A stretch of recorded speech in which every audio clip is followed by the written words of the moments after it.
Hello, my people.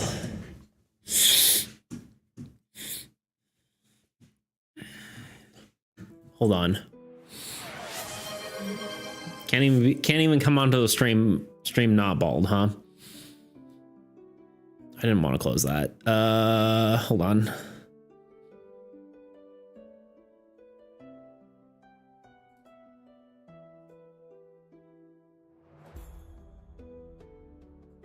Too many windows open.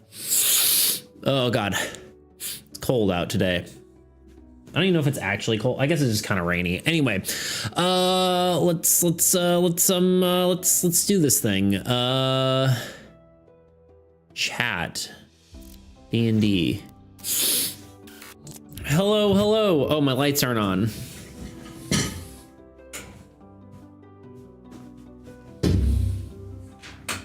Too many things to take care of. I heard him say hello, my people. My fingers were on the trigger, apparently. And then these lights too. Hello. Let's catch up real quick. Because I'm behind. Hello, Yui. Ads, indeed. Time to rizz up Cyrus. Classic tuna. Wait. Did two also say that? Two also said it. I was like, wait, what? Hello, DDP. Hello, tuna. Third time's a charm. DDP, check your redeems. Oh, true. Yeah. Yes, I did add a new redeem. Lets you get advantage on a roll. I thought it'd be kind of fun. I don't know. It was literally a last second thing. I did it like 15 minutes before the stream. So hopefully it is good.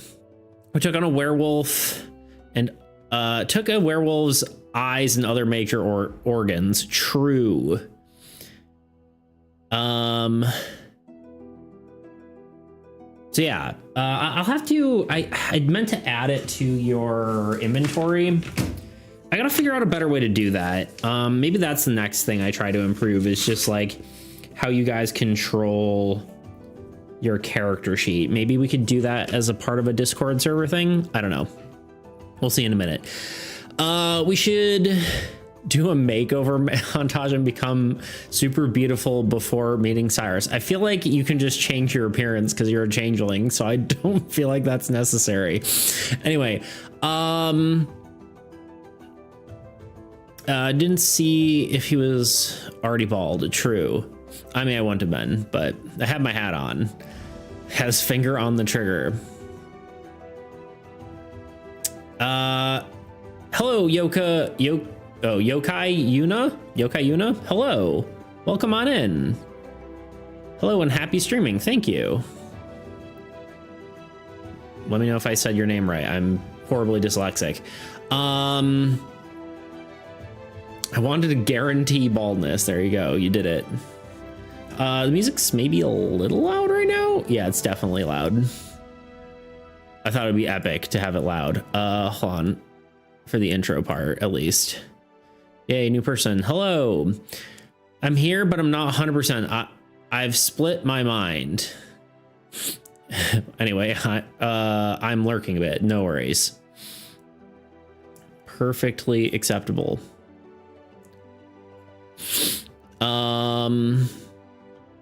Anyway, before we begin, hello, Sir Trumple. Thrumple. There's no R. Thrumple. Sorry, again, horribly dyslexic. Hello. I'm from the web. I feel like that makes sense. Hello. Welcome on in. I feel like have I seen you before?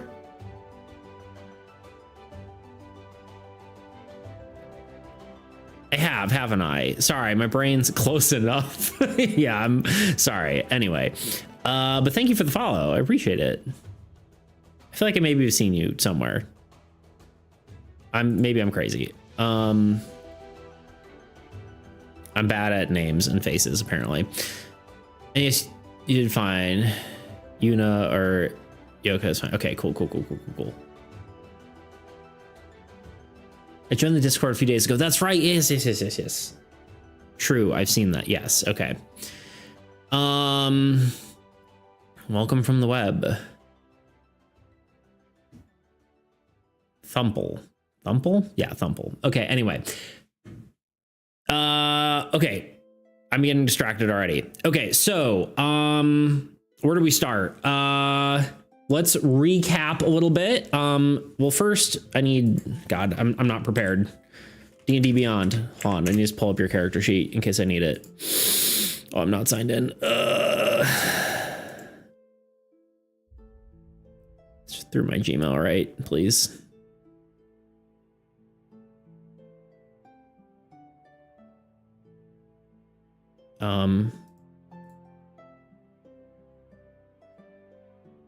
Sorry, apparently it's asking for my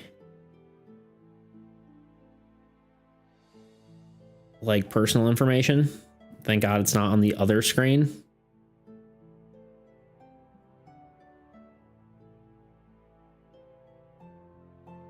It's like, where do you live and what's your whatever? Okay, anyway, we have chat, aka we. So you are, love the hoodie master wall. Yeah, I gotta be on brand. I also got my hat, which I think the redeem is up. So, okay, you guys are playing as a character named We. Yeah, I knew that was coming. You are a changeling rogue with a hammer and a pistol. So far, let me actually give you the quick synopsis for the campaign setting for anyone just joining us. This is the world of Calamity. This is a homebrew campaign. Basically, well, I'll just read. Why don't I just read it? 500 years ago, chaotic magic swept through the planes of existence, collapsing them into a new world just referred to as Calamity. Few survived its mayhem and found its one place of refuge left in the world, a massive floating island holding a mysterious crystal protecting its inhabitants from the chaos of the magic that plagues land below. You are a member of the Adventurers Guild, a prestigious organization that provides for the people who have escaped the calamity, along with saving anyone else who still might be out there. Maybe one day even restoring the world to its former glory. That is the synopsis of the campaign. Again, you are an adventurer. You've been on a few missions so far. You've met some friends. But yeah, you've met a few other adventurers. Most notably Cyrus, who is a blacksmith, and who's sort of like more of a battlesmith, I guess, maybe, along with Merrick O'Malley, who is a cowboy warlock. But yeah, I've gone on a few adventures. You fought some werewolves, or were-sheep rather. Sheep werewolves, sheep wolves. And you went to the library, but you currently are in the Adventurers Guild. You were just waking up for the morning, and you will get to go around and do whatever you want. As the everything suggests here on the bottom of the screen, if you want to make a suggestion, I will ask you. I'll ask you, hey, what do you guys want to do? And then you can make suggestions, and then with the exclamation suggestion command. And then we will pick from a poll that your suggestions are put into. You also can do exclamation dice number, and that will give you I should make sure that works right now, because this keeps breaking. Dice. It is on. Cool. All slots are full. Okay, hold on, let me clear the queue. Hopefully it's not broken. Wait, I have a thing. Okay, no one was making suggestions before, were they? No. Okay, let me clear the queue. should be cleared. Try again, Tuna. Scream like a goat. Generally, we'll just have you guys shout it out in the comments, and we'll kind of just do whatever I think makes the most sense. But if we get to a point where it's kind of like, we're not really on a common ground here, we will then perfect.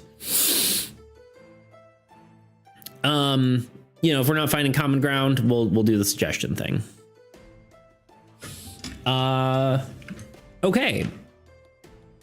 Did I cover everything?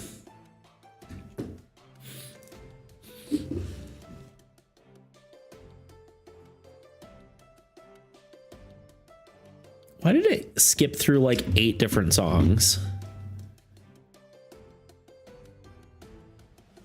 And we'll just hit the enable repeat, and then that. Why haven't I done that before? You know, whatever. Anyway, I think I've covered everything for any new people. And yeah, so basically, your main thing you're gonna do is go get a quest, and then you'll go out into the world of Calamity. But you know, you kind of can do whatever you want. You could go, you know, just talk to people the whole entire time, or you could go on a mission and do something. So you didn't cover, we love we are the love of Cyrus's life, and we need to explain that to him. Well, some people think that Tuna is convinced to turn this into a dating sim and date a non-romanceable character, but you know, you've got maybe a 0.5% chance. So dating sims are the best. I don't mind it honestly being a dating sim almost, but you are maybe barking up the wrong tree. But just saying, I can't tell you what to do. This, you know, it's your thing. You can do whatever you want.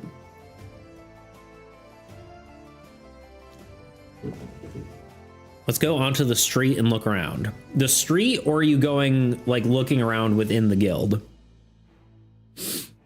You could leave. So you're saying there's a chance. I knew that was going to come up. I knew someone was going to say that. Pretty much no, but sorry to break it to you. I don't think Cyrus likes us. I don't think it's that Cyrus doesn't like you. I think it's that he's got someone else, you know?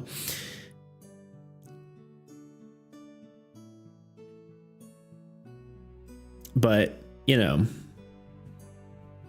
he's madly in love with someone else. But the street specifically, so you just want to, okay, what streets? Are you talking like, you know, go out to like just start walking the streets of Refuge, or do you want to go down to Outset City? If there is any noticeable chance, I would have given.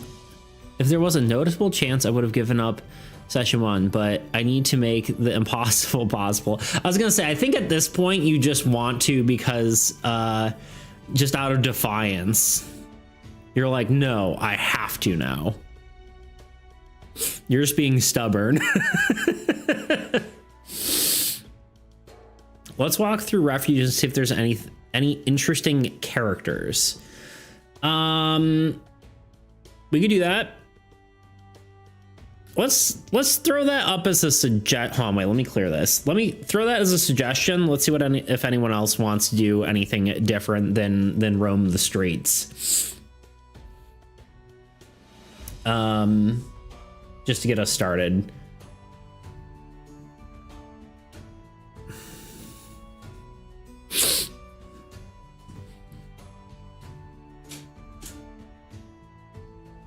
Look for guys. Little guys. Although if no one else says anything, we'll just, you know, we'll go with it, but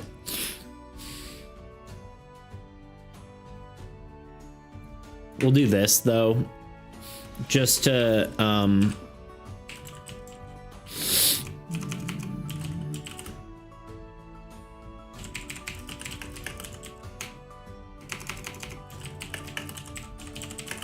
I'm gonna do this just because I'm gonna do a suggestion myself. There you go. Do a backflip. Knew that was coming up.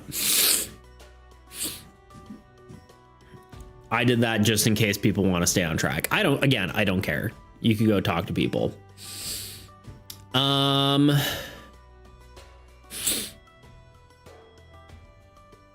This wins, probably. Then maybe I'll pick the second most selected one. All right, we're not getting too much, so let's just take a nap. Okay, there you go. All right, 4 is enough. We're gonna send the poll. Hello, I don't know what's going on. Haven't been here for the adventure until now. Go to the street doesn't seem productive. It's probably not, but we're hardly ever productive in this campaign. So, also welcome on in, Toto. Toto, yeah. You let me know if I'm saying your name right.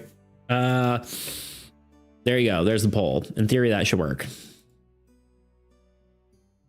Everyone's gonna vote for 0, I'm sure. But yeah, welcome on in. Polls up.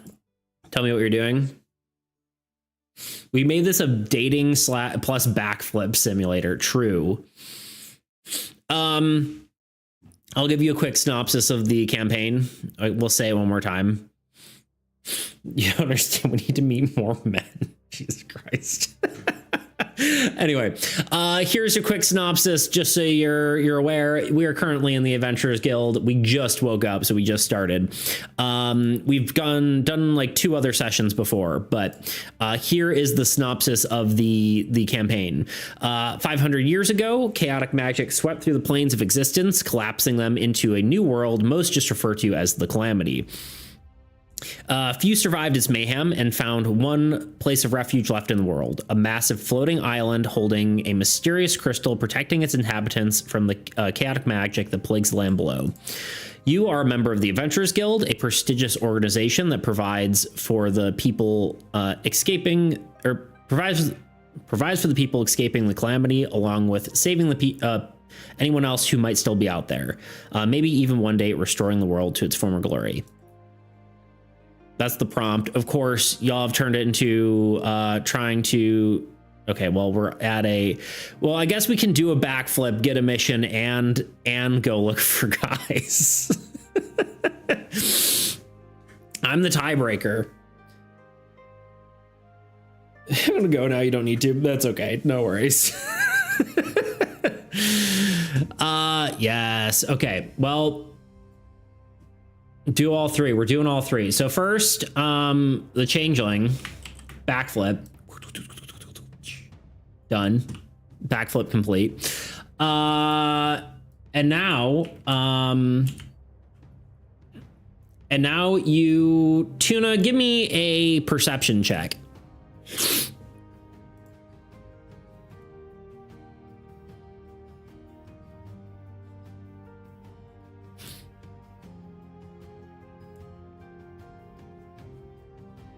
Tuna lock in 29. Okay.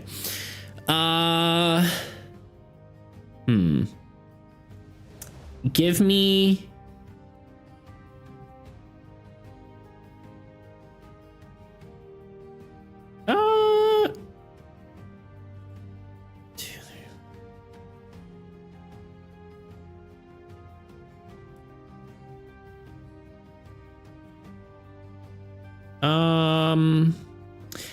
give me one more d20 roll.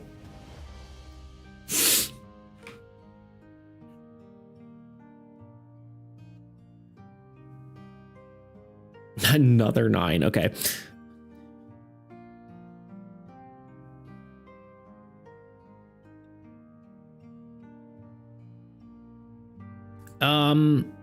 Wait, does that make sense? Yes. Okay. I'm dying. No, you're good. We'll say you don't. So you kind of walk out into the city, just for a little bit. You make like a quick stroll, right? You're like, all right, to wake up, I'm gonna do a walk before I go to do the adventuring thing, just stretch my legs real quick, and you head out of the Adventurers Guild and you kind of just make like a lap around the guild. And you bump into a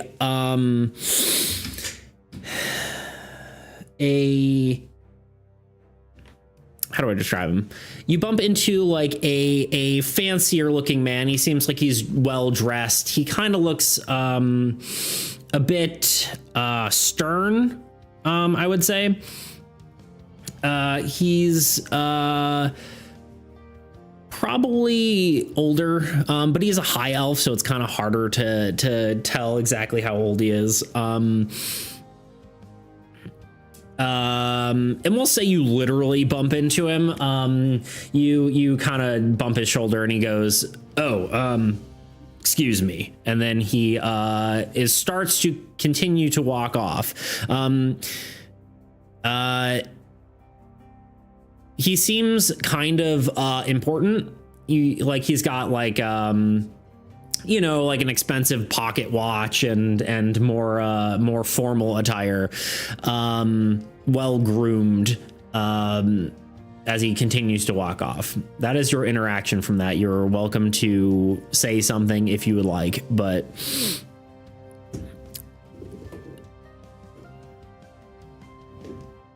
stop him and give him a bro fist. Okay, what do you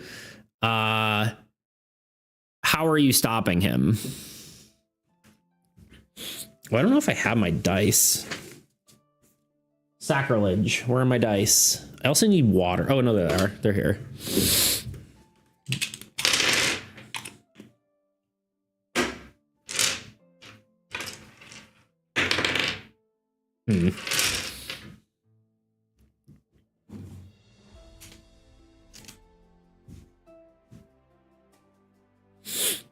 Unstable.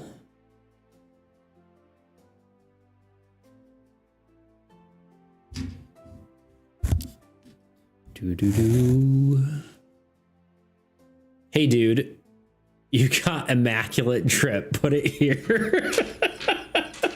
That's wild. I love that. Okay. He looks kind of annoyed. But doesn't really like somewhat reluctant, not really reluctantly, but what's the way to say it? He looks like he's busy, but he checks his pocket watch, puts it in his pocket, gives you a gives you a fist bump, and starts walking off again.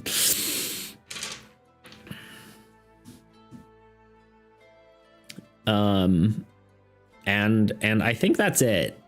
I think he walks off unless you stop him. But I think you make the rest of your way around the Adventurers Guild, and you end up back into the guild, and you dude, you have immaculate drip. I love that. You walk back into the guild hall, where you will where you'll take a look at the mission board.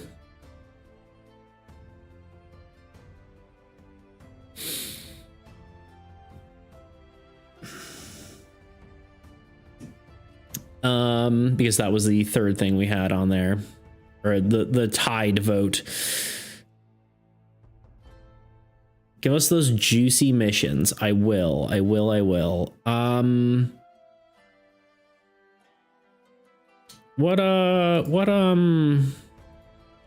What missions do we got for you today? I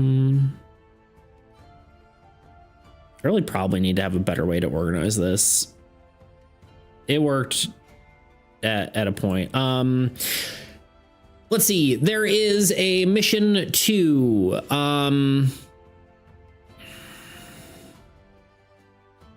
of course, there's a mission to the library if you would like to go there. You know, the Adventurers Guild is paying you to explore it. There is a cave that seems to be infested with monstrous spiders that needs to be dealt with. There is a scientist claiming that his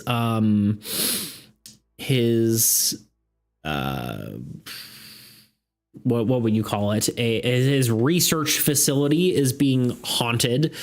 What else? There's a request to. Let me actually see if I have better notes on this one.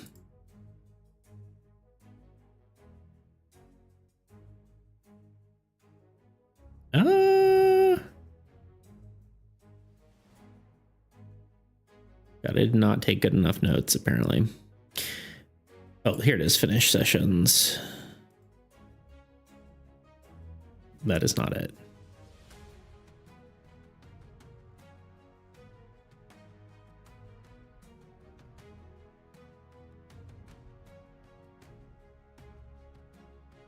That's fine. There is a a request to take a look at a strange frozen village, not frozen village, yeah, frozen village in the Calamity, and you could check out. Oh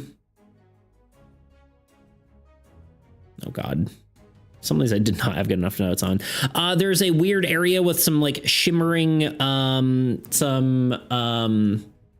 strange shadows going on within one of the forests and strange lights.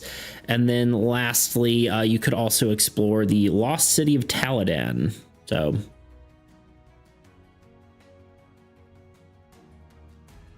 I would go back and check on the farm, but it's literally been a couple hours, so give it another session or two. True.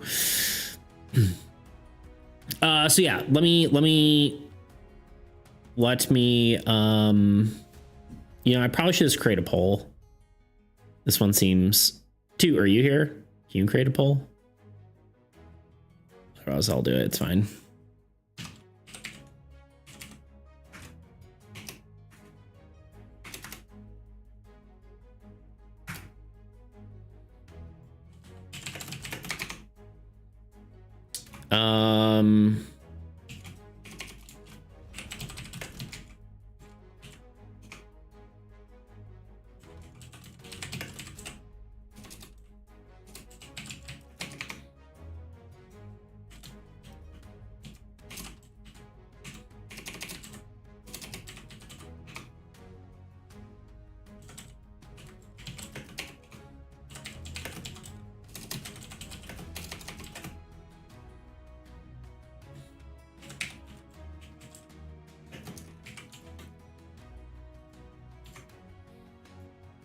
Okay, there we go. On the phone, so can't help much. No, you're good.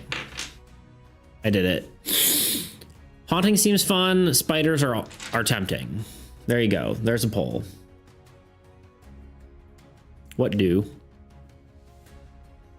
I like ghosties. I don't like ghosties. Let's kill them. Well, there's a poll. You can decide what to do via the poll.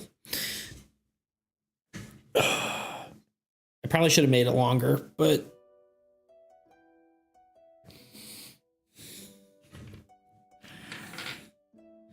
everyone's going to the haunted house. Cool.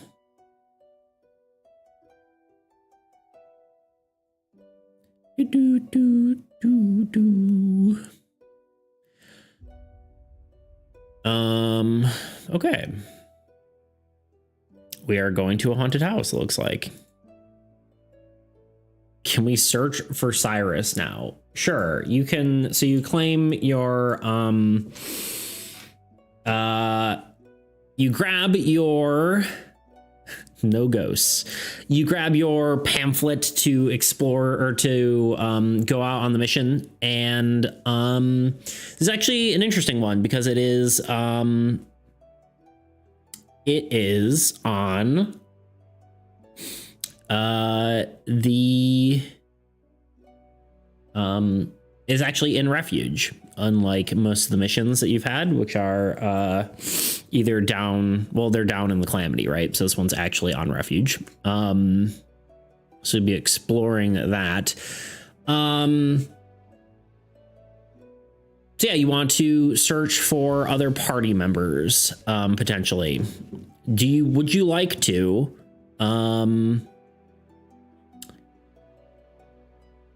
Everyone who's here, who would like, give me a roll. D20. Is D20? Yeah, D20 works. Cowboy. 18. Hee.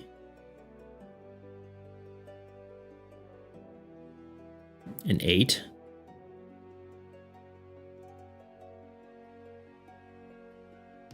Okay.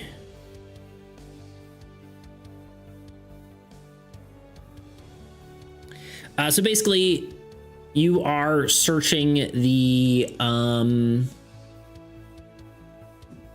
see, hold on.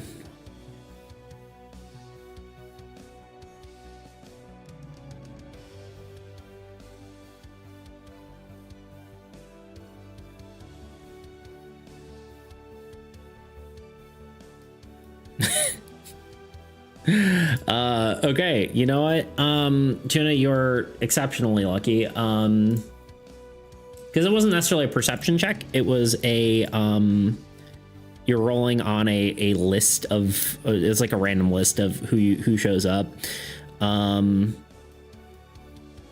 there's not actually 20 people, but it spit over to the right number of people. You basically landed exactly on two. If you want to roll as well, you can, but you take your quest, you look back at the dining hall. 10, huh?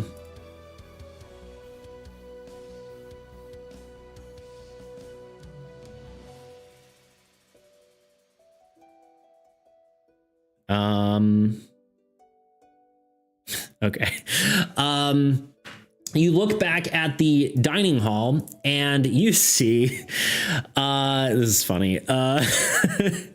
You see, sitting there, there's a few adventurers in the dining hall, kind of getting ready, getting their missions, set, walking around. And the adventurers you see are Cyrus, who is sitting across the table from a more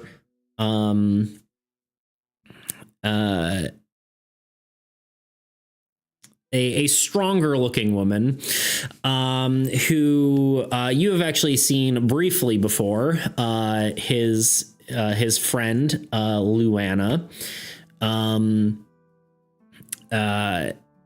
She is, I don't know if I've described her that well before, but she looks definitely stronger, definitely built for fighting, a muscular woman. She is human. She does seem to have like some sort of more magical gear for a fighter.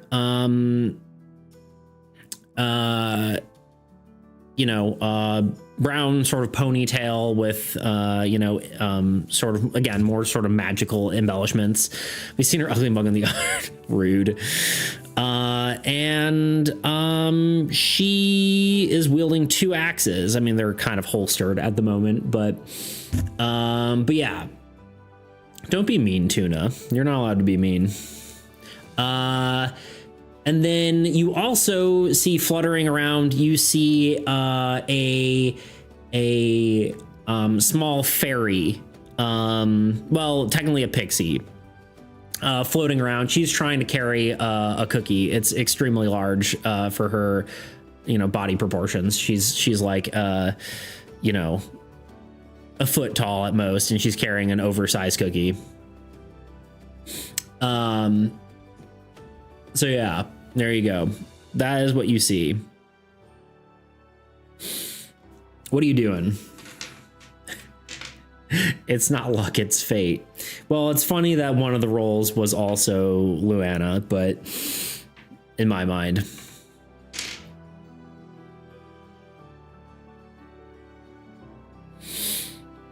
I just say updates are available on this. No, whatever. All right, what do you do? Tell me what you do. Tell me what you want, what you really, really want.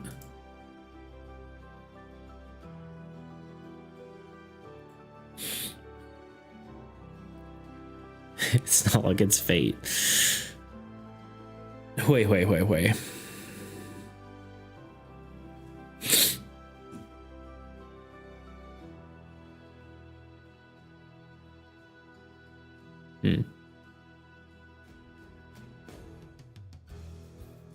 Run over to Cyrus, excitedly jump up and down in front of him, fangirl style, waving arms ecstatically. Hi, Cyrus. That's wild. I guess it has been a day since you've seen the love of your life. You walk over and you see Cyrus and Luana eating at a table. I think Tuna likes Cyrus. Who would have thought? There's literally, I still don't understand why, but anyway, continuing on. Just a small hunch. They look up at you and they go, oh, Cyrus goes, oh, hey dude, what's going on? He's like, sees you excited and is kind of like somewhat confused. You going out on an adventure? He sees you like holding your mission sleeve pamphlet, brochure, paper, permission slip. I don't know. So he just says hi, nothing crazy. But yeah.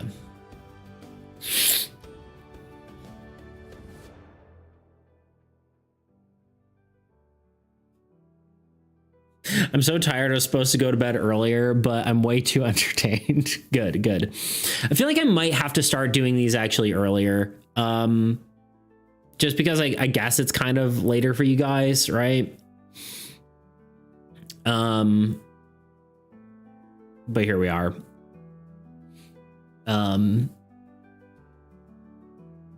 Do I still have marks of injuries from yesterday? I would say they're more scars because they're like healed, but I would say so.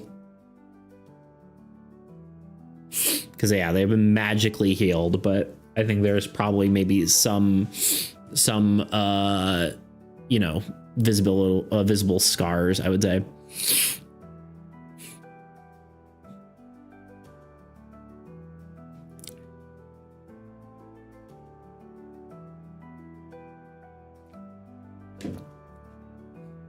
Okay, you go, dude. I fought a werewolf sheep and got bit super hard. I was like, ow.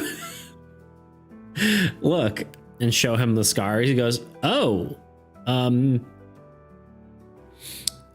cool. That's super.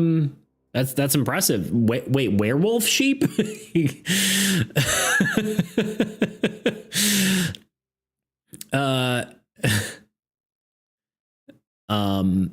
And he he's just kind of like, he's kind of shocked that you're just like being so excited, especially because I feel like your initial interaction with him was kind of like off-putting to him. Yes, please. I go to the gym in the mornings because of school and it's hard staying up late to watch Twitch. Yeah. I know Grot also has a harder time with this. I mean, obviously you're later than I think Grot or Tebow or some of our other usuals. But it's still, I think, kind of later.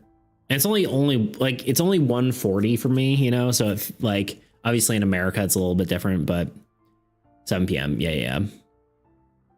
Which is late, but like I wouldn't say like if we end in 3 hours, right? Like 3 hours total, that feels about right, but Tuna, I don't even know if I can read that out loud. Or not Tuna, Toot. Sorry. I don't know if I can read that out loud. I'm not getting clipped for that.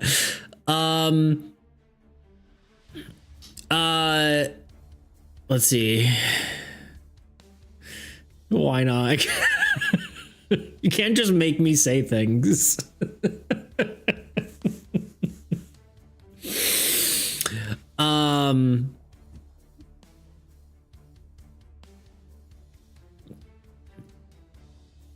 Tebow will animate it, exactly. Yeah, and it turned into a fat juicy sheep and fought it. Wait, I turned into a fat juicy sheep and fought it. There was a hot cowboy mage with me that helped, but I kind of carried us, you know. Anyways, want to go on another mission? I need you to roll deception, Tuna. For saying that you carried the fight. Oh, he carried us. Sorry. No, but I kind of carried us. You said that. Yeah. Give me deception. I'm pretty sure you're very good at deception. So 12 is probably going to be sufficient. Yeah, +7. He goes, "Oh, wow. That's pretty cool." Yeah, I mean, we could do a mission. Oh, I didn't introduce you. This is my my friend Luana. I don't believe you've met. Would you? I mean, as long as you're cool with her coming, I'd be down. Why not? Oh, yeah, I already read that because Tebow will animate. It's true. It's 10:40 right now. I can stay up to like 11, but it's hardish because I wake up at 4 to 5 a.m. Jeez, that's rough.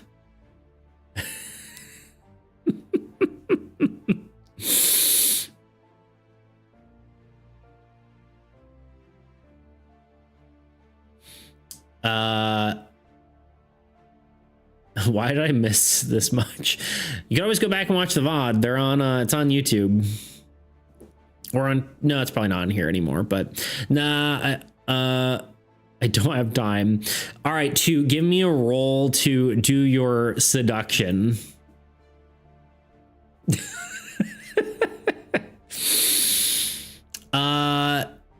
Is it deception if I truly believe it? I think you do truly believe it with a roll like that. Doesn't hit as much. Yeah, no, it's true. It's not as fun being able to control it. Enroll at disadvantage.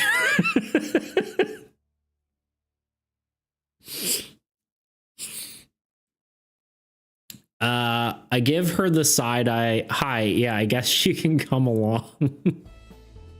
All right, let me roll to see how Cyrus feels about that. Sometimes I need to actually give. Nah, it's fine. I always forget. Like it's always weird when you roll for an NPC to like decide whether a high roll is like, I think the high roll is what they would want out of it, right? And the roll is for them, not for you, right? So I guess, yeah, in that case, he kind of goes, okay. He kind of looks a little off put by your comment, like your attitude about it. But we can shapeshift, so we theoretically alter the smell of our fart. Why are we here? Why? What? Moving on. You know what? Toot, you're fired. Tuna, you're also fired. Oh, no. Hire me.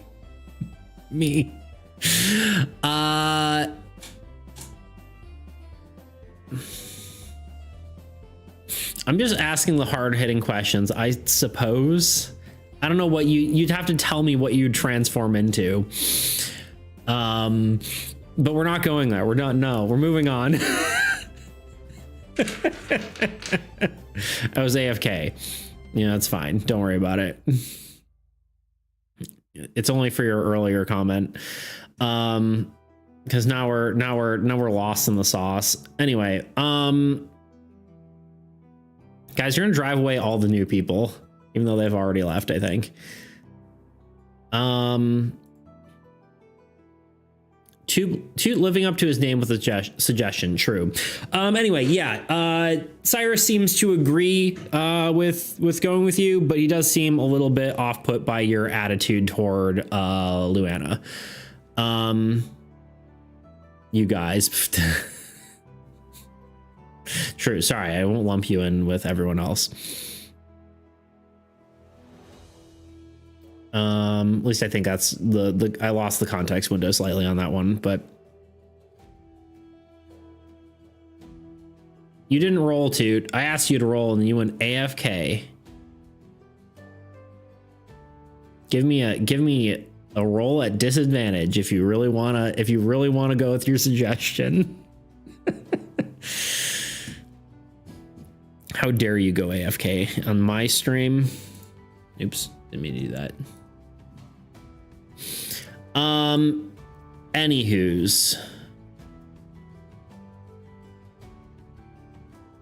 He's giving me a roll. You gotta give me one more though. It's disadvantage.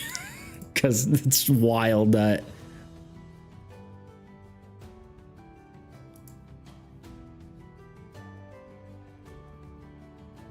A 4. Yep, that sounds about right. Dang it. He goes... He kind of like scrunches his face a little bit and goes, I don't know. It does nothing. You lose one heart meter. Anyway, we're moving on.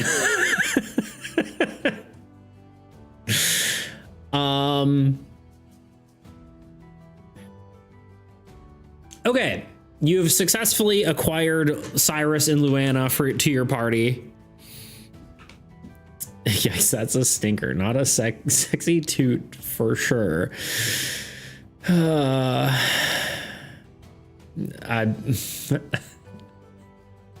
What? How do we get here? Why are we? Okay. Anyway, what are you guys doing now that you have your party? You know, technically. Is there anything else you would like to do? Do you want to get any gear? Do you want to talk to any more people? Who modded this guy? That's a great question. Why is this farting simulator? I don't know, man. You know, I was gonna make the title to this like something that was kind of like mean toward chat. Not mean, but it was like something like, you know, I can't even remember what it was, but I went with what could possibly go wrong, which, you know, is about right, but I'm not gonna make it. Anyway,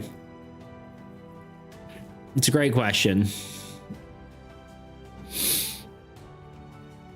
Anyway, what are y'all doing? You can literally do whatever you want, actually. I was about to say you could give you suggestions, but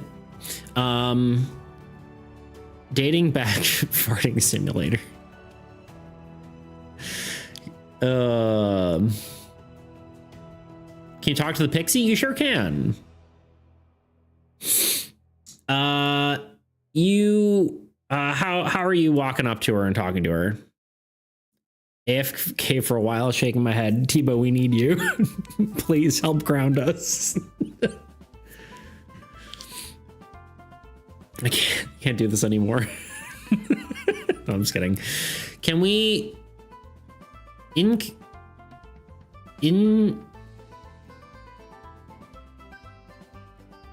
why can't I incessantly? Sorry, my brain incessantly. Yeah, sorry, my brain was not picking that up. Yeah. Innocent? Incessant? Innocent. There you go.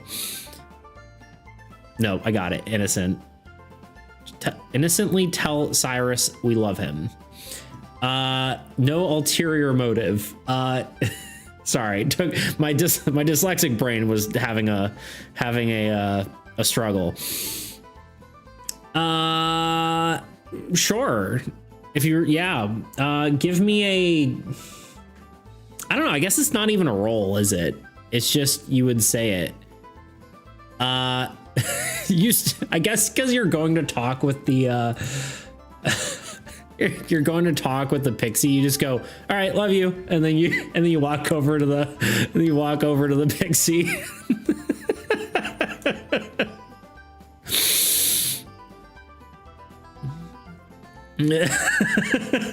Just, yeah, love you. All right. And then you walk up to the pixie. I think she's like kind of like maybe not necessarily next to them, but she's in the guild hall. You go, so hey, are you with Cyrus or this girl? I will not refer to Lana by her name while in character. Fair. Thank you for this. You go up to her and say that, and she goes, oh, hi. Sorry, I can't do a super high pitched voice. Hi. No, I am not currently. I'm just eating my breakfast. She tries like holding up the cookie. It's like heavier than you know, you would expect for her to be carrying.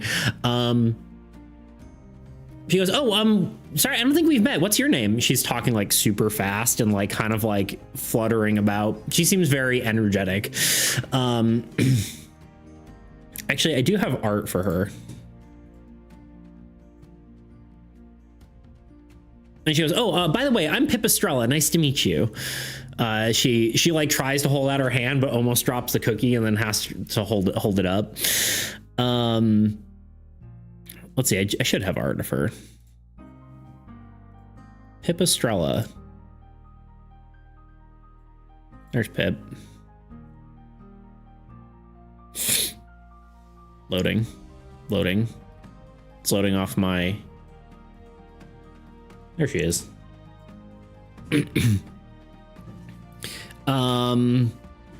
Toot. She's very excited. Let me help you with that there with that cookie. Holds it up with a finger. Cute. She goes, oh, thanks. Or I'm Wee. Okay, yeah, sorry, I missed that part. I'm Wee. Oh, nice to meet you, Wee. That's a very interesting name. I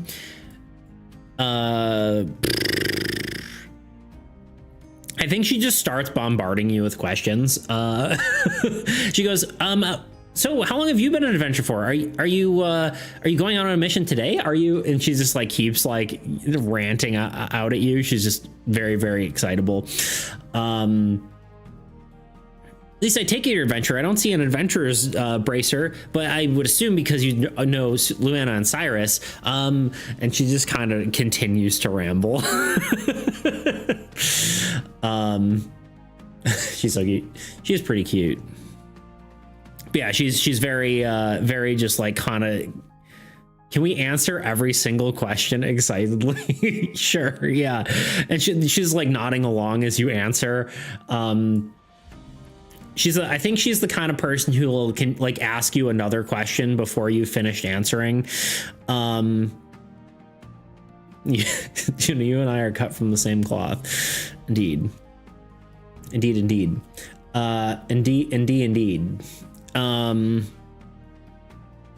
So yeah, I think you just have like a big back and forth of just like, you know, talking to each other. Yeah, she I guess just to like, as you kind of talk, you kind of get to know each other a little bit. She is also an adventurer, originally from the Feywilds. She is a pixie. She is her family is a long line of clothing makers. Isn't she like 2 feet tall or 2 inches tall? How tall is a pixie? Let's find out. I can't remember. Let me pull her up. I think she's like a foot tall, if I remember correctly. But she might be smaller, actually. You might be right. I know like D&D has a canonical size for pixies.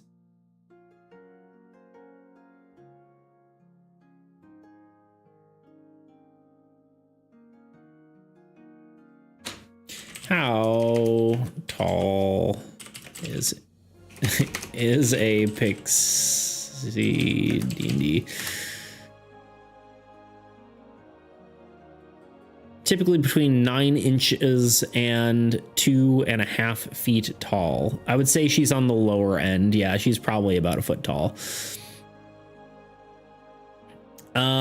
She knows, she's pretty good at illusion magic, but she is from a long line of clothing makers. She is a, I can't remember exactly what class she is. I think I've changed it a few times, but, I believe she is a bard, who tells, instead of telling stories, she makes clothing. What's that in metric? A third of a meter, whatever that is. No, not a third of a meter. Yeah, a third of a meter.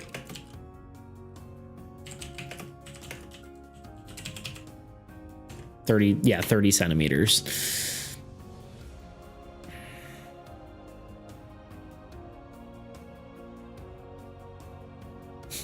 Oh, how convenient. We started by complimenting a man's trip and now we meet a tailor. Yeah. Indeed. Yeah. So yeah, you get to know her a little bit. You notice she has like a knitting needle on her back as a weapon, and like it's been extra sharpened as sort of like a point. That is the weapon she carries. But yeah, she's definitely energetic to a fault. I suddenly changed my tone and expression to a mischievous one. So Pip, I guess you owe me one now. Well, okay. She goes, why? She seems confused. What are you planning, Tuna? I think we're close to an ad. Yeah.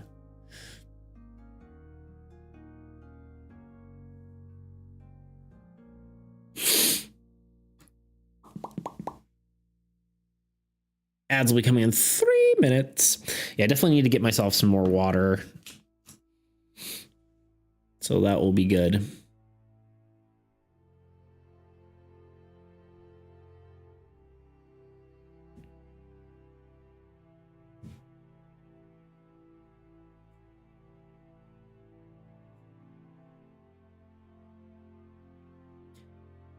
All right, Yui, good night, sweet dreams. Yeah.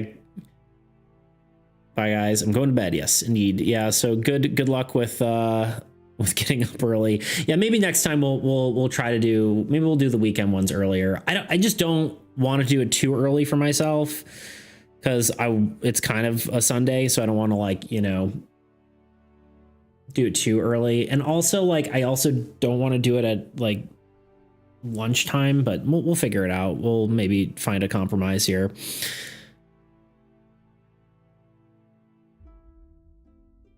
You know, this is considered creep behavior in D&D. Uh-oh. I whispered her, Cyrus is totally in love with me and he doesn't know it yet. So I need someone to help me make him realize. Good night. I will backflip for you. Oh, good night. It was nice seeing you. Indeed. Good night. Good night. I don't understand how. I think she's confused. She goes, how does she react to that?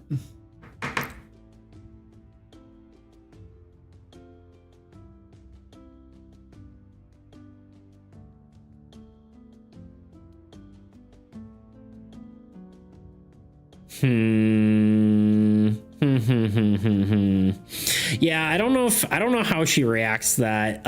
Let's give a roll. Give me a persuasion as well. Also, I need to know your motive. Like, what do you mean by that she owes you? Okay.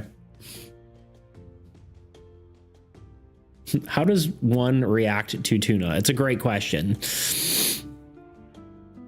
Because I still don't think she understands. I also don't understand.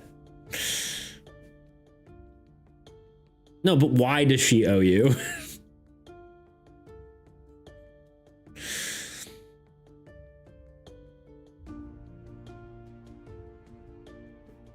Is the question. I understand what you want, but you said, I guess you owe me one now. Oh, helping with the cookie. Okay, gotcha. That makes more sense.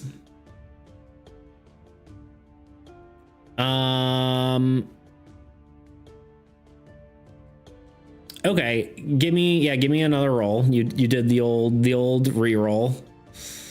Or gave you the old re-roll. At least I'm assuming that's what that was for. 10. Okay. I think.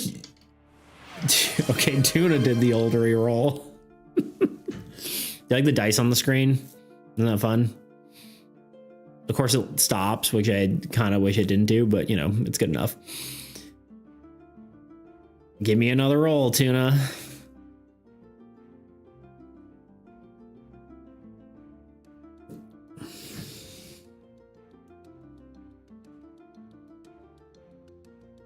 Oh. Gotcha. It's thinking you're spamming.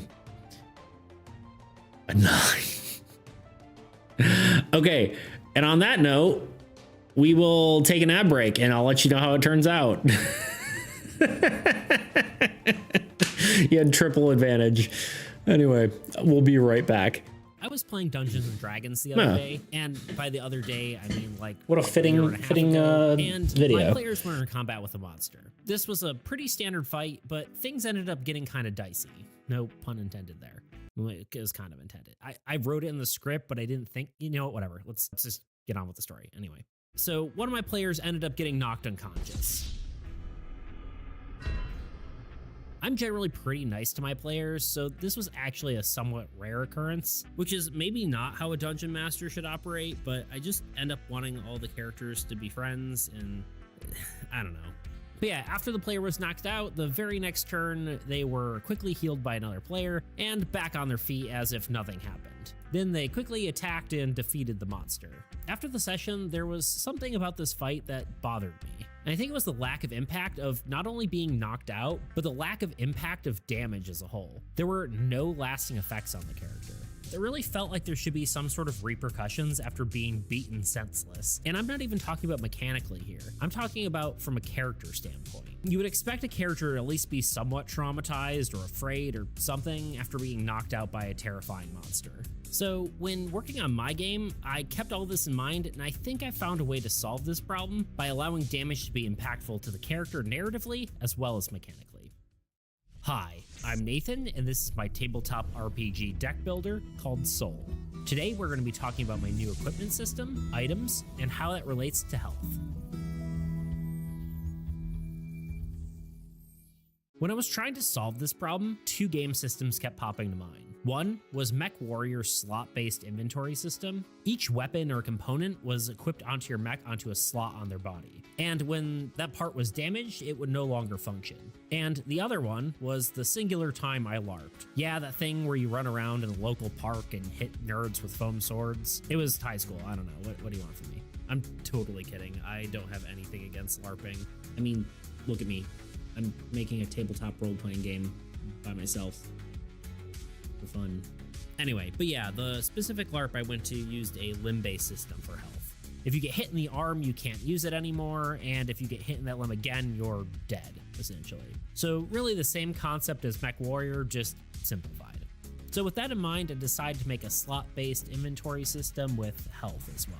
This will help a player sympathize with their character more. Damage generally is pretty nebulous. A player having 25 out of 100 health doesn't really mean anything to them, other than that it's kinda low. However, a character having 2 broken legs and a dislocated arm is probably something they can relate to. This also forces a player to adapt to their situation, both in a mechanical sense. You can have advantage with 3 dice. Now, the rest of the details I'm a bit fuzzy on, so bear with me a bit. I have two separate ideas on how Actually, this hold will on one lay out. second. One is a character sheet that looks something like this, having a slot for each body part: head, shoulders, knees, toes, etc. Except not really that at all, and more like head, body, right and left arm, right and left hand, legs, and feet. I felt like this was a good idea, but after a while, I felt like it was sort of limiting. How many cool arm items would there be compared to like actual weapons or items you'd hold in your hand? Or say you have a character who has a shirt that you like, but you also want a jacket over it. I'm only kind of kidding with that example. Anyway, so instead I just tried a different format, going with head, body, legs, right and left hand, and 3 utility slots that could take any sort of item. I was hoping this would give a player a little bit more freedom and flexibility with builds without forcing them to only do one. I'm back. How about you give it a quadruple it and give it to the next person? How about I tell you what the results are out of 10? She accepts. However, she seems a little off put by the way you asked. So she goes like, oh, I mean, you could have just asked, but yeah, I can do that for you.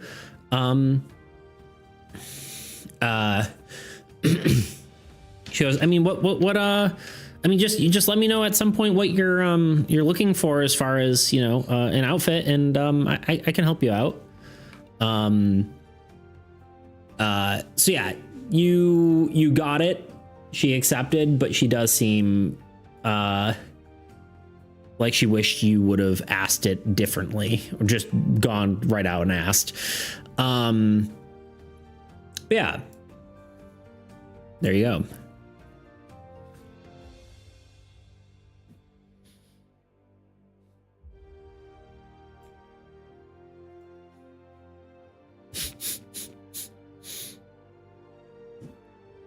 I'm so sorry.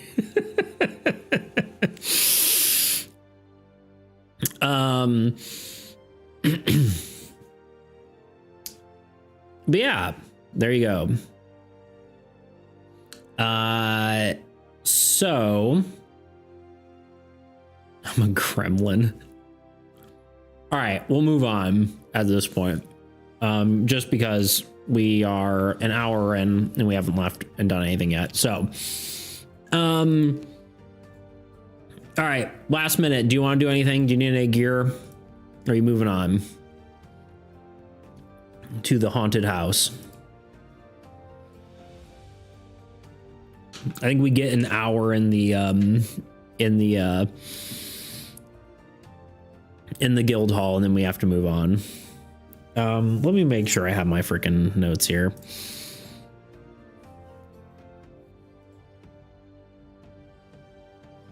Oh, good. Oh, wait, no, it's under here. Okay, we do have notes.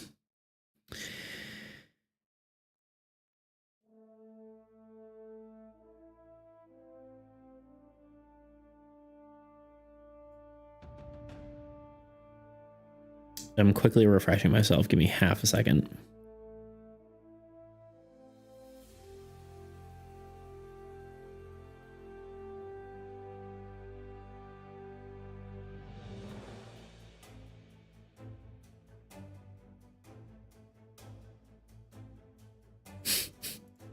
Okay.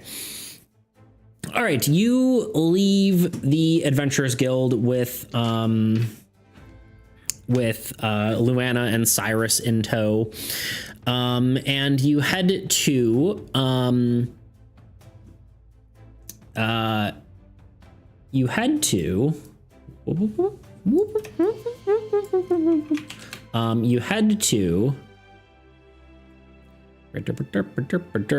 Terran's lab, which is the scientist, or, you know, I was gonna say, what do you call a magic scientist?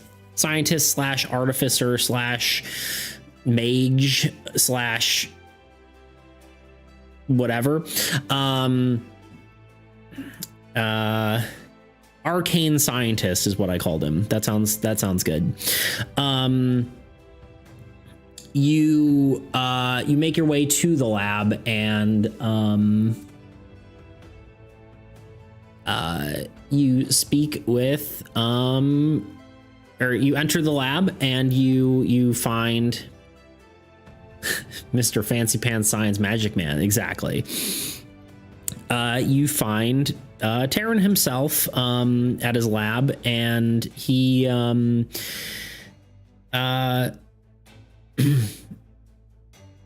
I guess as he sees you, as you walk in, you see him. He's kind of seems annoyed.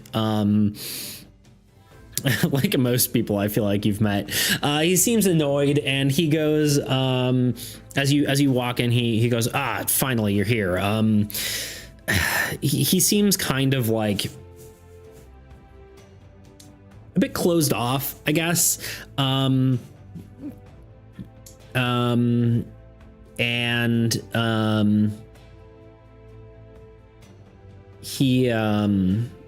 He sort of starts explaining to you what he needs. He goes, I've appreciate you being here. I have seemingly some sort of spectral problem. I mean, sort of a ghostly presence that keeps that's been around my lab. Things keep falling off the shelves and things going missing, my papers, and I would really hope you could help dispel this creature, and so I can get back to my work. And that's sort of basically the main thing he says. Do you need anything from me, or do you need to search the place? I can't say I'm a expert in spectral phenomenon.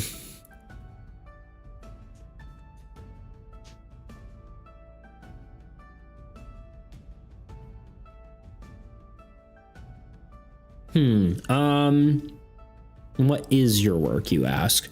He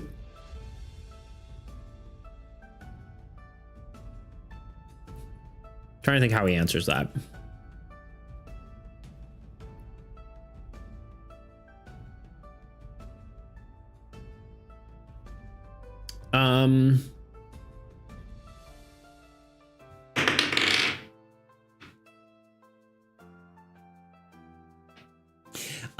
He goes, I've researched many phenomenon on the effects of the chaos on human beings and other such, well, not just humans, many races, along with mostly living things, how the chaos affects things. Is primarily my focus of work. The chaos obviously being the chaotic energy that transforms things outside of the Order Stone. Oh, I will say you are equipped with a Order Stone band. They did give you one, even though you're not leaving Refuge. Just so you're aware.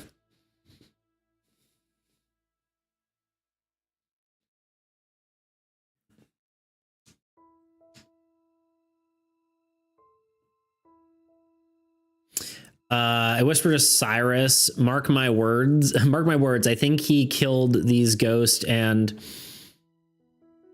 that's why they're haunting him. He goes, kill the ghosts, like the ghosts are ghosts, like they're ghosts, or are you talking about the people that were people and now that they're the ghost? Because I'm going to assume you mean the people are the, whatever. Yeah, we'll keep an eye on him.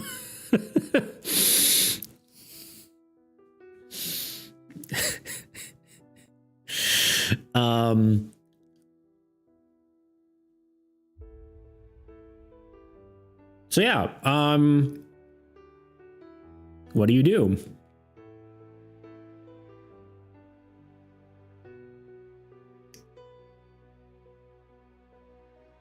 Oh, you lovable goofball. That's why I called you. I mean, you were the one.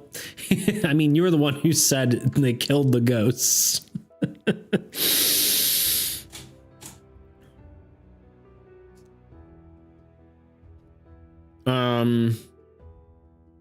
Let's inspect. Okay. I really need to have I feel like for this kind of thing, I probably really should have maps. Theater of the Mind is good, but I also feel like for a streaming experience, maps are probably the way to go. But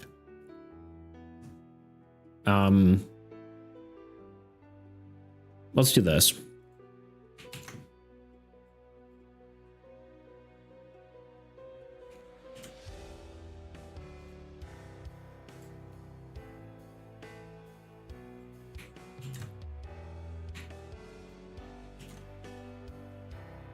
He's so small.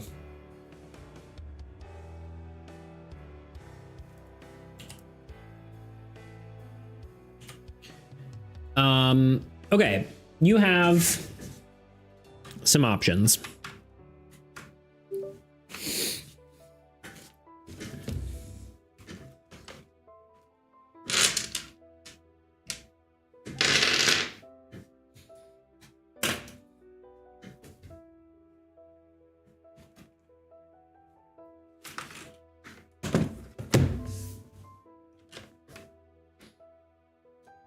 You are in the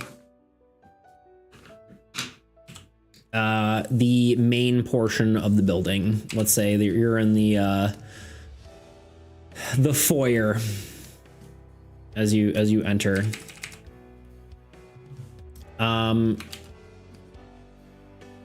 lab doesn't seem particularly big, but you are in the main sort of entrance of the room. You can go into the lab itself, which is, you know, whatever. You know, the building isn't horribly big, right? It's pretty it's relatively small. So you're in the main room. There's also this is the lab. And then there is I guess a staircase sort of leading up here.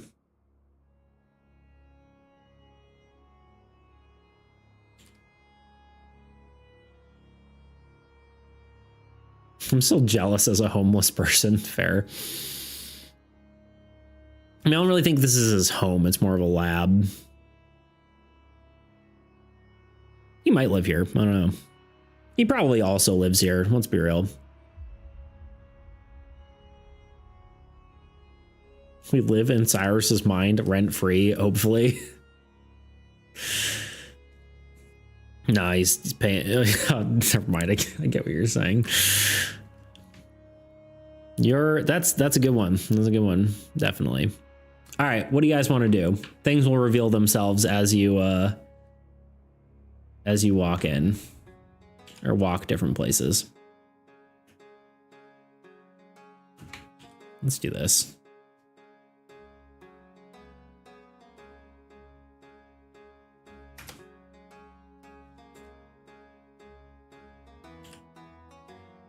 Let's split up.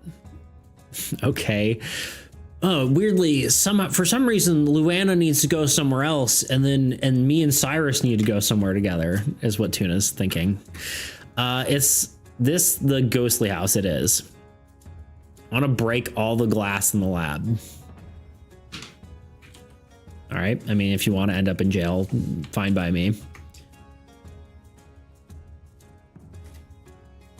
This is a current lab that's being used, by the way.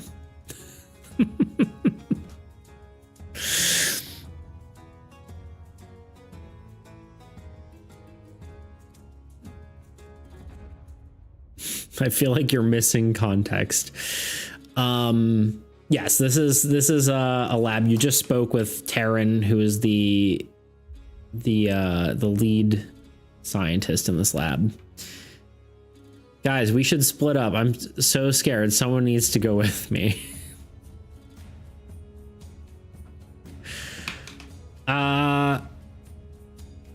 All right, give me a persuasion, Tuna.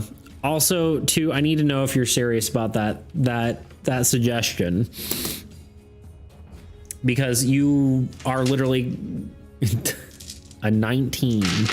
Well, there you go. Cyrus and Lana both turn to you and they go, okay, what do you suggest?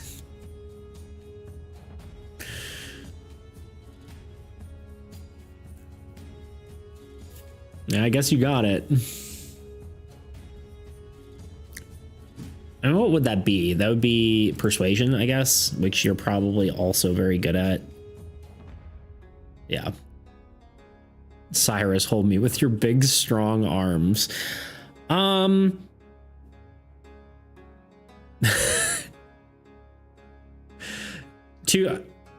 First of all, I need to know whether you're serious about breaking glass. Second of all, is this something you're saying out loud? Or is that, I feel like we need, okay, so that's something I think we need to do. We need to have, like, if you are saying something, you need to say it in quotes, like Tuna's been doing, because I think maybe that should be a rule that we I don't know who glass belongs to. You just talked to Taryn, who's the scientist. This seems like an active lab. It's not like it's a haunted house. I was thinking, okay. Yeah, maybe we should start having like that's not me like questioning it, but like I think that might be something that we should do potentially. Like maybe I'll put like things at the bottom for that as well. Like if you want to say something,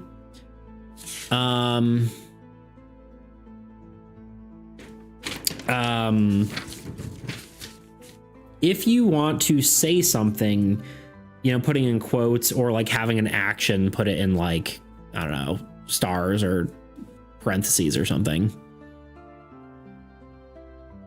I think to myself, I want to break all the glass. I want Cyrus to hold me with his large, capable arms. Okay, there you go. But yeah, that might be something we should put as a thing, because I think that would be good.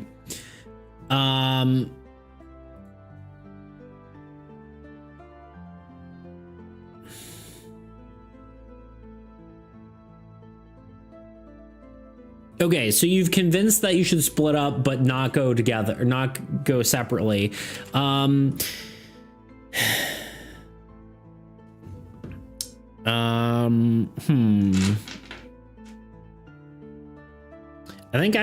think oh wait, I already read that. What are you, they asked what you're suggesting. What's the, they're like, all right, what's the plan, Captain?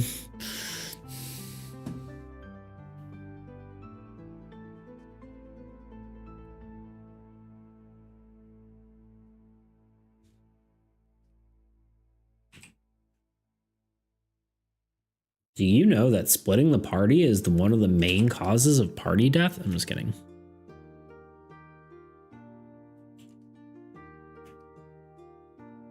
Can't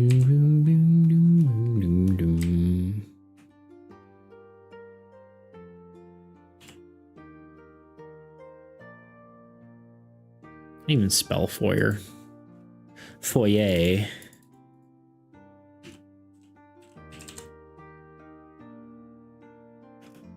This is just foyer. Yeah.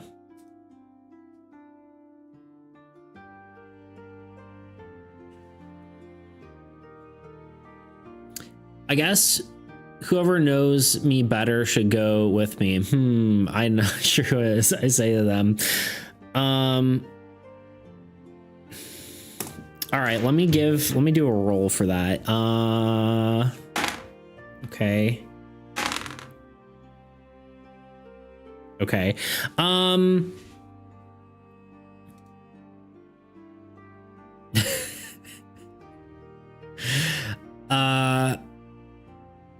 Cyrus kind of just like looks to Luana and then back to you and goes, well, yeah, but where should we go? I mean, it seems like it's either just the lab or upstairs, right? Where do you want to split up to? I mean, we can split up and search, but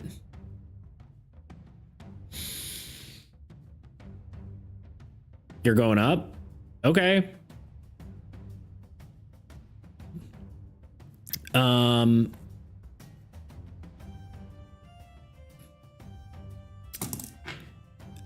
Luana, I guess, just kind of sighs. She's like, all right, yeah, go with him. I'll check out the lab.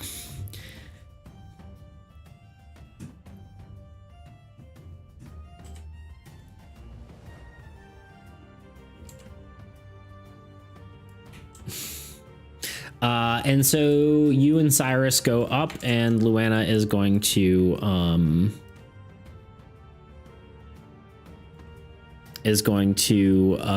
check out the lab.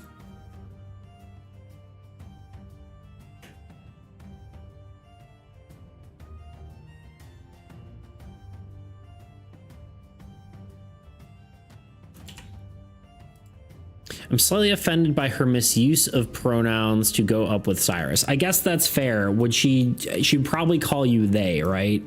I don't know what I used, but it also depends on what you look like currently. I always assume you look like, or you are, well, not assume, but I think one of the things we said was that you take on the appearance of, or like the appearance of who's talking.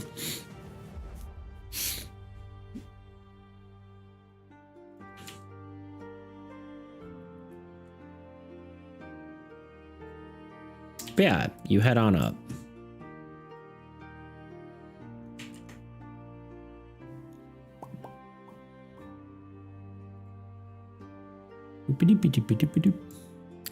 So as you walk your way up the stairs, you find yourself, and I'm the hottest creature in existence, obviously. Classic tuna. You find yourself in, as you walk up, you find yourself in an observatory. It's pretty much, I mean, the main thing you're finding is you see a telescope. There's some magical crystals and stuff laying around. A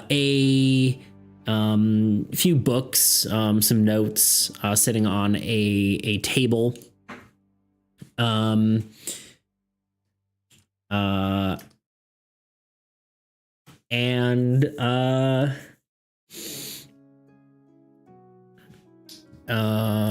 see, do we have any other notes here?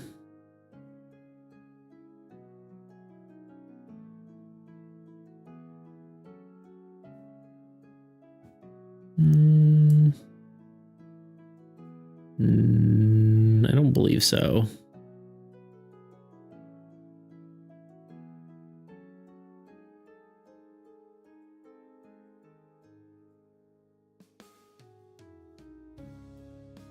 Yeah, I believe that is basically it. It seems you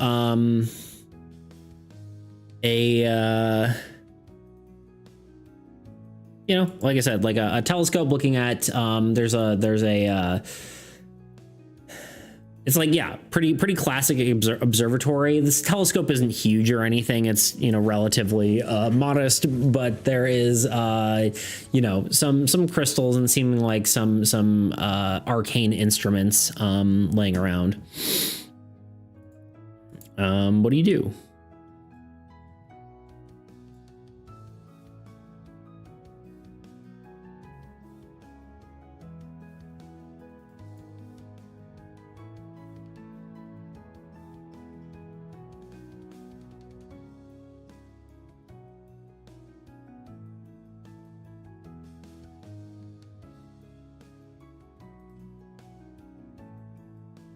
Meow, meow.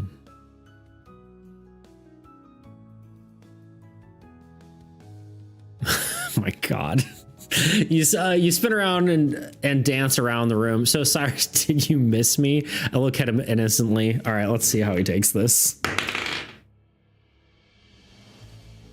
Give me a what is this? Not a performance. You know what? We don't even need to roll. He goes, I mean, I don't know. Sure. He seems still kind of tentative about you, especially with your sort of first interaction about, you know, kind of being slightly off-putting to him. He goes, I mean, But yeah, sure.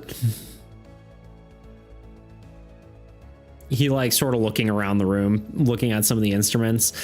And yeah.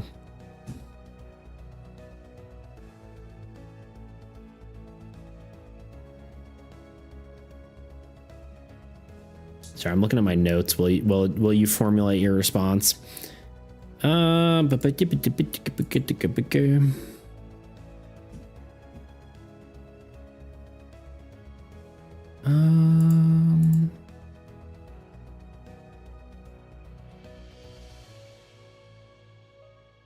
I knew it. Start inspecting the crystals.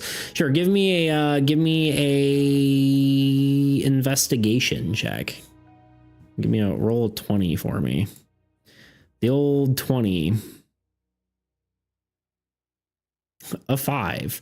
Honestly, as you look through it, it doesn't really seem that interesting. Most of the stuff here seems pretty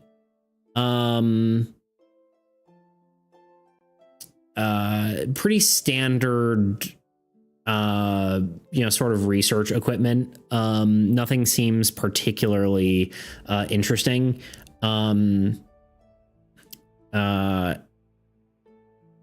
There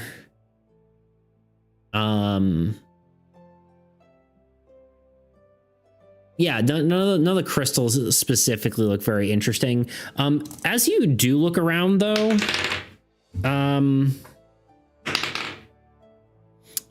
you do notice one of the, like, as you're looking around, one of the crystals sort of vibrates and then just falls off the table.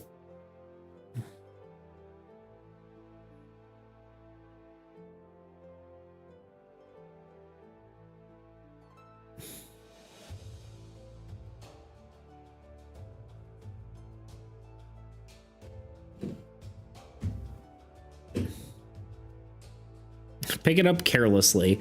It seems pretty inert when you pick it up. And you can kind of tell that there's nothing weird about the crystal itself.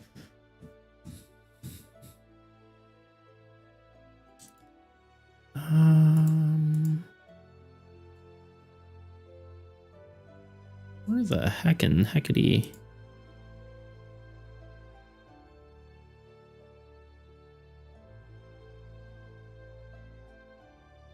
Oh, there it is.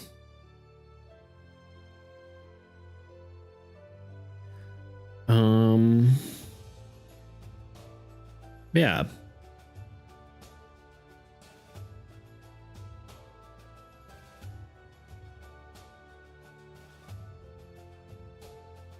Sorry, I'm scrolling through my notes, not trying to be whatever here. You guys can keep on keeping on. Turn to Cyrus while holding the crystal. Yes. I make a random name for the crystal. I know quite a bit about these. All right, give me a deception roll. Yes, Micah.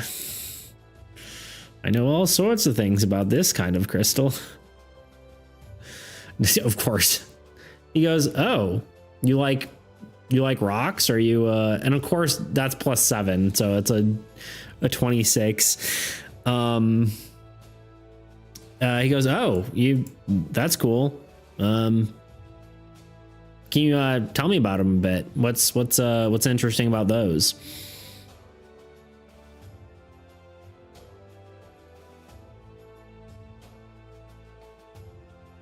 You're an excellent liar, Tuna. Okay, I guess I don't have any other.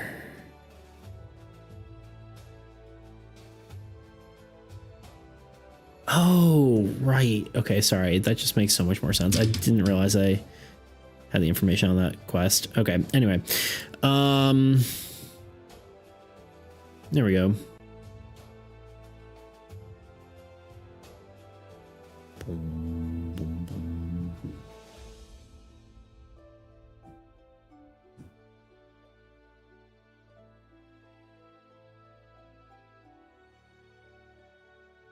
They're used for scratching your back or making soup spicy. He goes, oh, weird.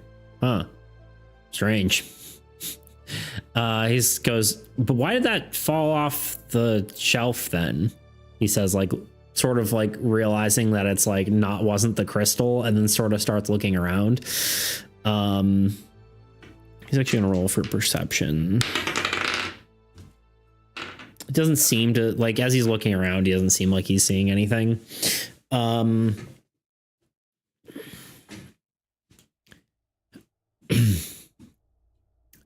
But yeah, he looks around. He doesn't seem like he spots anything. He goes, all right, well, I mean, it seems like that didn't just fall off the shelf on its own, right? I mean, this is what Taryn was talking about, right? He sort of, I guess, asked that more of a question. Like, is this, how do we feel about this?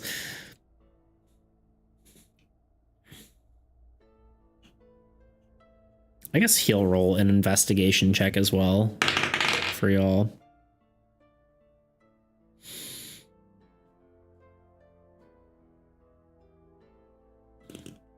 As he looks around, he sort of looks around at the notes on the table.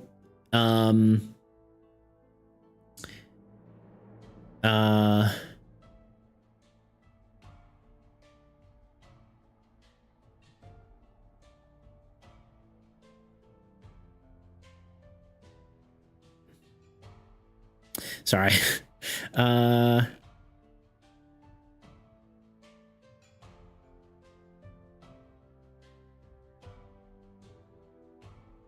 Right. Okay. So I need to look at one other character here.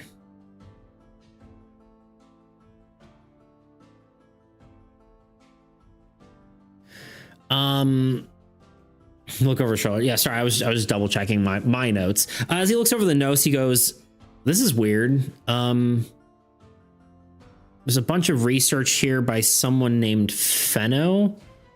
Seems like it's documenting a lot of the same stuff, but it's mentioning he goes, it's kind of broken up notes. I don't know what it says here, but it's mentioning a name, Estella, at the bottom. And I don't know, it seems interesting. It seems like a lot of this research is the same as what Taryn was saying. A lot of research on let's see, it's mostly on, the effects of chaos on living creatures, but also seems like there's some notes on some other research too. He like flips to the paper. He goes, something about stars. He goes, strangely, it doesn't seem like there's anything. He seems like he's kind of out of his depth trying to read this. Like, he doesn't really searching through the papers, and he goes, seems like all the stars are missing. Have you even heard of stars before? He's like, I mean, he goes, I don't, what is that? I mean, I've heard of them in stories, but I mean, aren't they, you both, like, he looks up at the skylight, and he goes, there's a paper here saying that the stars are missing out of the sky. I don't know what that means. Do you? He goes, I jump up with an idea, look through the telescope. I think the question is, it's a day or night, right? I think if you look through the telescope, you don't see like anything. It's just the sky, but he He goes, sorry, I'm just reading a little bit more. It looks like, yeah, it says the stars are missing out of the sky, and that is, in theory, unnatural. I mean, it says something to do with I angrily dismantled the telescope. Is that actually what you're doing? Are you destroying the telescope? Tuna's trying to go to jail.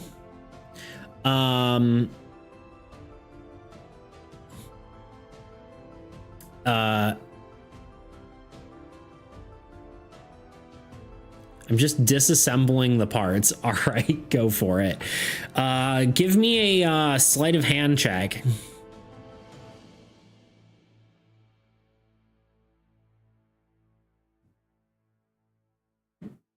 A 10. I'm sure your sleight of hand's decent. +6. Yeah, you start dismantling the telescope. No one seems to notice. Cyrus goes, you really shouldn't be doing that. That's someone else's property. They are not going to be happy with that. In fact, I think he's actually going to try to stop you.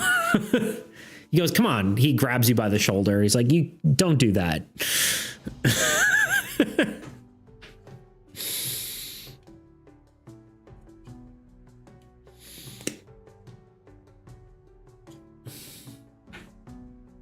I mean, you can keep doing it if you want to.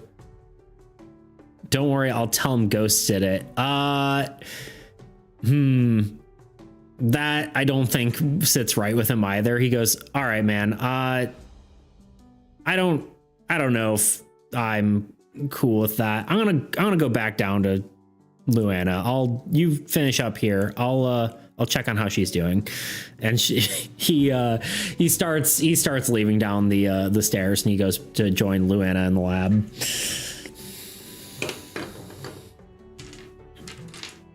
He's a righteous fellow. And you're doing nefarious deeds in front of him. I think he's already gone. He's downstairs.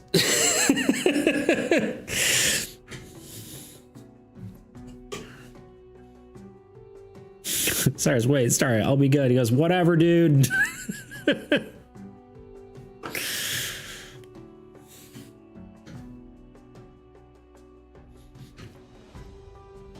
Can't just do illegal things in front of people. I fall to my knees in despair and scream in anguish. No! You're blowing it, dude.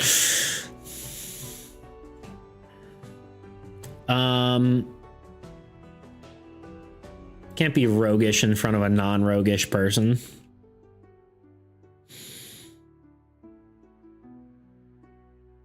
I didn't even get myself water. Let me get myself let me get myself water while you decide on how you're gonna recover.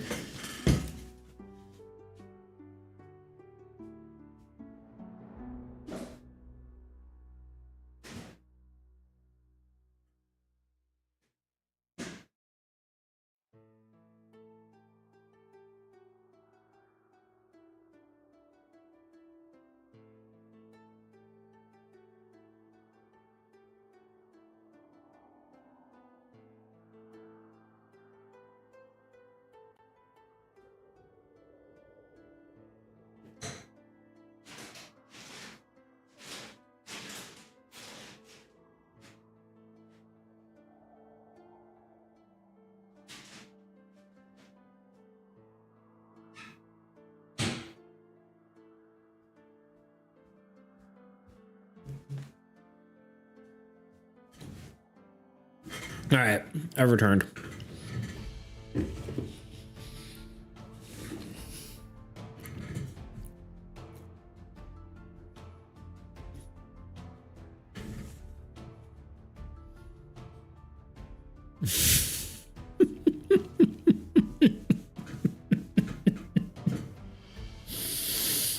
Go down after Cyrus calmly. Hey guys. And as I pass a scientist, oh yeah, by the way, a ghost disassembled your telescope. It was super scary. That's why I screamed. Give me a deception roll.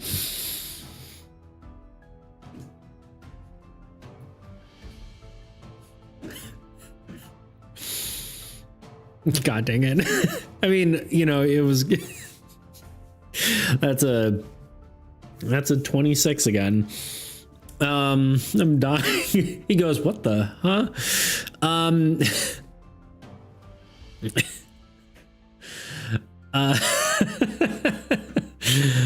You kind of, yeah, just say that. He goes, what? And then you walk in, and as you walk into the lab, you see Luana and Cyrus talking to another individual, a younger looking lad. What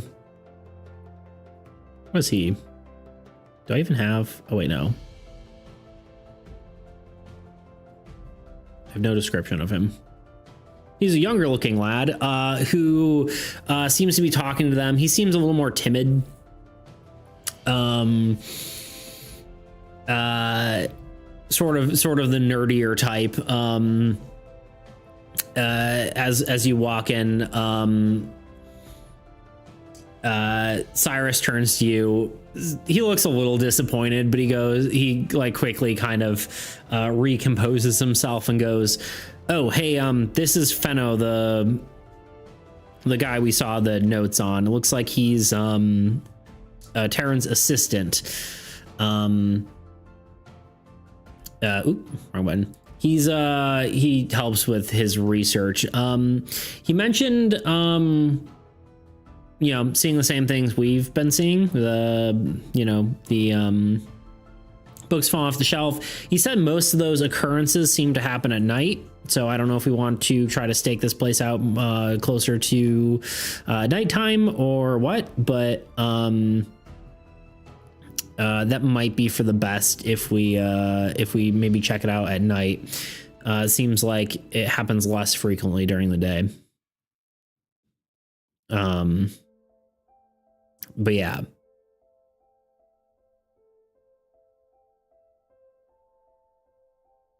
And he goes, but otherwise, I mean, you know, I understand some of this stuff. He says, looking around at like all the, I guess as you enter the lab as well, one of the biggest things you notice, I'll give you kind of a description of the room. There's a bunch of, you know, tables with just like a bunch of different vials and beakers and stuff like that. Sort of a lot of different samples, right? In different sort of containers.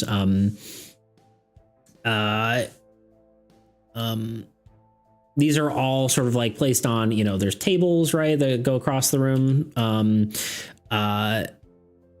Again, lots of beakers and vials of various liquids, and notably, you know, body parts, kind of, right? Like usually they're not like, it's not horrifying walking in here. It's not like it looks like a mad scientist lab, but there are definitely some weird stuff. Probably the biggest notable feature though is there is a vault on this door, or on this wall here, that seems to have seems to be locked. And then yeah, there's a like a desk in the corner, and then, you know, some tables like along the walls. There's also, actually, I guess along here there's a bookshelf. Let's do this. There's a bookshelf here. There's, you know, some tables around. And yeah, that is Cyrus's advice. He goes, maybe we should wait till night, come back, do some more investigating then. Otherwise, yeah. Sounds good, Cyrus. Always so smart. Let me just take a quick look around first. I pretend to inspect the books, beakers, etc. until I get to the vault and press my ear to it. Okay, give me a, I guess that's just a perception check, right? It's not visual perception, but...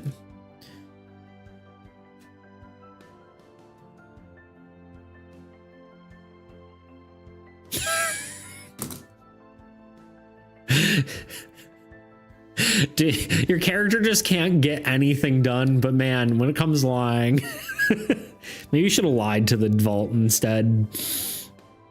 Yeah, that's a 1. Yeah, you know, out of 1, Tavern kind of comes into the room. He just goes, "What are you doing? That's my vault of my because that's my personal effects. Please do not look at that." He seems annoyed, but he also doesn't seem too concerned because of you know, I guess he knows you're investigating. He goes, "Please don't worry about that. Please investigate everything else." At least that's your initial assumption. You can dig into that more if you want, but sir, I have a condition that makes my ears gravitate toward metal, so please don't discriminate. I'm gonna need another deception check on that. Time for another 19. Dude, I think it's just me and you playing D&D right now. 17, yeah. Good enough. He goes, "Oh, I've never heard of that, but okay. I'll be outside. I'll be in the foyer if you need me." At least we're having fun lying. True. I guess there is also a door here, but it kind of seems to lead to like more of a I kind of forgot about this, but it leads to like a sort of just like another entrance. It's not much of anything.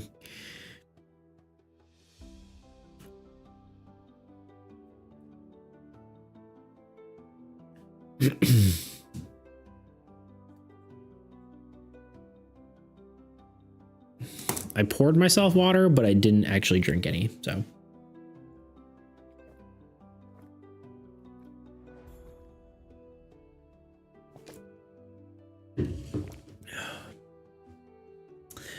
Yeah, you successfully lie to him. What else do you want to do? Do you want to continue searching, or do you want to cut tonight?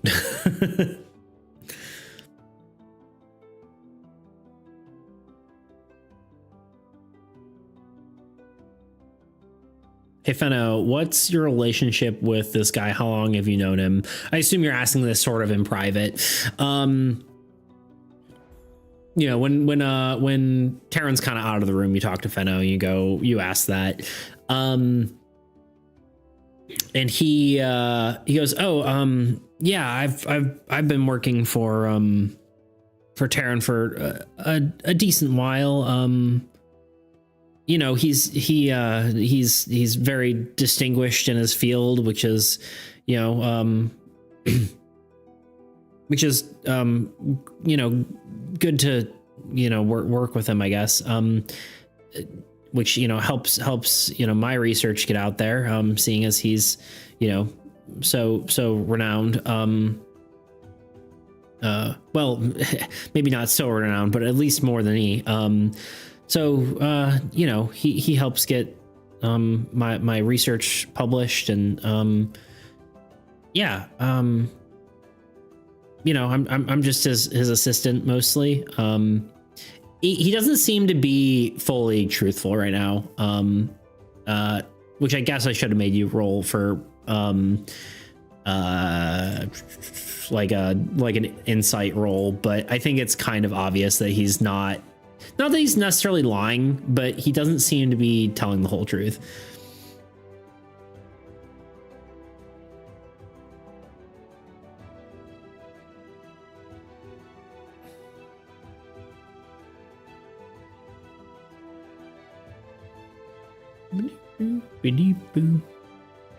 Got 6 minutes to an ad.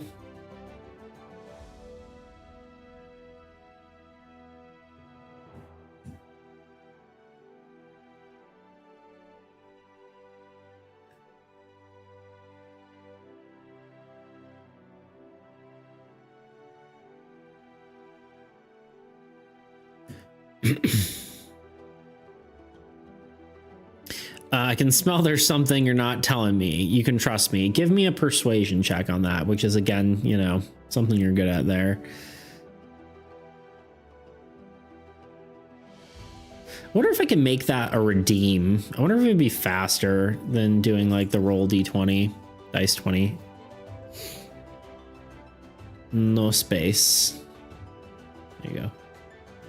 It's still a 13, I think. What's your persuasion? 4. It's still an 11. He seems kind of hesitant to talk. He goes, I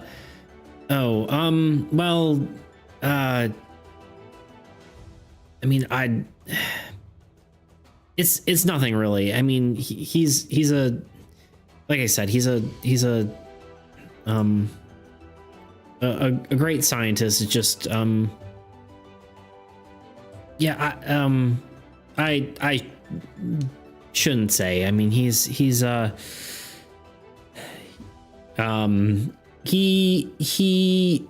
continues to hesitate, and then he kind of goes, he just goes, well, it's just, you know, some of the research is definitely more my research than his, and like I said, but he helps me get it published, and he seems like he's still not telling you the whole truth, but he also doesn't seem like he's going to give you any more than that, but he does seem more nervous now, almost give me an insight check, actually. An insight roll. Man, I saw a play like this. He's using you. Gotta ditch him. 10. Insight. What is your insight? +1. You can tell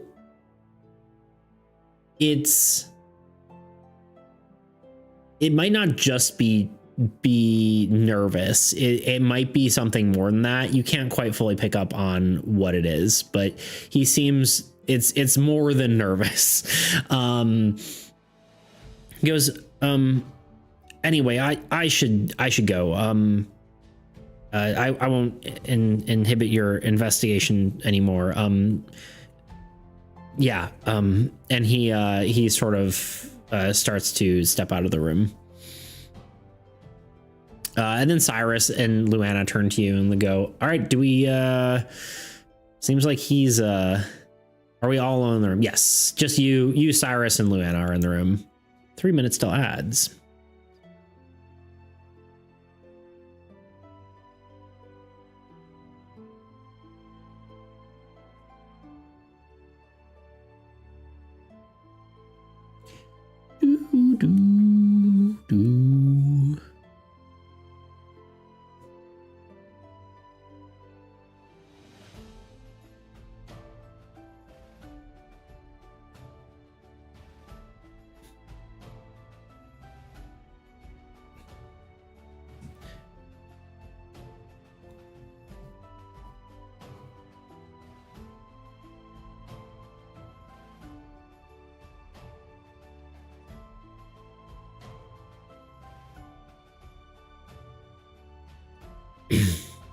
Guys, come out. There's something they're hiding.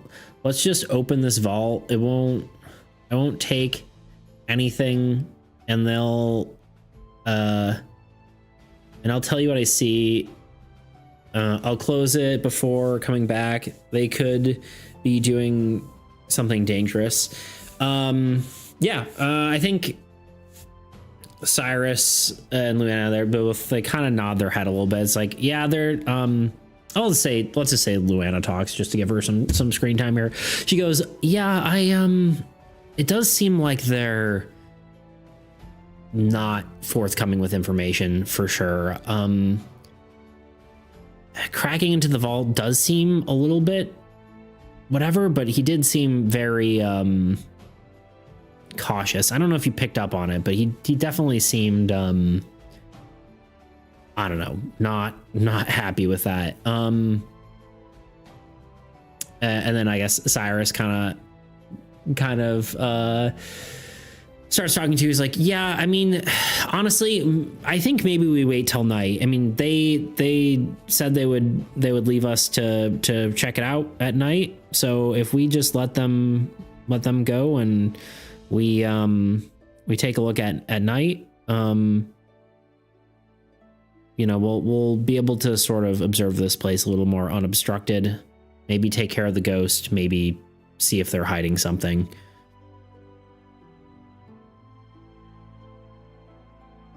I think they're not super they don't disagree with you opening the vault.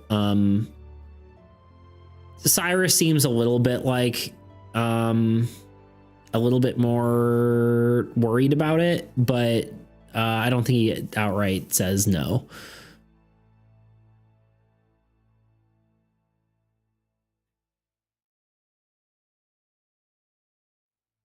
Let me check now because things could change by night. Okay. Give me an investigation check of the vault. Although ads are starting, so you give me a roll and then we will come back to that. An 18, nice.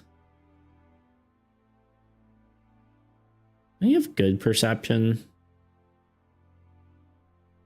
And +1. Well, I wonder what happens. You're about to find out after this commercial break. BRB. I was playing Dungeons and Dragons the other day, and by the other day, I mean like a year and a half ago, and my players were in combat with a monster. Slot for each body part: head, shoulders, knees, toes, etc. Except not really that at all, and more like head, body, right and left arm, right and left hand, legs, and feet. I felt like this was a good idea, but after a while, I felt like it was sort of limiting. How many cool arm items would there be compared to like actual weapons or items you'd hold in your hand? Or say you have a character who has a shirt that you like, but you also want a jacket over it. I'm only kind of kidding with that example. Anyway, so instead I just tried a different format, going with head, body, legs, right and left hand, and 3 utility slots that could take any sort of item. I was hoping this would give a player a little bit more freedom and flexibility with builds without forcing them to only do one type of item per slot. So not sure which way to go, but I'll figure it out soon.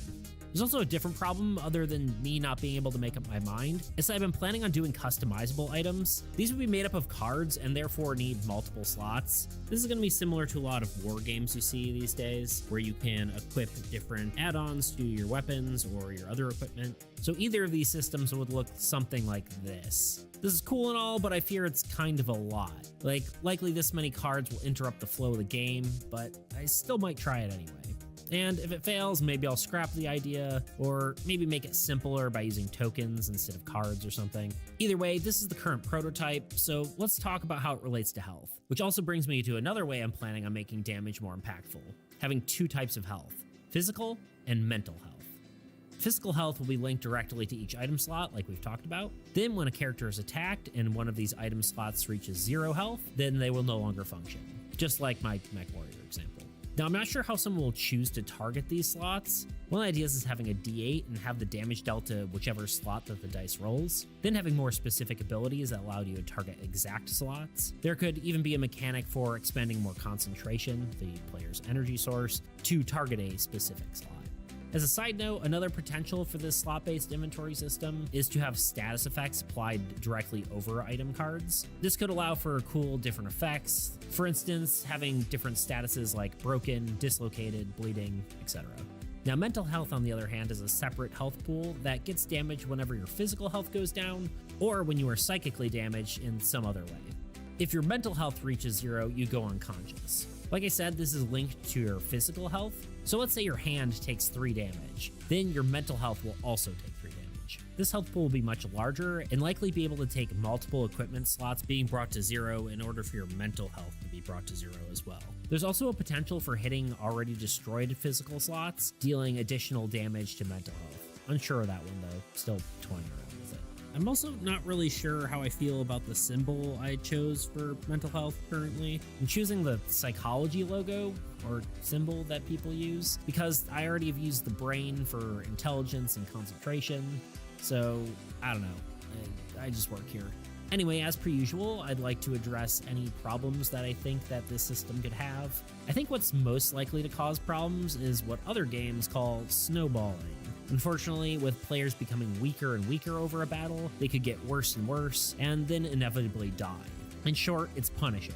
I generally don't find myself drawn to in these sort of games, or at least when it comes to like video games and stuff. However, I think the realism could lead to better storytelling, which is inevitably the biggest goal for this project. Although I really want to make sure it's not too punishing, because it's not really what I'm going for. I'm not looking for something. Actually got ads. Am I not subscribed yet? I guess you weren't for... I think it literally ended mid-stream. So many ads, dear lord, since when do I get so many? Crazy. Yeah, I mean, it's 3 minutes of ads, so it's got to be a lot, right?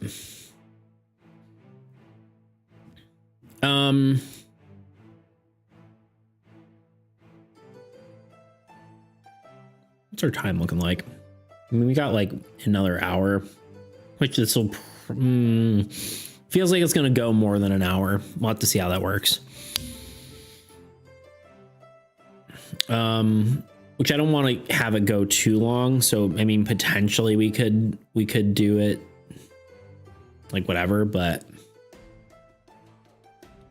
I was subbed, but it didn't notify when I resub. So how did I get ads? But it didn't notify when I resubbed. I think you have to hit a button to notify, don't you? It doesn't automatically do it.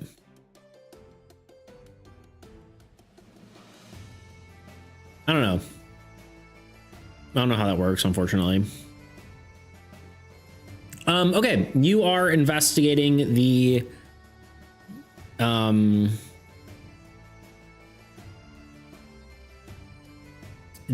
vault.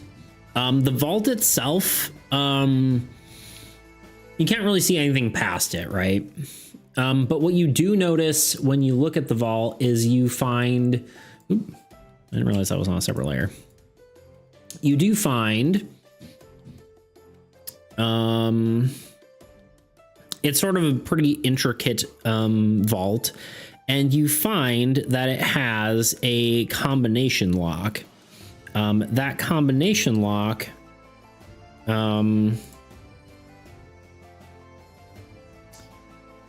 has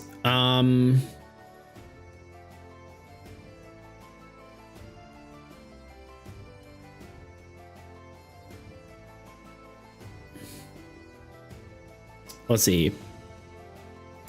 The vault has a code, but it's in you know, a sort of spin dial code, and on there it has three sets of 2-digit numbers, right? So it's it's if it's zeroed out, it'd be 00. There's like a separate little thing 00, separate little thing 00. So 3 separate 2-digit numbers. Sorry,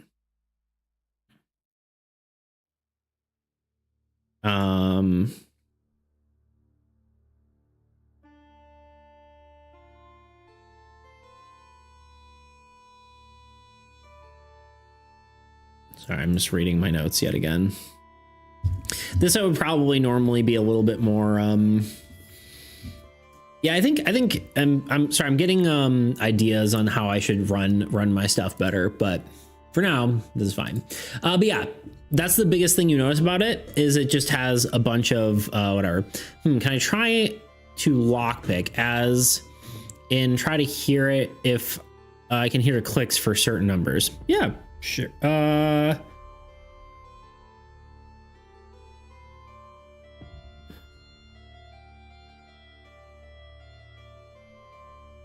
Yeah, I mean, go for it.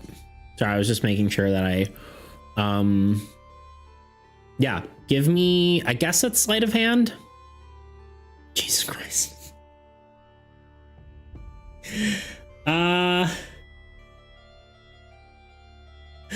Plus you're a rogue, so that's just a +6. Well, it's a natural 20. I wonder.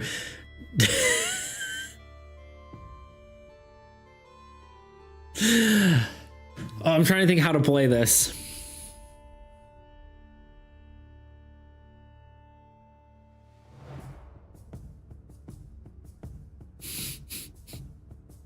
Dude, if you just derailed the entire thing. Okay, screw it. You do it. I mean, you successfully pick the lock. I mean, you are a talented, if you were maybe like some random character who wasn't talented in this, I might not let even a 20 do it, but I think because that is your skill set, you are a thief, you know, a rogue. I think you just do it.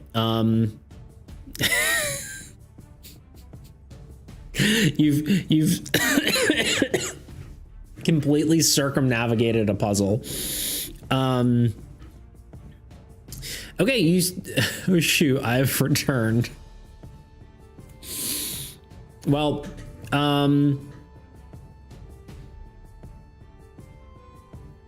I've broken beats. Well, here's the thing, it's supposed to be a puzzle, but and we haven't, well, I've guessed you've done puzzles before, screw it. Yeah, you spin the dials and you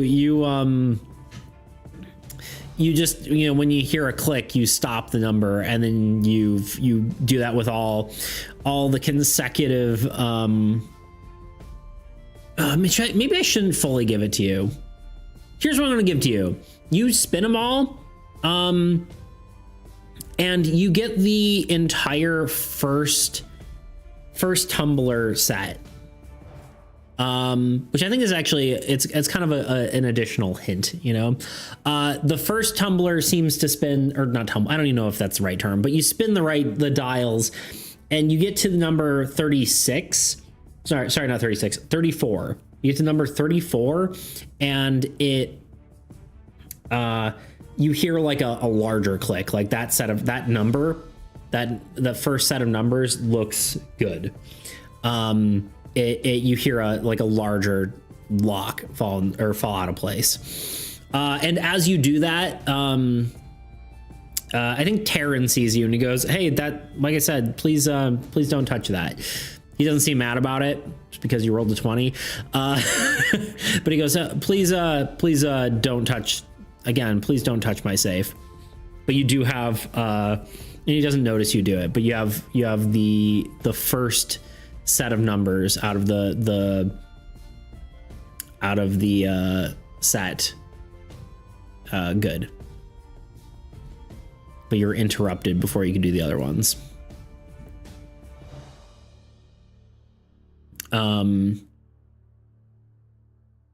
I think also as he walks in and he's sort of like asking you something, is sort of another thing that throws him off of being upset with you is that one of the books on the shelves just falls off. It just like, it not even falls off, it kind of slings itself off and just like crashes into the table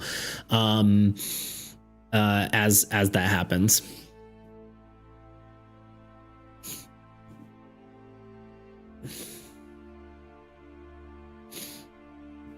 I don't remember when you were here last, Tebow, but to catch you up, they're investigating a haunted lab. Yeah.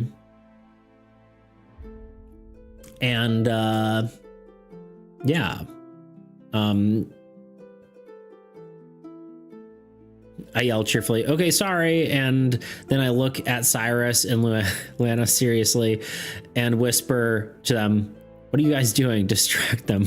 Distract that weirdo." He goes, I got lost in making level 3 choices. And man, I'm loving this. Well, I'm here for a while. Nice.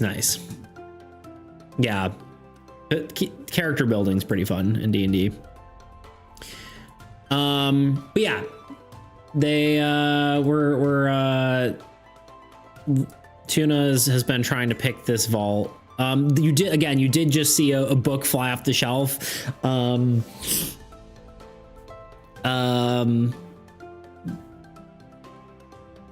help me open this safe.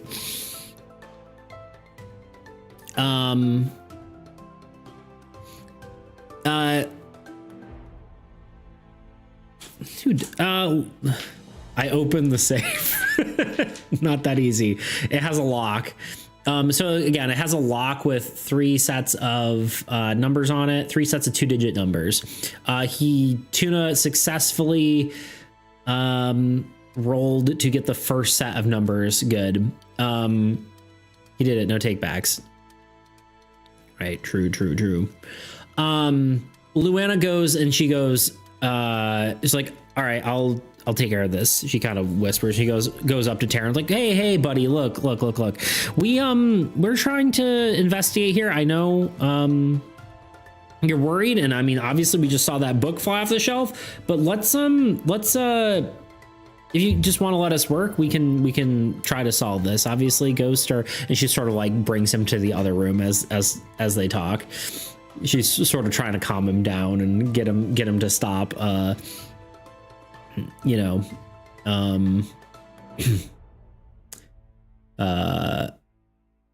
To stop. Just get him out of the lab rather. Cyrus is going to look around himself. He's going to take a look around because that book just flew off the shelf. He fails miserably. +1 respect for Luana. That's now -49. I don't know what you've tried so far. Just got here basically. Literally all that Tuna has tried was doing a sleight of hand roll and got a natural 20. So this is a whole puzzle. And basically for this room, you've gone into the room, gone directly to the safe, and tried to open it.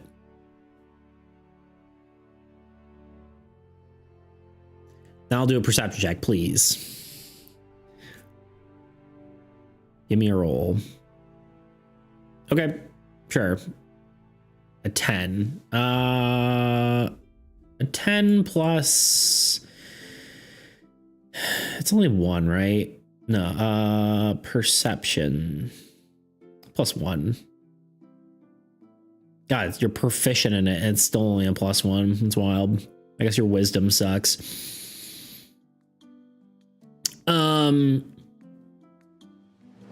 We'll give you something though, because a 10's fine.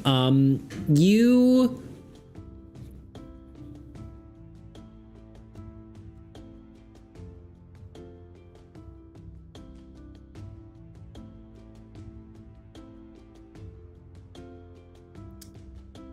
What do you notice?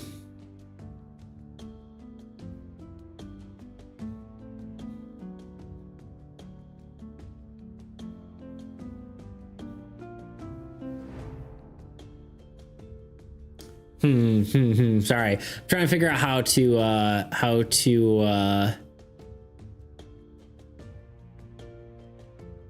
what to do here. Okay, so yeah, you notice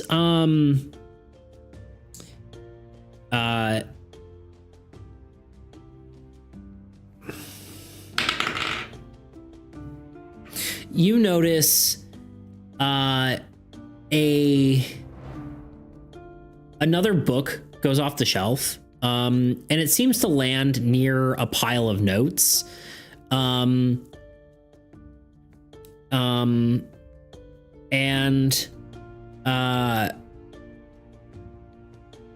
You also notice that for a brief moment, you seem almost it's more of an extrasensory sense, like it's like a as a person in a magical world, you notice a faint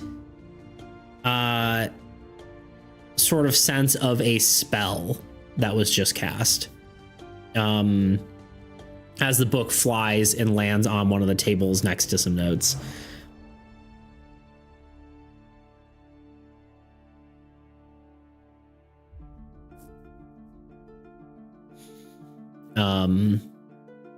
Otherwise, yeah, you see a bunch of beakers and test tubes and stuff like that filled with various liquids and different biological components, mostly, tree matter, blood, You know, there's jars full of like, you know, different organs of creatures and deceased beings.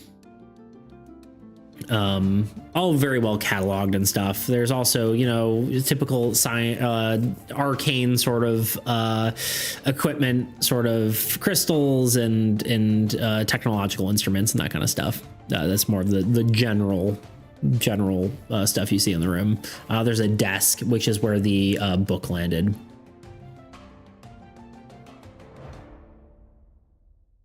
Interesting. I knock on the backboard of the bookshelf where the book flew out. You knock and it seems fine. It seems solid.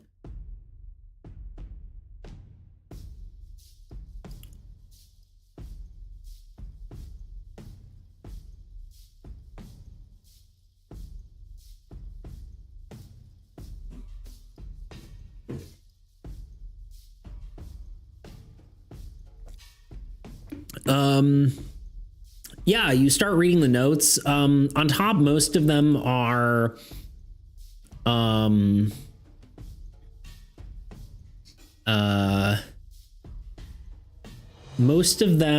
notes on different tests being done about the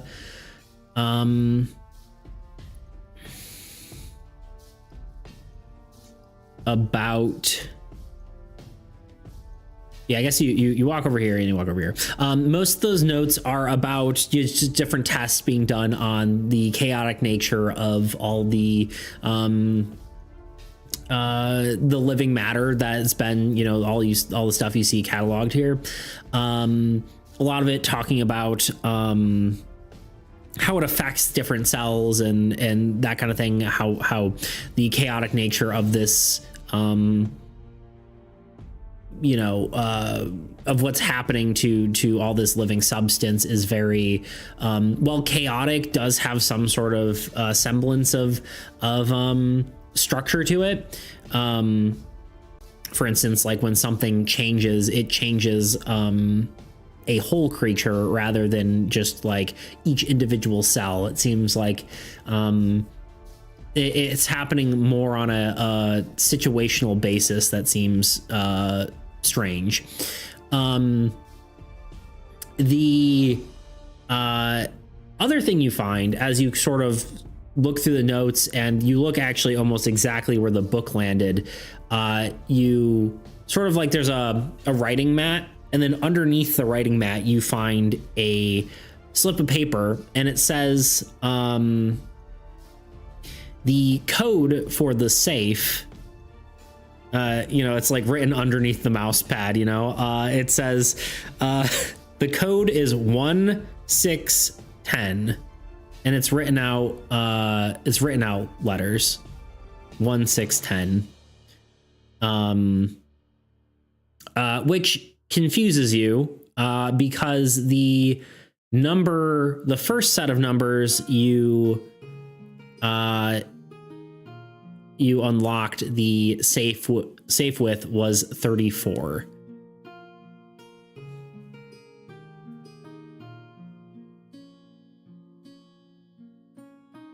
Boom, boom, boom, boom, boom.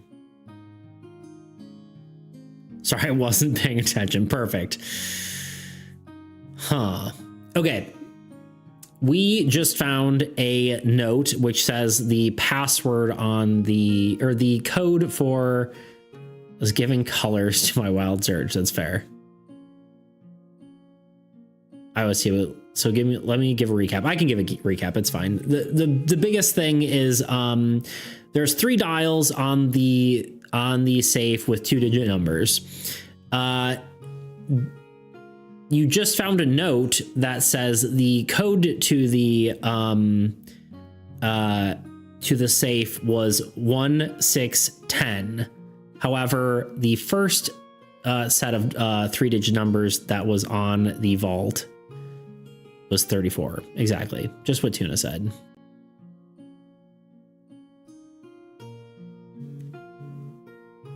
I don't see Tuna's messages. It took a second.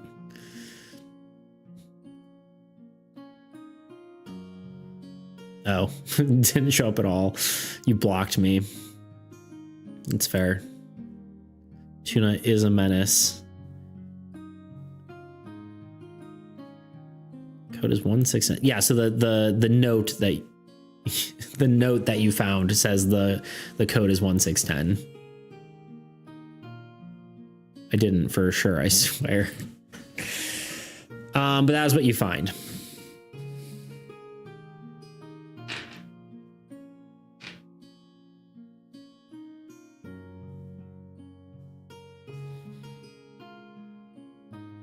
I go to the vault and try it.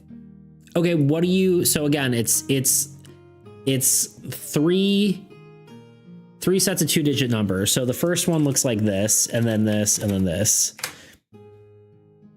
Because you have 34 when Tuna lockpicked it. But the other two, you don't have anything yet.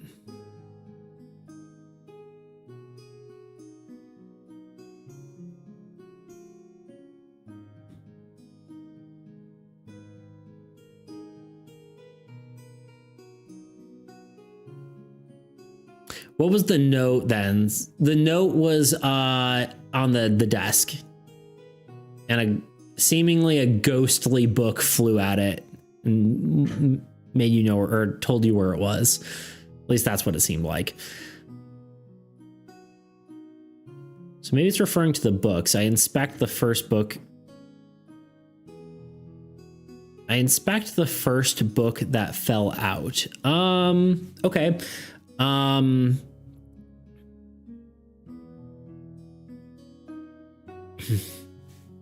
You look at the book, and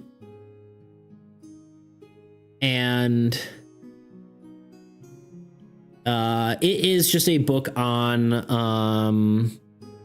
it's Magic 101. It just basically has some pretty simple basic it's magic for dummies, and it basically just has some pretty simple explanations on concepts of magic and all that kind of stuff. Nothing too specific.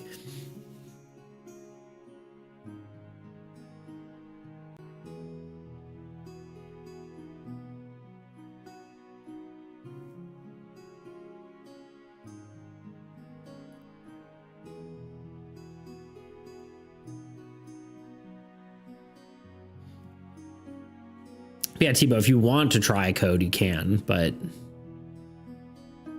that is what you see.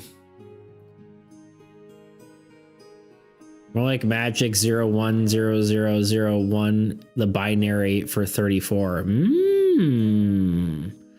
He's on to something. Just kidding.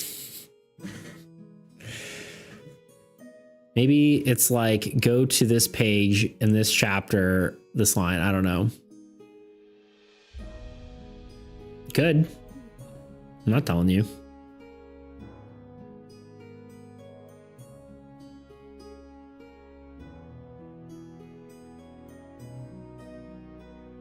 I'm not your dad, you know.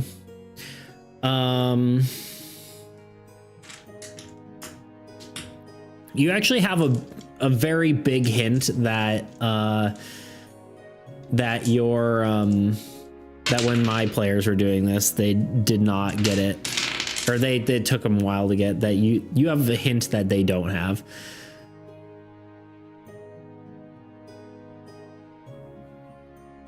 Do that. I pick up the book that got yeeted, then tell me what was on the page of the note again, because I'm not saying I wasn't listening, but I don't remember either. On the note, so you go to what? Go to page 1, chapter. Well, there wouldn't be a chapter 6 on page 1 and line 10. You could go to line 10, but you go to page, line, then word. On page 1, it is just the intro, so there isn't that many words on the page. I don't think it's about the books. Let's show this note to Cyrus and Luana, for example, and that didn't match up, right? Code is 1610.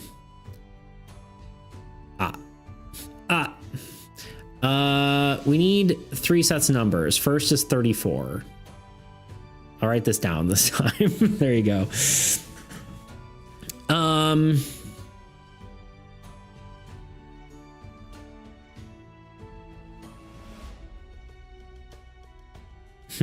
Okay, what can they give you? Check the drawers? Sure, give me a perception check. Or I guess it's investigation, but whatever. Roll me a d20 regardless. We need 3 sets of number. Oh, wait, I already read that. You want to ask Luana and Cyrus. Explain that it didn't match up. Oof, a 9. Is your investigation any good? I mean, you're in... Probably not. No. You look around, you don't really find anything of much use in any of the drawers. You kind of look around for a while and you don't really find much.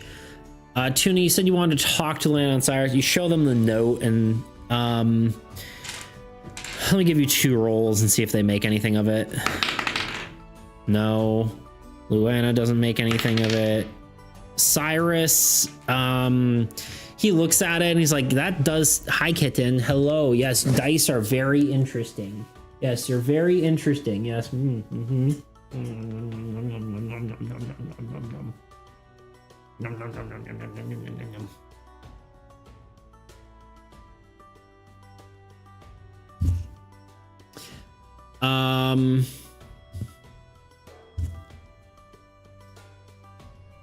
I start spinning and panicking. I just one spec Luana because she didn't get it. Yeah.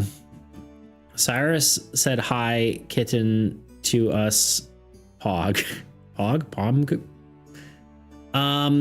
Cyrus goes, I don't know what to make of it either. Do we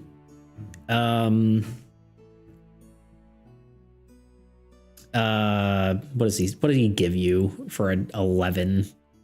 It's not really that much.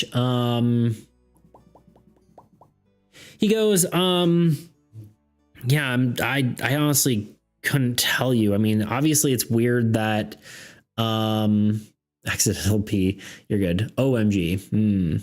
That makes more sense. Sometimes you have to accidentally pee, you know? He goes, yeah, I don't know what that's about. I mean, clearly, I mean, the note literally says safe code. So it should be the right code, but how? No, LMAO. Accidental P out of context. Yep. He sort of like starts looking and trying to figure it out.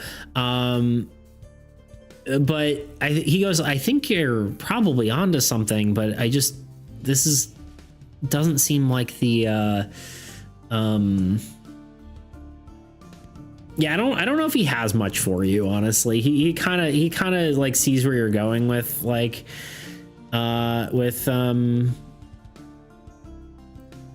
he goes, I think this probably definitely right, but, I mean, I don't know. I don't see any other safe in here. I guess that's what he gives you is like, I don't see any other safe. And this seems like it should be what it's going to, but I couldn't tell you why it's not working.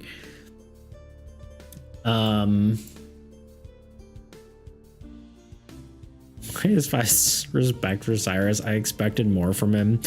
I mean, he rolled an 11. He didn't really get much there.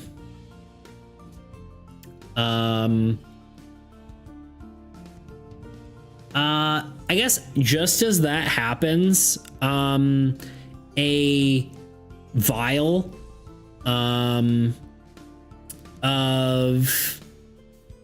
let's just say of blood flies off the one of these tables and crashes into the ground.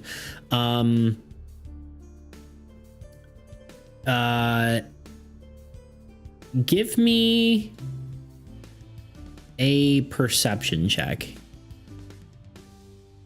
One of you, whoever feels like it.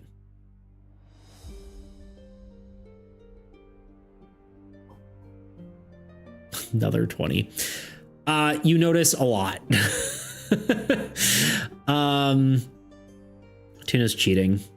The vial falls off. I see all off the shelf or off the table, and it smashes.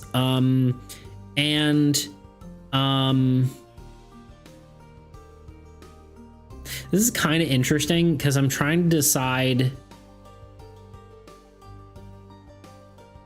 what are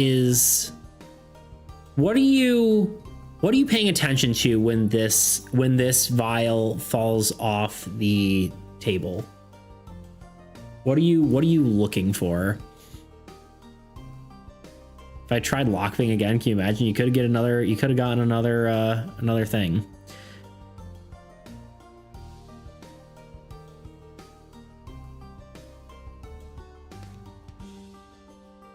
Yeah, what are you looking for when you see this? Like what's your sort of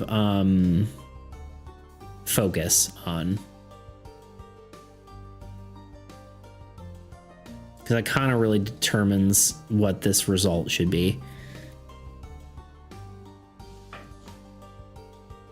Let me think. Go for it. Tebow, you're welcome to also say things if you want.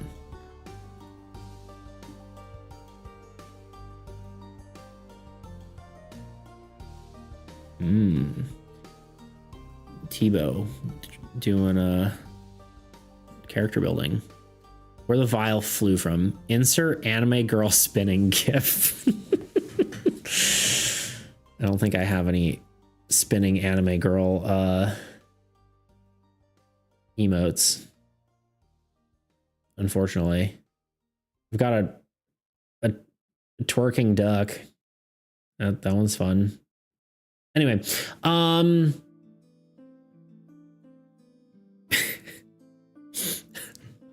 on.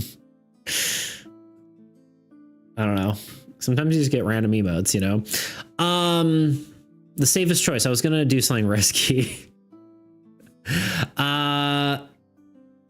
You look up and you see a lot again. You don't see a ghost. You see someone cast Mage Hand.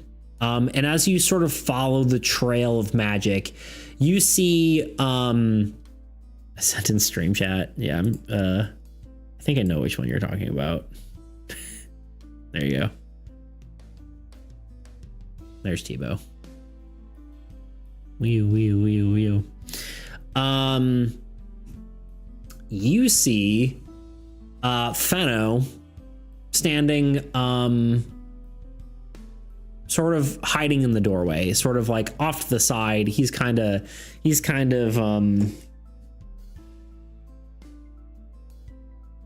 standing, you know, here-ish.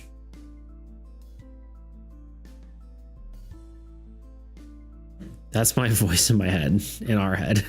You see him kind of standing here-ish, and he casts Mage Hand to knock the vial off the table. But you also notice there's something not quite right with him. His eyes are glowing like a sort of pale teal, almost fiery looking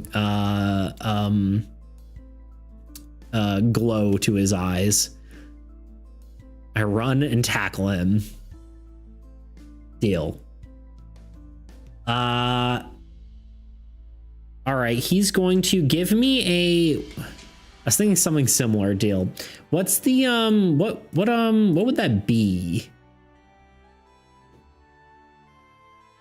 It's either strength or dexterity, probably, right? Unarmed strike could be. Isn't there there is actually a grapple, maybe? Grapple, I think, is.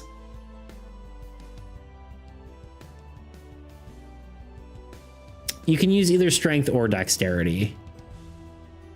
Oh, whichever it chooses. DC throwing. Oh, they have to do a DC, which attempts your strength. Okay, grapple, I think, is it. So, okay. They have to roll against your DC strength. So they have to beat a 10. I'm gonna say Fenno is got probably a -2. He's not a strong boy. You know what? I'll roll this on here because it seems more fun.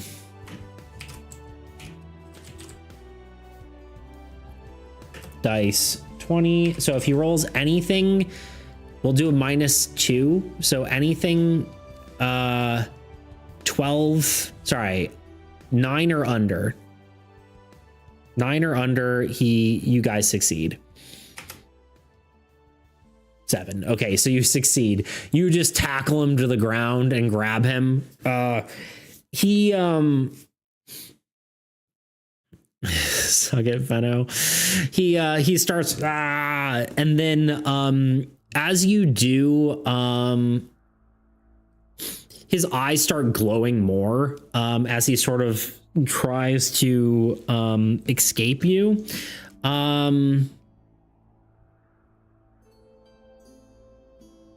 I'm trying to think how exactly this is going to work.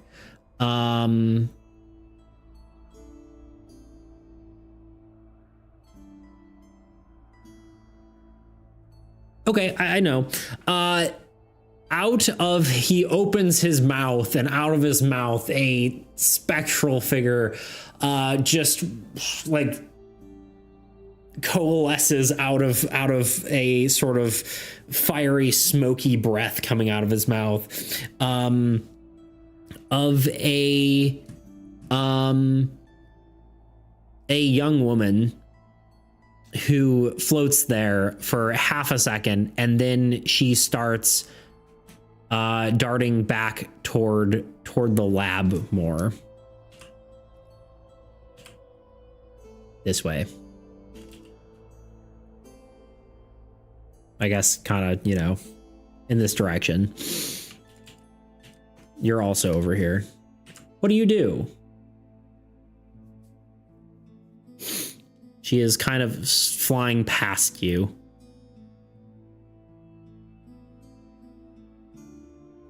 What can we even do against a ghost? I don't know. What do you want to try to do? Do you want to do anything? You can do nothing. We have no spells. You don't need spells to deal with a ghost necessarily. I mean, technically they are resistant to all non-magical attacks, but I think probably should pull up a character sheet, huh? Yeah. Do you want me to repost it at all, or? That's a great question, Tebow. I'm pretty sure I pasted it in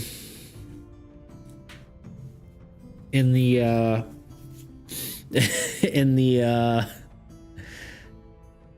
let me see. How do I do this? Export PDF, download.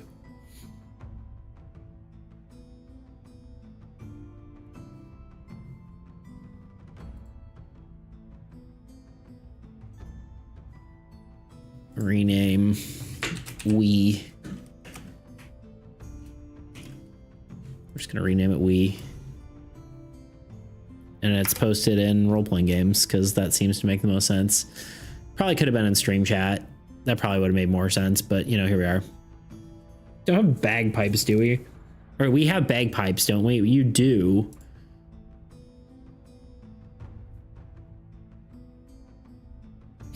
By the way, I'm so sad D&D Beyond locks some stuff behind paywalls, like information. It's free out there. Yeah, D&D Beyond's kind of like, it's a little, The nice part is that if one person has the books, then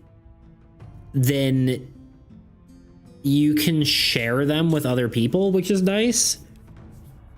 But the fact that they keep adding stuff and it's kind of a complete mess and that it doesn't let you filter by owned content is absolutely, it's just very annoying, to say the least.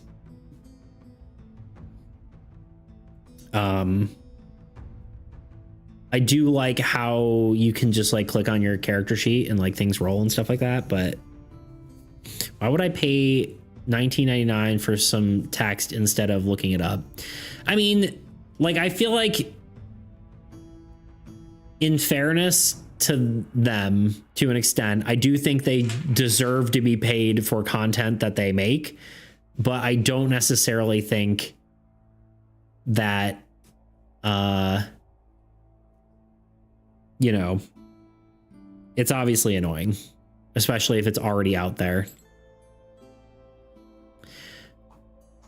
I agree, but $20. I mean, $20 is a book, right?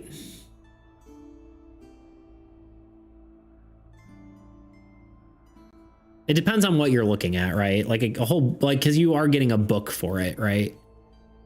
It is a digital book, but they, you know, it's the same price as the whatever. Anyway, we're getting off topic. Yes. Anyway, what are you doing? I will kneel and pray to the god of trade. He is not in this game, unfortunately. I can tell you the deities you can pray to, if you so wish, but I don't think that's going to help you, seeing as you're not a cleric.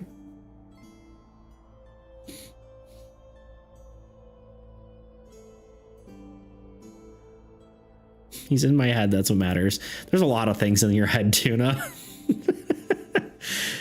Tuna, tell me what we're doing, because I was listening for sure. But just to recap, a ghost just exited Fenno's body and is running into the lab past you. Hey, that's true. So you may or may not try to stop it. Up to you. Oh, we can ignore that. Yeah, it's nothing. It's fine.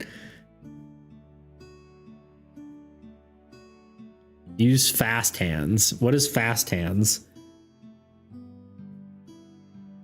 Is that an ability you have? Kind of cool. You have a poison sneak attack. Oh, fast hands, sleight of hand. Make a dexterity sleight of hand check to lock or disarm a trap with thieves' tools. Isn't that something you can already do? Oh, it's as a bonus action. That's kind of nice.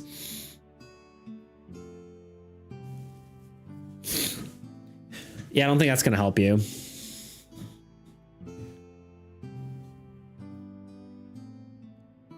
If anything fails, I want to try to attack the door. I sigh and let Luana and Cyrus, guys, it's your turn to do something. Okay.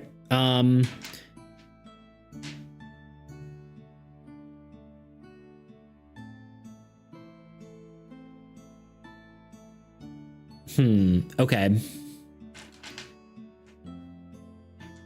I'm trying to decide what they would do.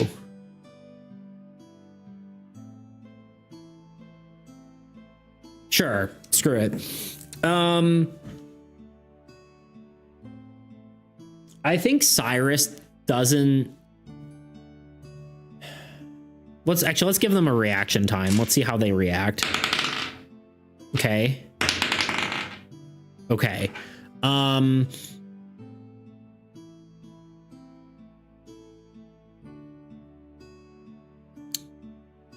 I really should have been watching from the start. I would have solved this easy. Not really, but at least I know what's happening. Okay, so basically, let me recap for you, Tebow. You've been trying to unlock this door. This is in theory, haunted well, I guess now you know, it is a haunted laboratory. Fenno was the research assistant to Terran being the main scientist. Fenno seems kind of nervous about the whole thing. And as you were searching the lab, things kept falling off the shelves. You did just notice that the things were actually being knocked off the shelves with Mage Hand as a spell, not a ghostly presence. As you noticed this, you noticed that Fenno was casting Mage Hand. Then we tackled Fenno, and as he was trying to or as you were restraining him, the ghost came out of Fenno, seemingly possessing him, and is flying back in toward the lab. You're here right now. So there. Hopefully that helps. That is the current situation. Okay. I tried carrying this party. I need Merrick back, our sweet cowboy brother. Ayo, Ghost. Oh, sorry.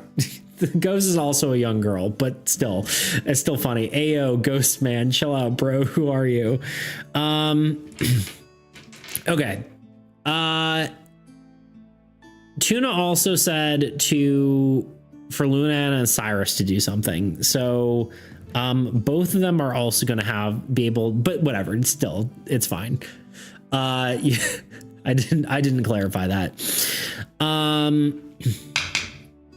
Now what? How are we doing on time? We're close to wrapping this up, I think, though. So, all right, I think things are about to get very chaotic. Luana reaches out and toward the ghost, and she kind of clenches her fist and pulls down, and some runes appear under the ghost as she's casting a spell. And gravity seems to just shift, both within, your world and the spectral one, and it kind of just locks the ghost in place as she kind of can't move. She's like, we're moving very slowly, kind of closer to the ground. Wah!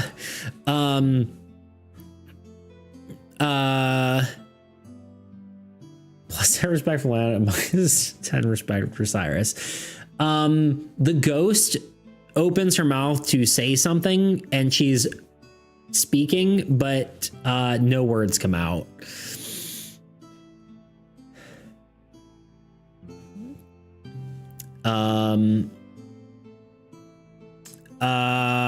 She seems like, the ghost seems like she is reaching, as she's sort of like struggling to move, like she's under like an absurd amount of weight. She's reaching toward the vial of blood that fell onto the ground.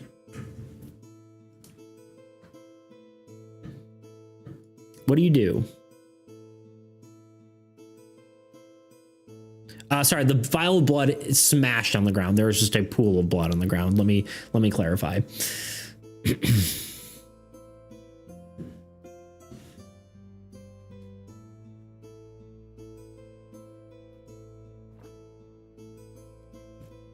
Tuna.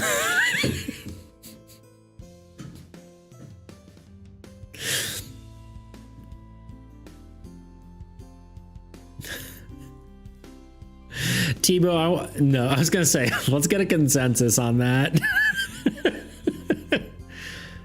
I keep him from doing that deal. I will. Tuna's just trying to die.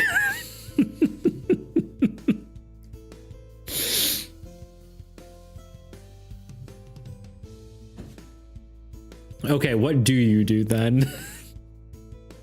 Though I will walk. Wait, hold on. I will walk to the door, frustrated, and hit the door with a hammer. What are you guys doing? You're not allowed to roll if I. Okay, hold on. Yeah, you're right. An amateur might clean it up better. You wanna walk to the vault? What's the DC? Higher than 9.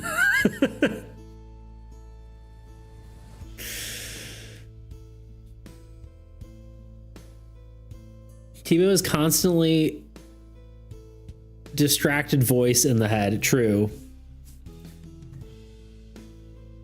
I'm the consistently insane one. Also true. Okay, so Tebow's just doing an equally ridiculous action. Here's the scene. There's a ghost trying to escape, and you just walk past the ghost and just hit the vault with a hammer. Luana goes, what the beep? She goes, what the dude? What are you doing?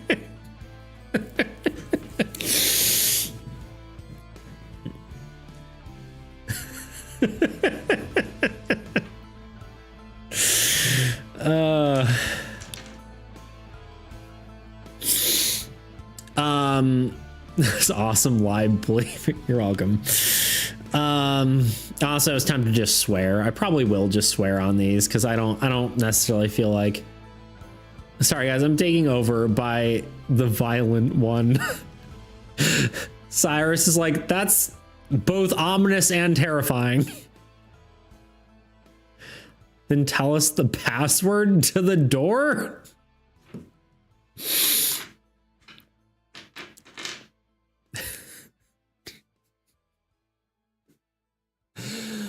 Oh, God.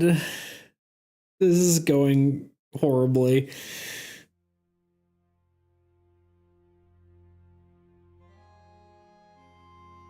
You'd rather see me lick blood than violent. It is. I hit the door. Sure, give me another roll. At this point, okay, it has gotten full chaos. Fenno's passed out on the ground. You get a 5. You just hit it and goes, ding. Tebow's playing Minecraft, not D&D. I give up.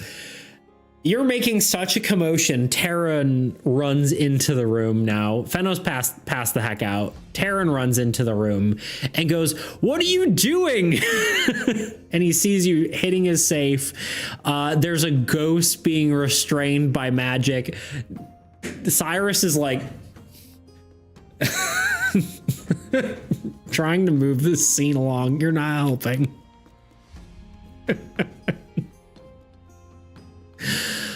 Oh God. Okay. Well,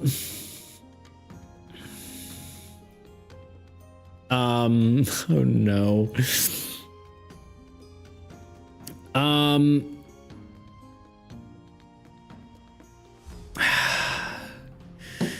God. Okay, what happens here? I think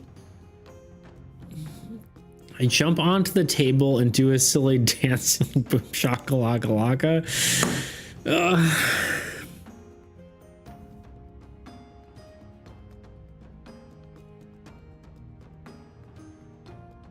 All right, screw it. Roll initiative.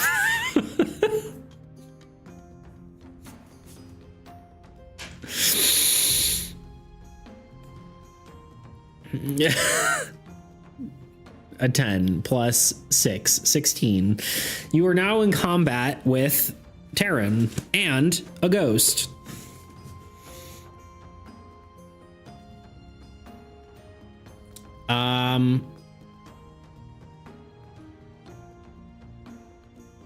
Let's see. We rolled a 16. Luana's ahead of you.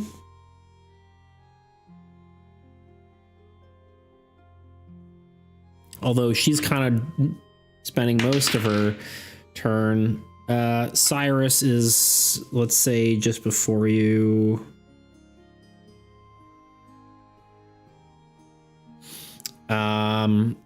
Tavern is after that.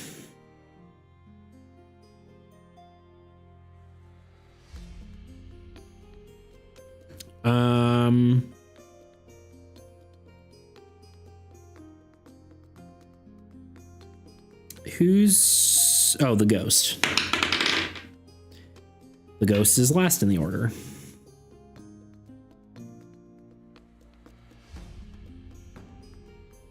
There you go. This is what you asked for. If 2 were here, he'd blow that ghost away with a powerful toot. A deep toot, some would say. Some might say that. Luana is first in the order, but I think she's mostly concentrating on holding this ghost in place. Just to set the scene, you see Tavern go, "Get off my equipment!" And he starts channeling a spell. And he goes, "And I said, don't touch that door!"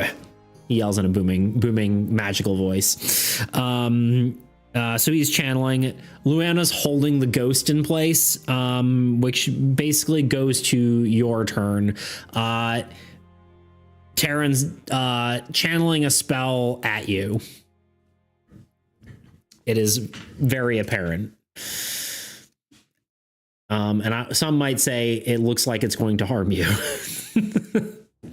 Anyway, while you think about that, time to be right back.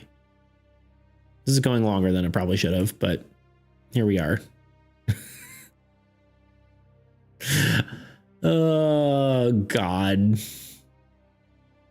Anyway, be right back. I was playing Dungeons and Dragons the other day, and by the other day, We're 6 minutes into this one. A year and a half ago, and so, I don't know. I just work here.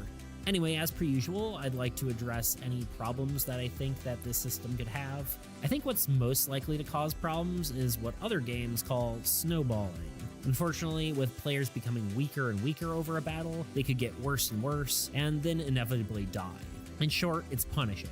I generally don't find myself drawn to in these sort of games, or at least when it comes to like video games and stuff. However, I think the realism could lead to better storytelling, which is inevitably the biggest goal for this project. Although I really want to make sure it's not too punishing, because it's not really what I'm going for. I'm not looking for something where your characters are dying all the time, but we'll see how it goes. The only other thing I could see being an issue would be the sheer number of cards that a player has to look at. Granted, this wouldn't be much different than any other game. You usually see this in a character sheet, so this could be okay, but I worry if I do keep the customizable weapons, this could end up slowing the game down a lot. But yeah, I think a character struggling to succeed and seeing them overcome these obstacles despite being broken and bloodied is a lot more interesting than a character who gets knocked down and is perfectly fine moments later. At least, that's what I think.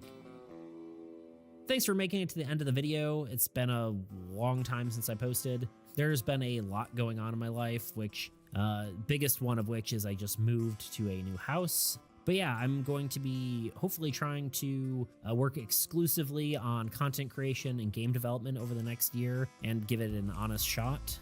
But I'm also working on a lot of house renovations and that kind of stuff, getting everything together. So yeah, it might not be as frequent to start, but once I do get into the swing of things, you're going to be seeing a lot more of me. I've also started streaming. I'm trying to do Tuesdays, Thursdays. But yeah, like I said, currently busy with housework.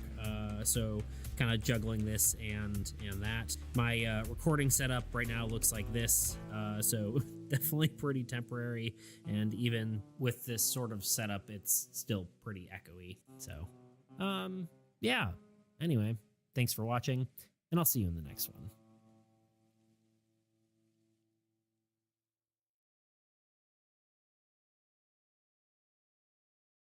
Sup, I'm Beats. Making a survival horror themed board game in an hour is quite the challenge. Especially because unlike in a video game, you can't really rely on immersion to scare you. No creepy sounds, no moody environments, no jump scares. I could do scary artwork, but I don't really have time, and even if I did, when was the last time you were actually scared from a board game? And no, Ouija boards don't count. Ouija board, Luigi board, you know, whatever. Anyway, this is my art. It's really bad. I'm sorry. So all I'm really left with to provide a horror theme is the mechanics. And because I didn't have time to come up with a new mechanic, I decided to use one from the scariest game I know, Battleship. Okay, hear me out. Battleship has what is effectively a stealth mechanic, which can help build suspense. So the final result is a blind asymmetrical PvP game where one player is the monster and the other player is just a little guy, you know? Luigi Both players board. roll dice to move around. Oh, wait, not art, this one.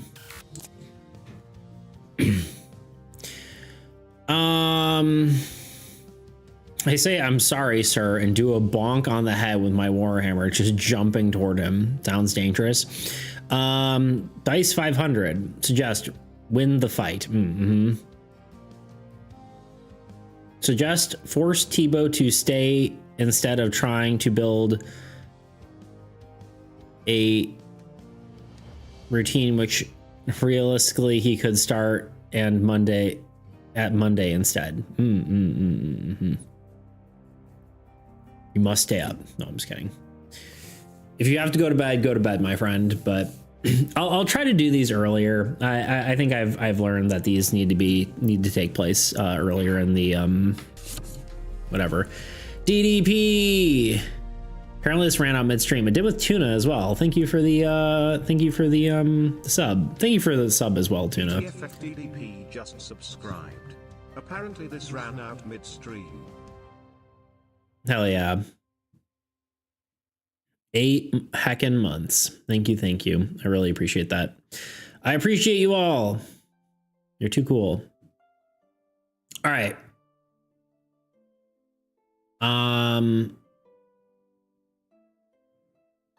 Okay, we're doing a bonk. We're doing a bonk on the head. Actually, let me roll one thing. I forgot to see if Luana can hold this spell. I don't think she can. I guess, yeah, actually before your turn, her concentration drops as like this scene kind of unfolds, and she is unable to hold the spell longer, and the ghost is now free.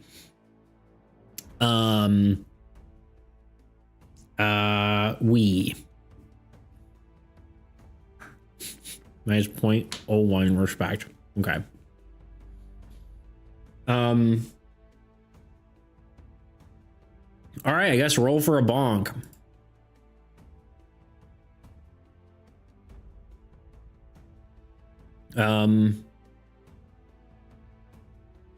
It's your warhammer, so d20 plus 2. I'm not tracking the respectometer. It's your own personal respectometer. Pretty sure that misses.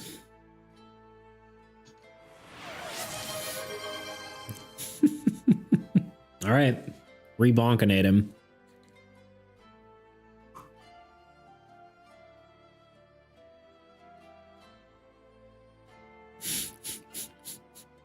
Tuna spending all his points. Wait.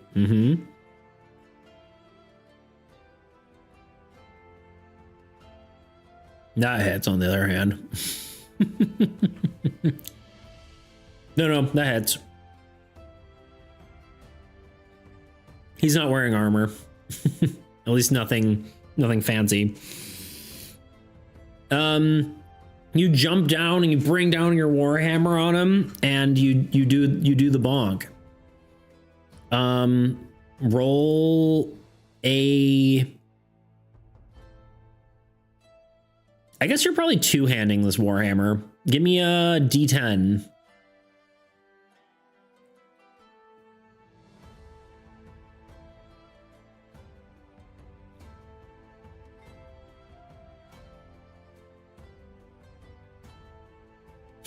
Two. You do 4 hull damage.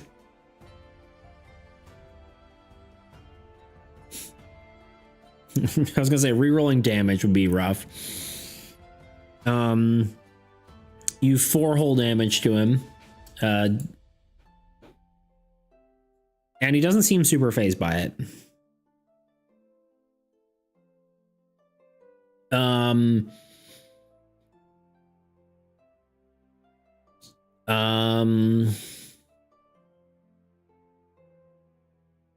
When you hit a creature with your Warhammer, you can choose to push them up to 10 feet straight away from you. Do you wish to do that? Or no? I feel like I probably should have characters in here for this. But I don't really have the right...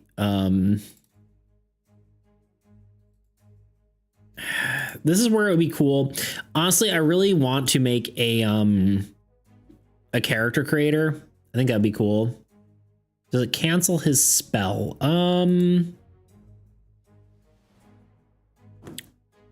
Let's see.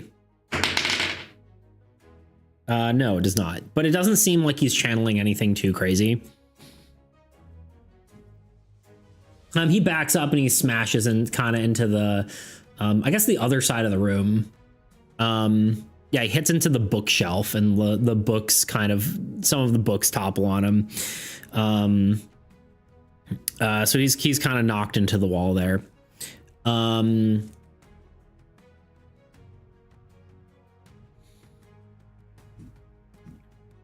You know, here, we'll do this.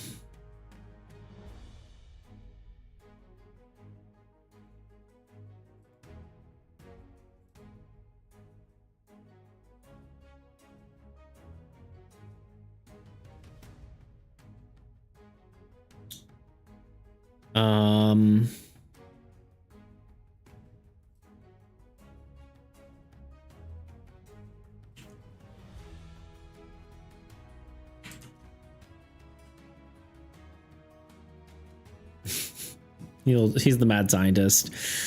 I don't know. Beast Tamer kind of looks like Luana, sort of.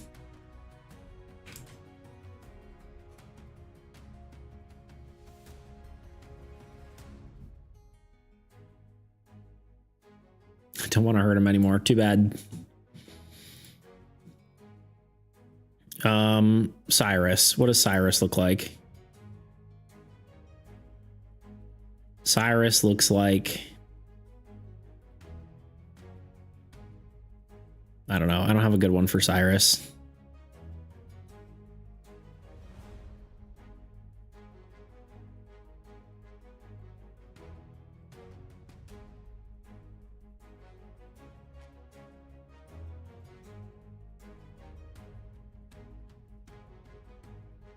And a whale hunter just hanging out in a thought bubble in my head. There you go.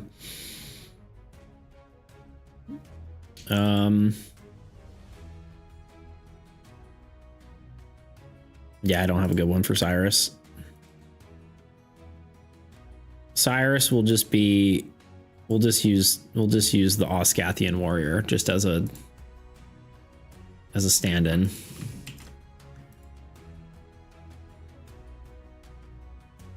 Even though it doesn't make any sense. I just don't know what else he would look like. Spellblade kind of makes sense. Sure, we'll do Spellblade. That makes more sense, at least. Sort of, kind of. Visually, maybe not, but at least Cyrus is an artificer, which kind of makes more sense with that, you know? There we go.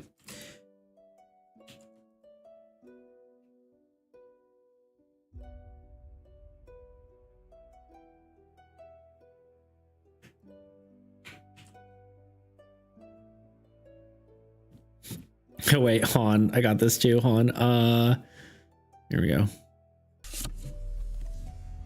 Yo! There you go.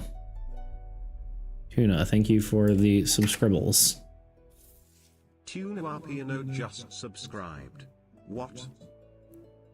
What? There you go. There's the ghost. Fenno's just unconscious, so it doesn't matter.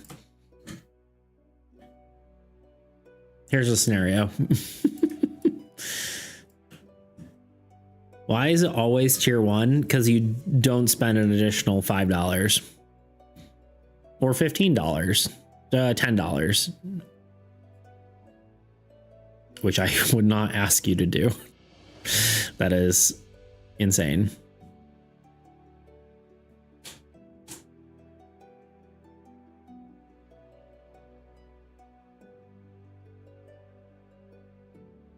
Doesn't give you the option. You can always upgrade. You just hit the unless you're doing it. Are you doing it?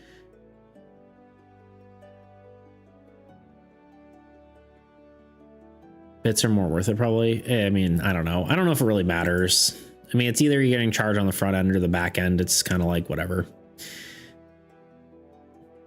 I think you can upgrade if you really want to, but anyway, we're getting distracted. Thank you for this, the subscribe. Thank you for the hydrate. And me too. I don't know what that's in reference to exactly, but you're getting distracted, I'm sure. Anyway, you just hit him. Is there anything else you're doing with your action? Do you want to move toward him? Do you want to do a bonus action? Anything else you want to do on your turn? You hit him into the shelf. He's like that. Need to hydrate that. Ah, gotcha. Hi, baby.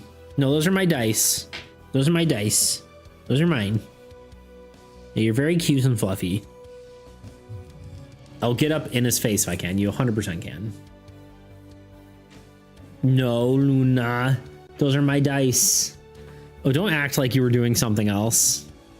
Menacingly.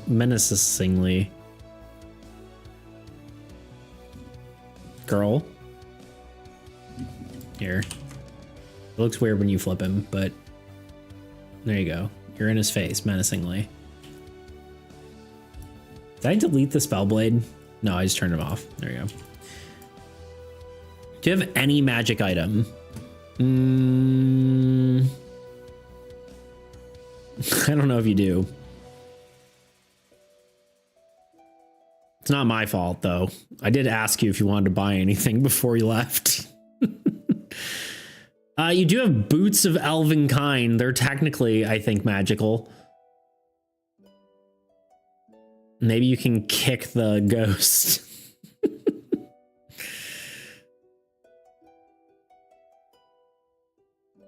Well, whose fault is that? Tebow.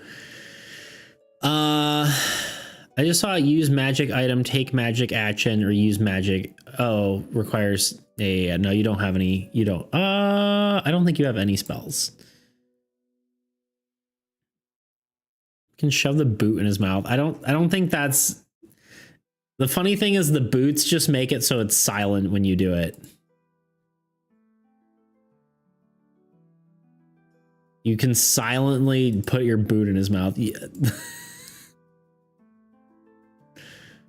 We need a sane person. Yeah, I don't think we have any of those. All right, I don't think you can do that with a bonus action, so we're gonna end your turn and move on, so we don't get stuck here forever. Cyrus's turn.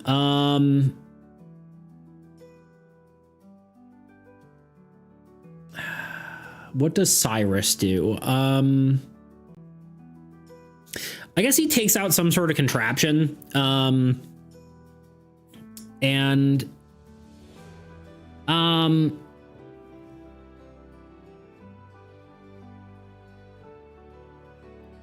I feel like he's not going to want to hurt Taryn. I feel like that's just against his character here. I feel like he's more concerned about the ghost. But I'm trying to decide if he... Yeah, I think he's going to try to stop her. He takes out a contraption and he throws it at the ghost. That is going to miss. He throws it and sort of like a sort of web. Not like a web, but like a sort of like a magical catching device. But the ghost seems to dodge it as it clatters to the wall. If you listen real good, you can tell me if if I listen real good, can you tell me if we're killing someone or what?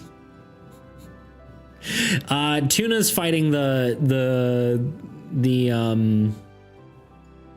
Tuna's goal is killing or fighting this mad the scientist dude. I say mad scientist. He's not a mad scientist. He's just a scientist. He's currently angry. He's an angry scientist. There's also a ghost, but neither of you have been able to. None of y'all have been able to continually restrain it. It is now Terran's turn, and he is going to blast you with firebolt.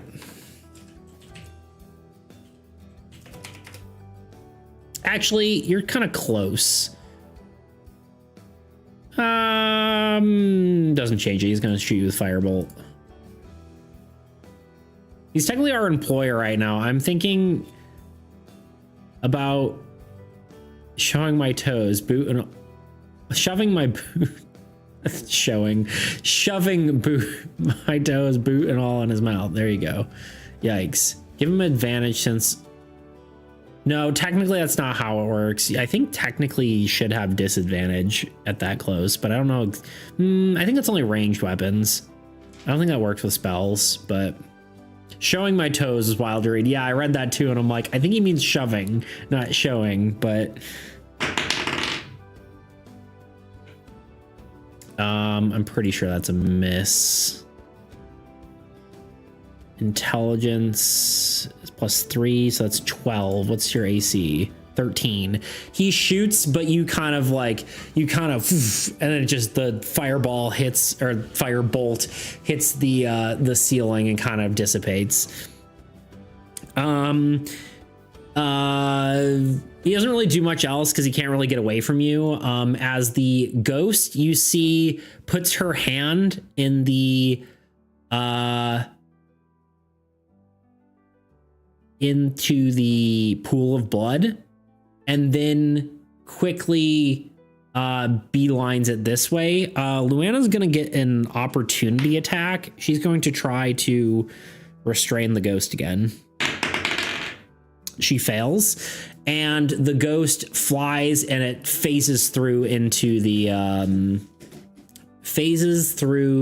safe.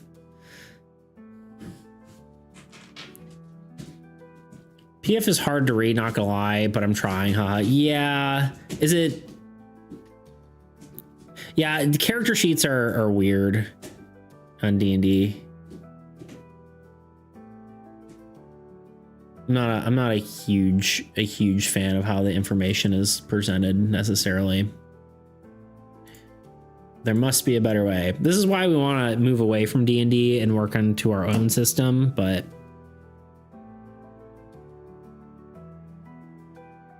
I love character sheets. I think they're cool too. I think they could be presented better. Maybe, I don't know. We probably should find a better way to do it. I might be able to do it so I can share the D&D Beyond link with you, but I got to figure that out too. What if we use steady hands, steady aim? Well, it's not your turn yet. It's back to Luana. I don't know if she knows what to do. The ghost just passed her, went through the vault. I think she's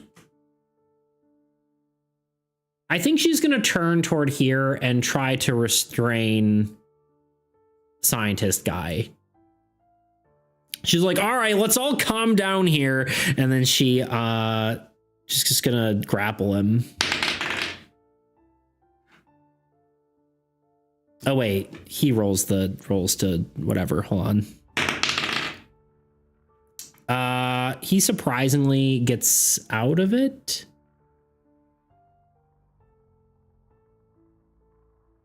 I don't know if that's true. Hold on. Where's Luana? Luana.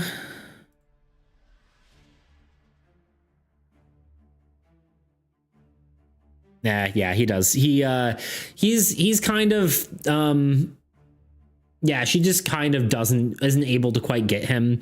He kind of squirms out of the way as everyone's just tripping over a bunch of books that are on the ground. And you're turning around on liking Luana, huh? You're being a little more generous with her. Now it is your turn. What are you doing? Steady hand, steady aim is what Tebow said.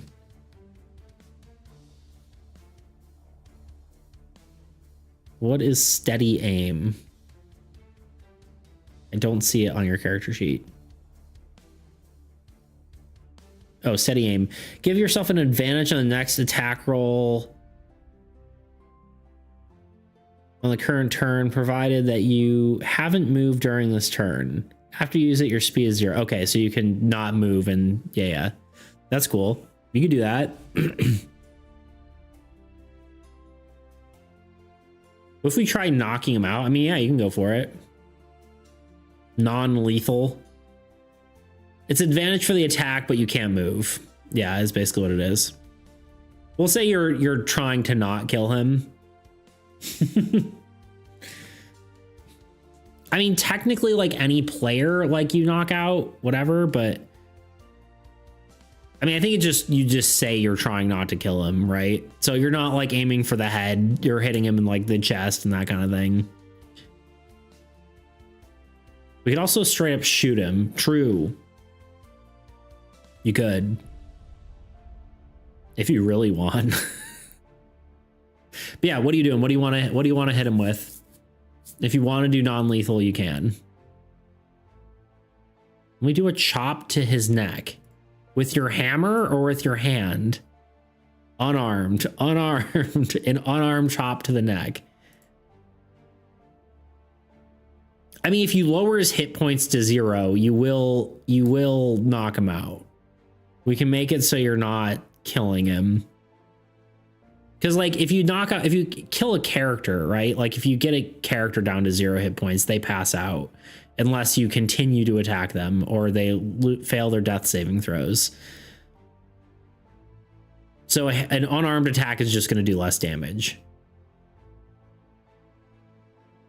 If we're following D&D rules, which we are.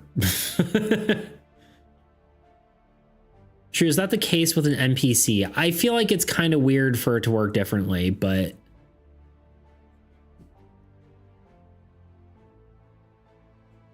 let's find out.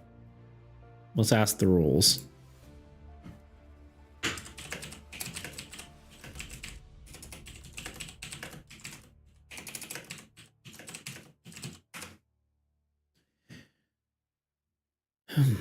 If he dies, he dies.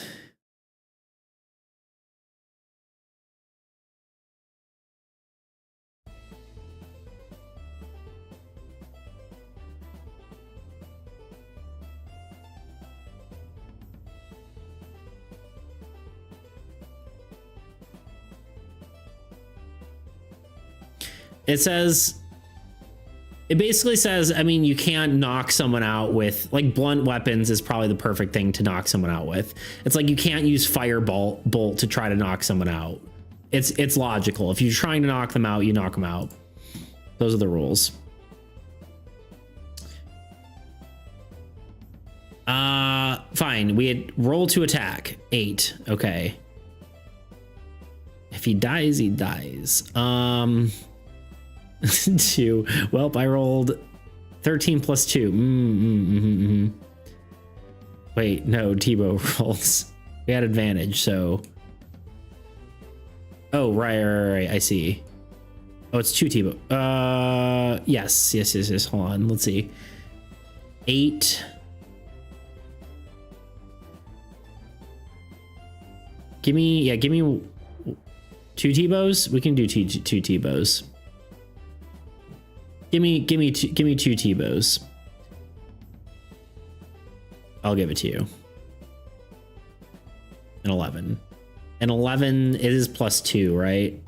11 plus 2, which is meets it, beats it. You thwack him with your hammer. You just barely hit him. Roll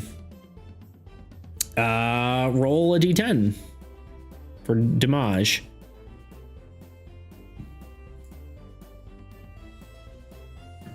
This doesn't quite seem like the right music for a battle, but here we are.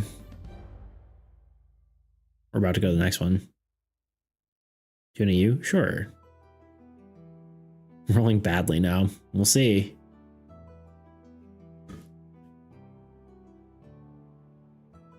I like how this just turned into a fight. 9, look at that. He's dead. He's not dead, but 9 plus 2, that is 11 points of damage. Which, what does that do? That is cool. You have successfully, he looks pretty hurt, but he's definitely not dead. He doesn't look great. We'll put it that way.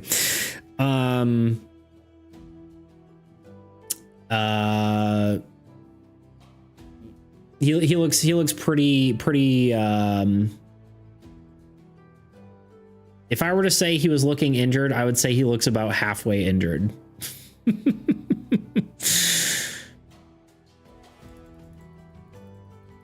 Forgot your character sheet is a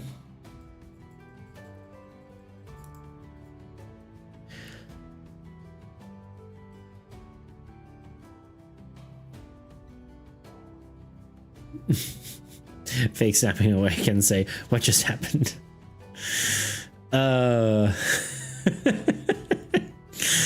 No, he's fine. He's fine. I mean, he's not, again, if you want to non-lethal, you just say, non-lethal. The voices took over. I think I'm trying to think what Luana does here in this, or no, it's Cyrus's turn.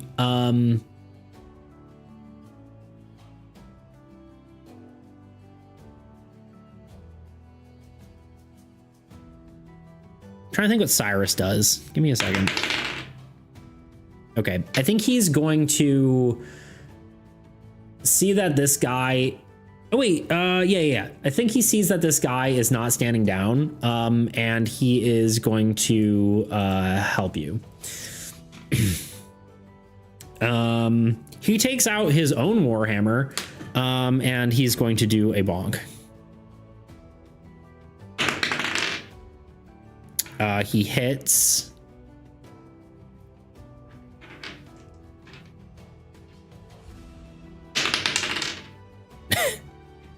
And does 12 damage. No. Yeah. He's again also going for non-lethal, but Cyrus is like, stand down. Ugh, bah.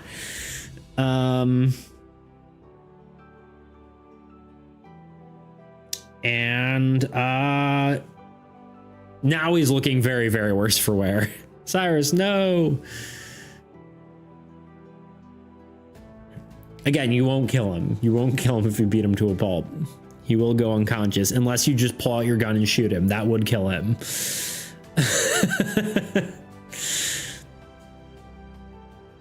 His head explodes non-lethally. Yeah, exactly. You just can't use... Cyrus hits him in the chest. He hits him with the warhammer, like, you know, holding it sideways, shoves it into him. It is now Terran's turn, and he goes... he's just angry. And it looks like, honestly, he's not even going to stand down, even if you...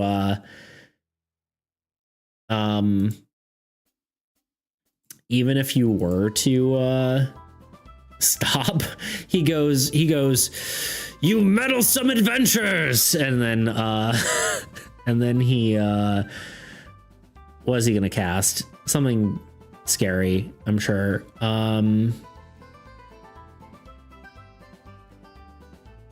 He's gonna cast... Oh, I don't think he can do that. He's going to cast Scorching Ray.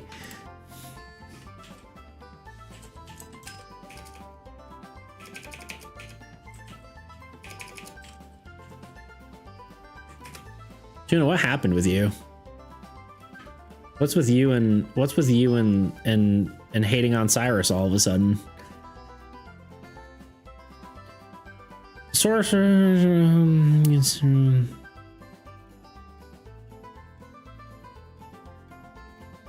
gonna cast Abdra Cadavra, indeed.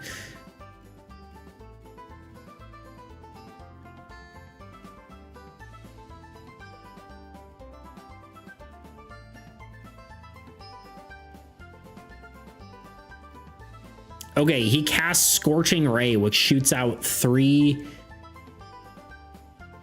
The Adventure of Character Development. It's wild. He casts Scorching Ray, which shoots out 3 beams, 1 for each of you. A 6 to Cyrus, which misses. 12 plus... I think that hits you. A 12 plus 3, 15. I believe your armor's yeah, you get hit by 1, and Luana, he misses Luana. He misses everyone but you. Playing hard to get. There it is. You guys take terrible. Literally 4 scorching damage or fire damage, which is not that much. So beam of fire hits you in the shoulder, and you got a little bit of fire on you that you tap out, but it goes away. The ghost is out of combat. Minus 200 respect for size for not protecting us. Plus 10 for Lana for dodging like a boss. That's wild. Tuna, you've lost it. All right, Luana just flips her axes around to the backside, and I guess her axes actually, do they have a back? Yeah, they have a backside, and she's gonna do a bonk as well. Try and knock this guy out. That was going to be a 14, but then my dice rolled to a 4. So she misses, but she does have 2 attacks because she has 2 axes. Also a 4. She swings, and Duder just dodges out of the way as she hits into the bookcase. Your turn, Wee. Finish him. Finish him. In Mortal Kombat.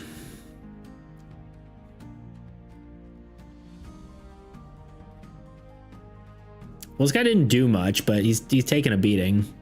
Either of you guys are Wee. That is your character. That is his name. MeWee. I guess I could just say chat, but that has been his name. It's gonna hit him, but Tuna's thinking.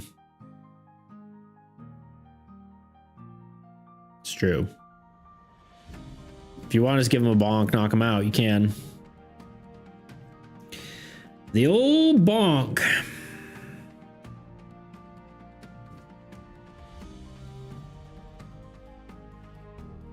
I ask him, what's the code to the save? Give me a persuasion check.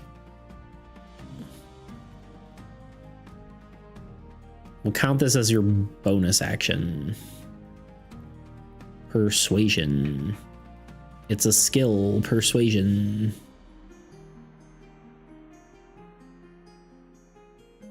Getting almost knocked out isn't enough. I mean, he's enraged right now. You could do intimidation instead. It's probably, but it's the same either way. No, I know. Oof. We'll call that I mean, it's technically a 15 either way.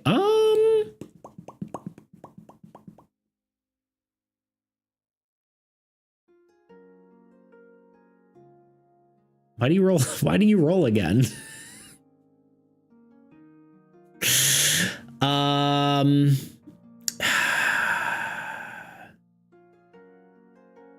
Never mind, ignore me. He goes, you already seem to have it, as he starts channeling another spell. Tibo, would you still like to bonk him? I would explain if it was better. That's not how rolling works. A 3. Good, good, good, good. Freak.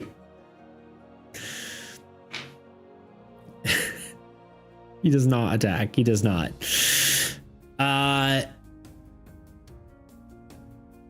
did. Sorry, you tried.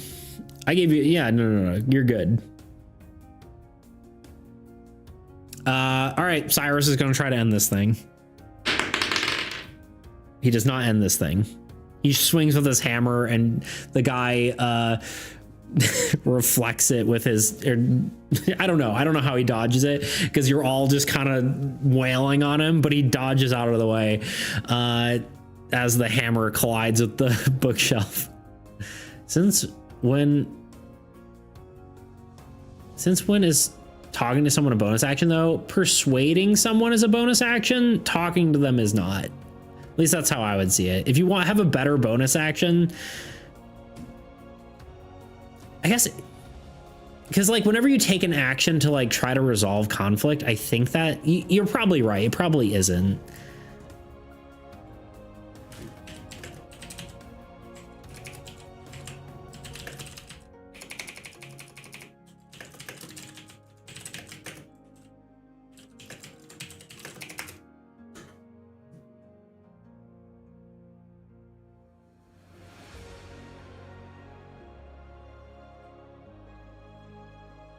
Yeah, I think more in this case, it's kind of up to DM is what it seems.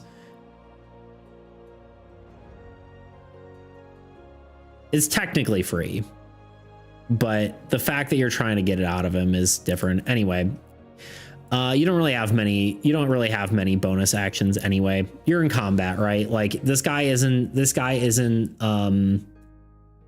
not gonna have a full-on conversation is I guess what I'm getting at. Anyway, all right, he's casting another spell. He's gonna cast. What is he gonna cast on you? What has he got? Man, he does have fireball, but I don't think he's casting that in this short of distance.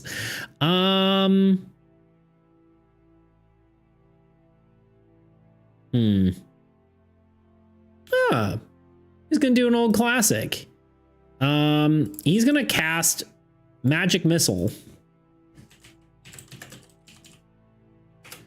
Right at your face. And he shoots out. He can upcast it, I believe.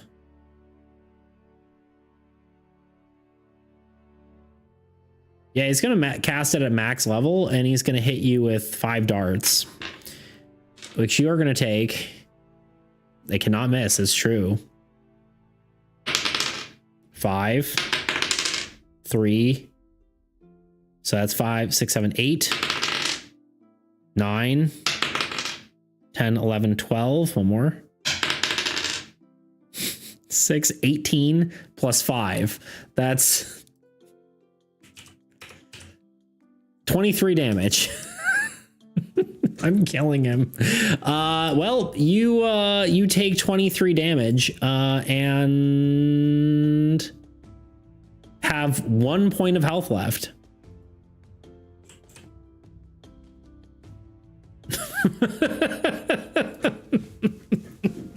That's wild. Yeah, so he just unleashes a barrage of magic missiles directly at you, and you're hardly standing. I rage. Wrong class, correct. Back to Luana.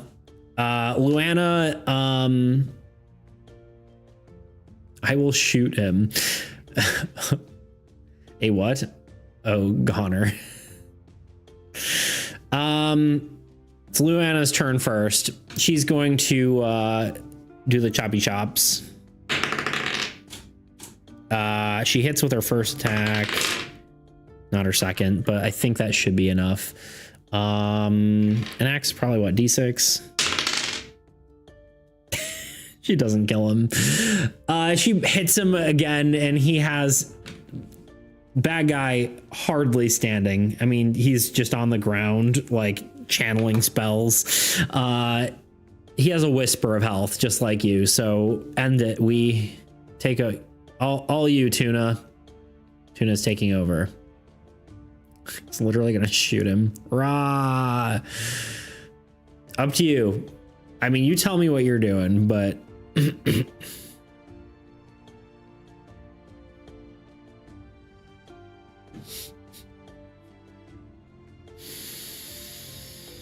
you tell me.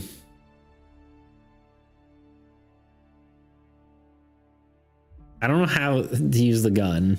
I shoot him cold-bloodedly. Okay. Let's see. What's the gun do? Revolver.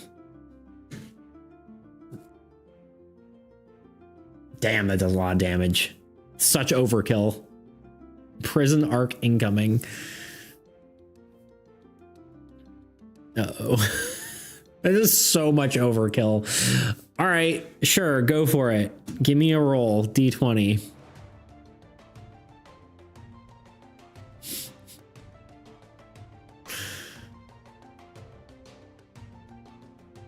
To 18. He's just dead. Yup. Oh.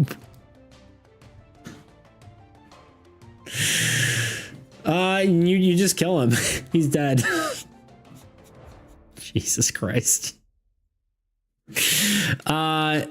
You just shoot him straight in the forehead. Dead.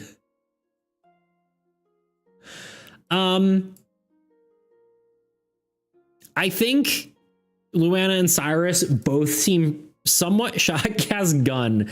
I mean, the thing does 2d8 plus 3, which is kind of insane.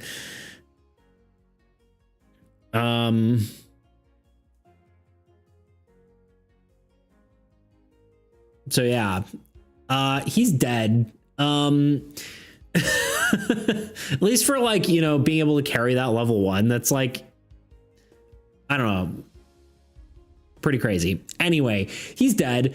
I think Luana and Cyrus are both kind of shocked, but also at the same time not entirely like blaming you, seeing as you just took the brunt of like a murderous magical attack. Yeah,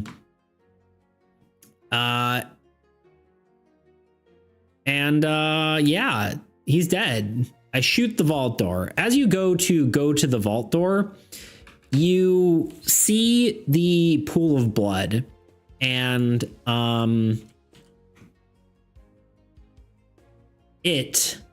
oops. Oh, I guess she's in this group. Oops.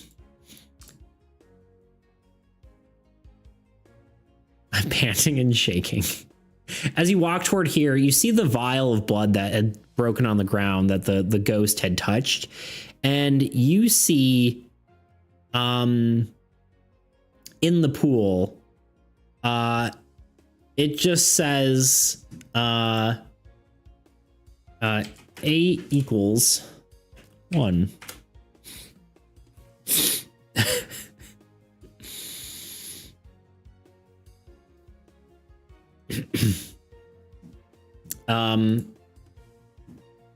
And it seems like it was written with a finger in the pool of blood. Huh. Ha.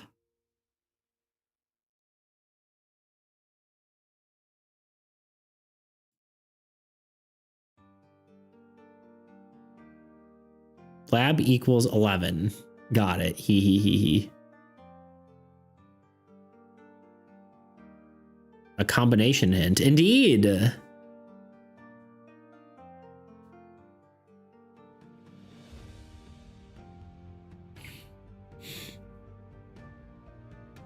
Lab equals 11B. I don't know if you're I don't think you have it.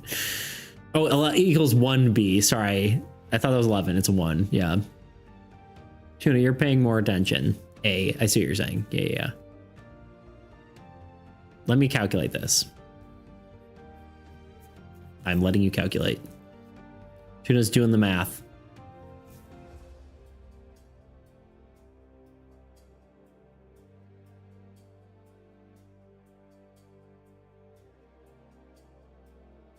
I haven't heard anything about A. Yes, but you do know what the code is, do you not? Fancy. I say, stroking my beard. By Merlin's beard, I do say.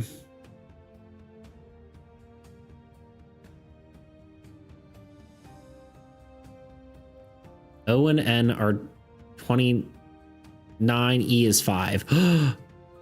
It's like Tuna has it. He understands now.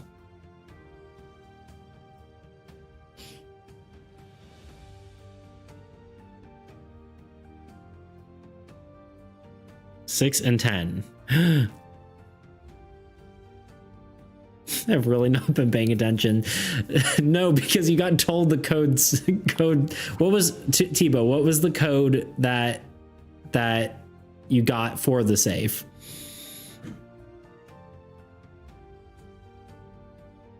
That you found on the paper, but didn't seem to correlate with the door. Yes, 1, 6, and 10. Yes. Second number is 52. As you put 52 into the lock with your ear to the vault, you hear it click in place.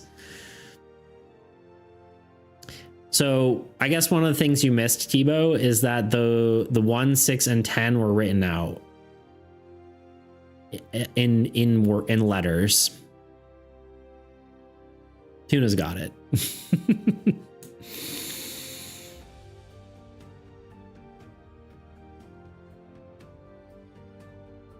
One, 6, 10, correct. And 39.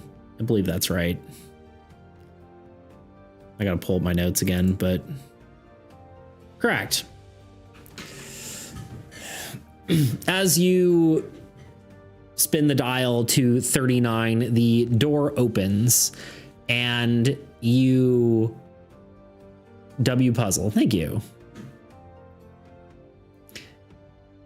Oh. Lol. Yeah, as you put 34, 52, and 39 into the door, this was all you. The door clicks open, you pull it open, and as you do, you see the ghost hovering inside the vault. It's actually quite big, the inside of the vault. And she's hovering there over a giant, a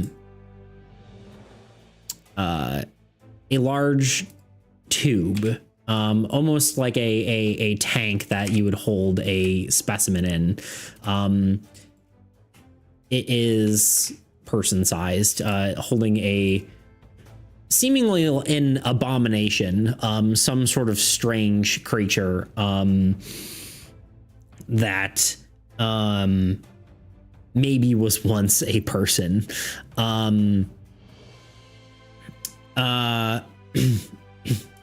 And you see her floating over this tank, and she mutters the words "thank you" as she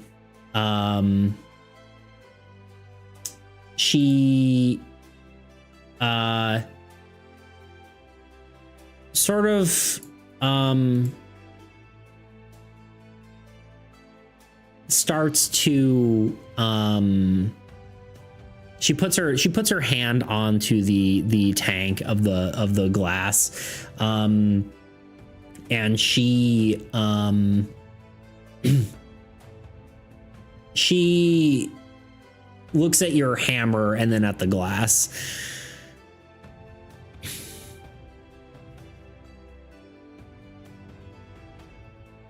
Now, I couldn't have done it without you, encouraging me to commit murder. Well, I wouldn't have had this much adrenaline if I hadn't taken a life. Jesus. Break it. Okay. You take your hammer and you smash the tank as seeming like magical component sort of sparks out of the off the glass, and you see like some sort of magical seal deactivate. And her ghost form looks at you with a smile, and she floats into the body.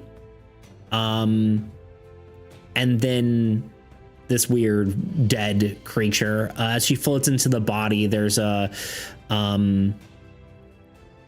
it doesn't move. Nothing really happens with the body, but you see some sort of magical essence of the body forming with her ghost, and you sort of see energy come out of the body as if sort of like dissolving into particles as the magical energy kind of floats off and up through the wall. And you just hear a faint voice that says, "Thank you." And her spiritual presence is gone.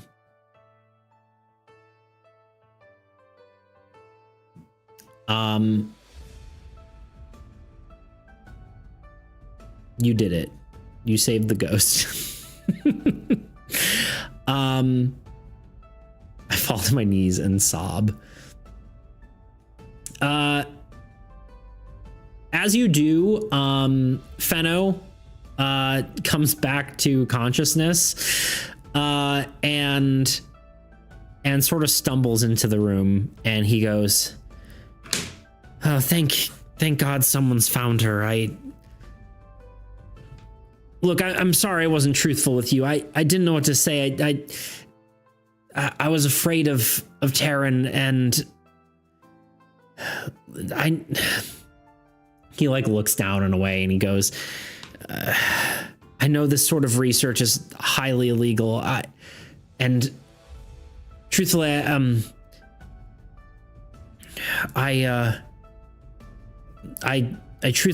let Estella possess me to help free her. But she needed the magic from her body to move on, but he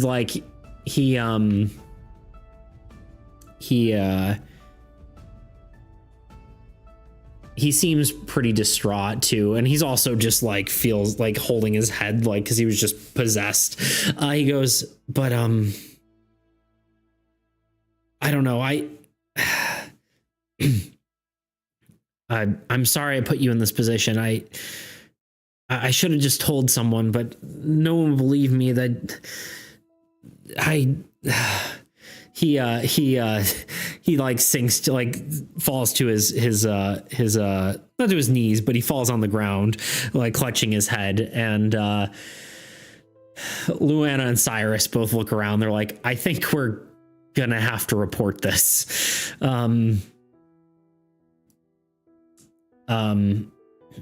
Luana walks up and she goes, or no, Cyrus walks up. He would be more an expert on this. He goes, yeah, experimenting on any sort of humanoid, whether conscious or living or dead, especially ones that still have a soul, is extremely illegal.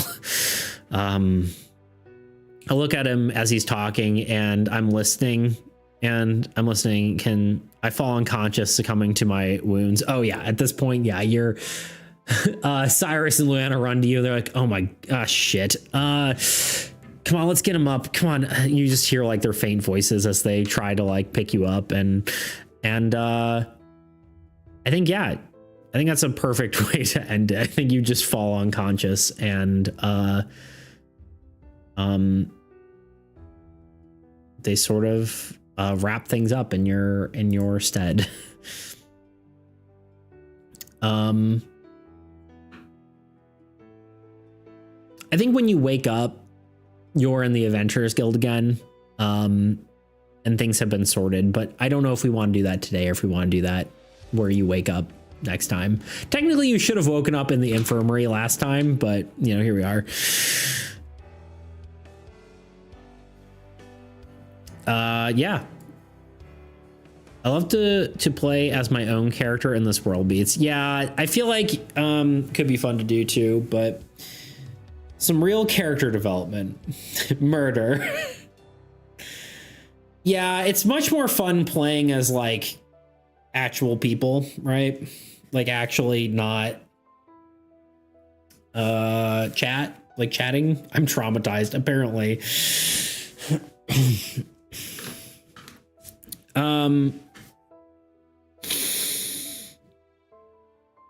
We're gonna do ads, and then I would like to do like a quick wrap up, just like as not necessarily in character, but just talk about the session, and then we can raid someone. It's late. I'm trying to have 2 chats at once. It's not working. Where else are you chatting?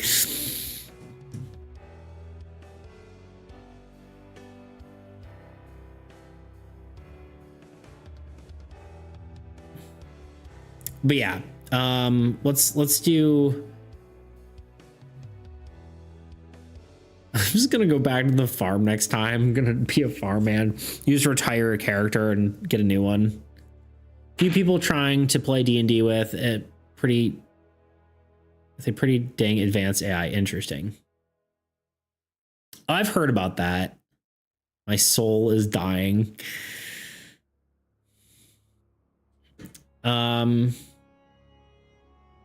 Indeed. Indeed.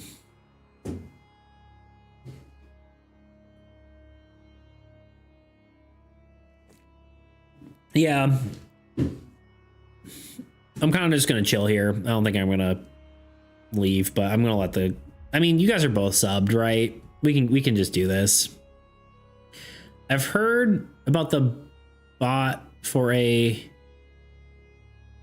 mod for half sword. I have not.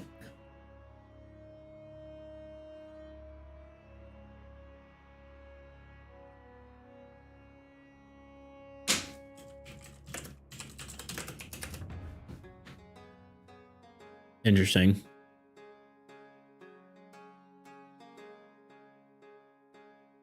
I've heard of half sword. I haven't heard of the mod.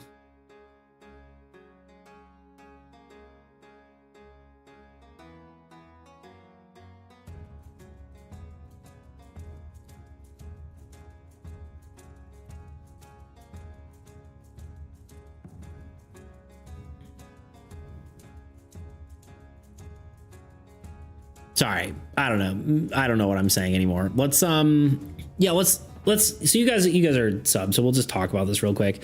Quick notes on the actual play session. Obviously we need to start earlier, right? I think we should start at, I don't know, a few hours earlier.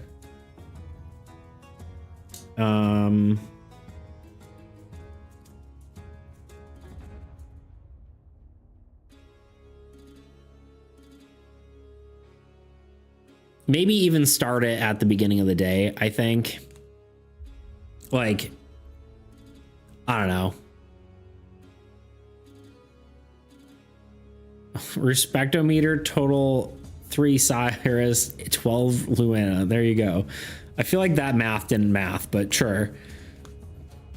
My biggest note, no offense, but you should try to move the scene along a bit faster. All like, we can move people, like we can do more, people won't leave.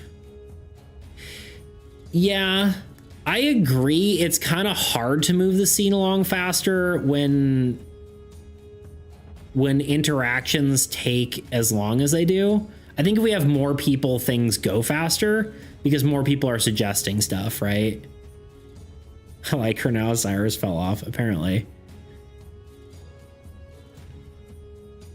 I agree with you. I think things would have gone much faster, like if this was a real, like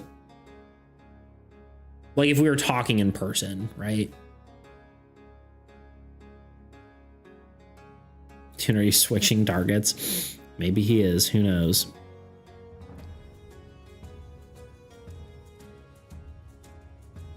Because I could like, I mean, maybe there is a bit where I just kind of have to railroad you, you know? But like, oh yeah, in person would have been faster because I'd be paying attention. Sorry, it's fine. No, I won't like her. There you go. There you go. This is things we know about Tuna.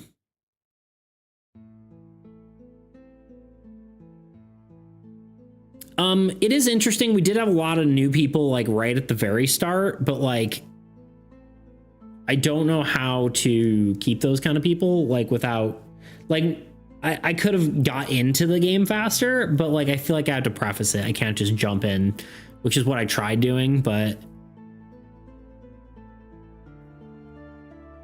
America's an older brother figure, so he'll be single. I mean, there's tons of other NPCs, but I see 5 people watching. Who's lurking? It's a great question.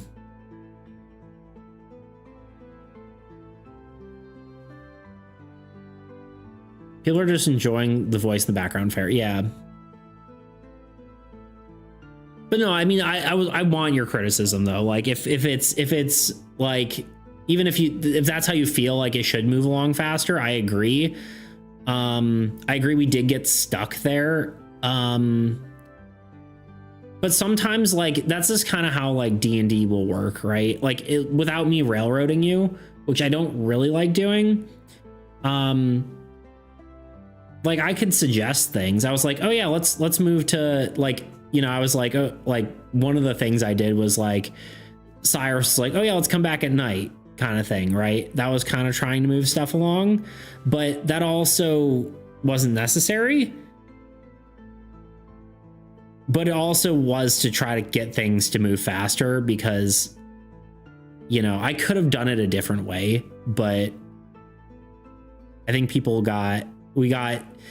when a lot of time, like I will suggest something and people will take it other ways. That's just how it is as a DM, but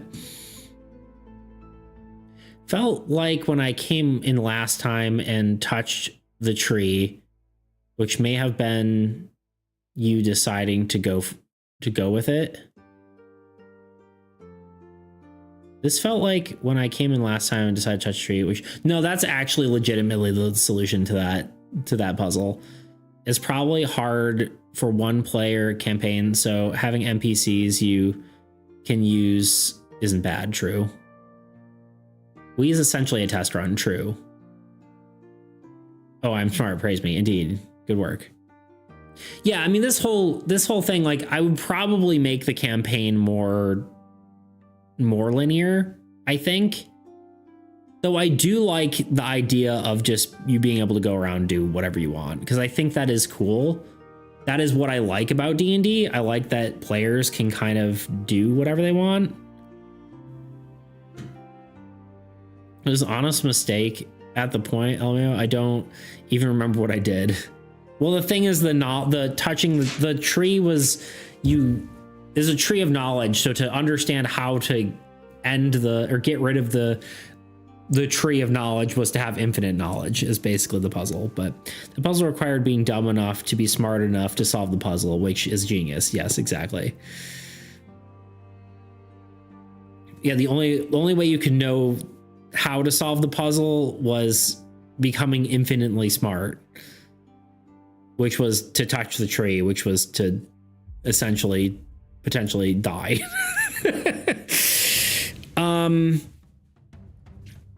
We just need to work on getting stuff smoother. I mean, I think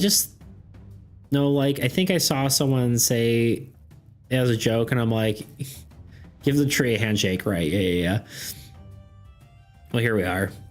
It ended up working out.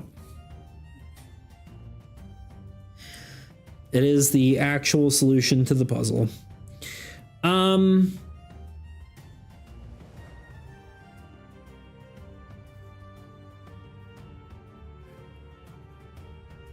I think one thing, yeah, anyway, your notes, my notes, my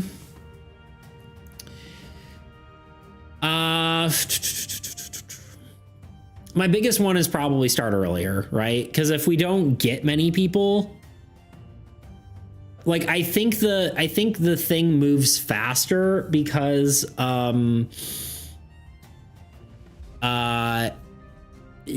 we have more people making suggestion, which means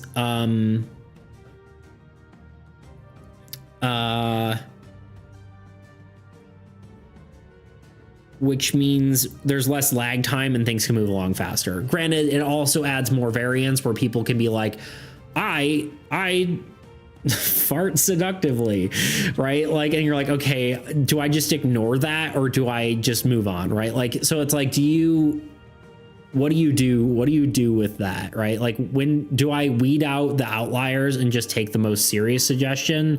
Or, you know, I'm not even saying that was like bad, but whatever.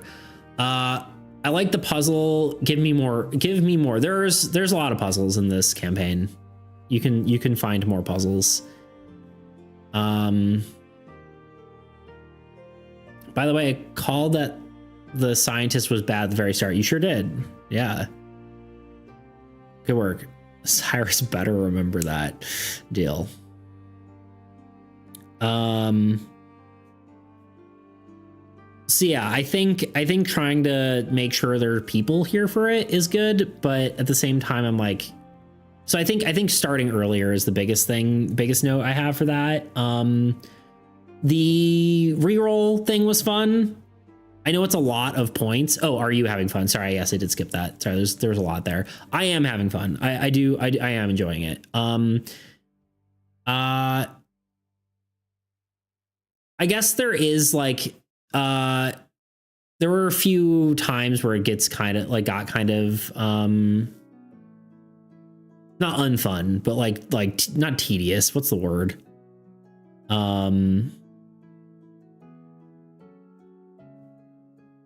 I mean, I guess like you were saying, like trying to get people back on track sometimes is like it's a struggle, but I wouldn't necessarily was unfun, right? It's just like uneventful, kinda. I don't know. It's just sometimes like trying to like get everything back. You can say boring, not bad, just like, yeah, getting back on track. Yeah, I think it's, you know, boring isn't quite the right word, but yeah, it's more like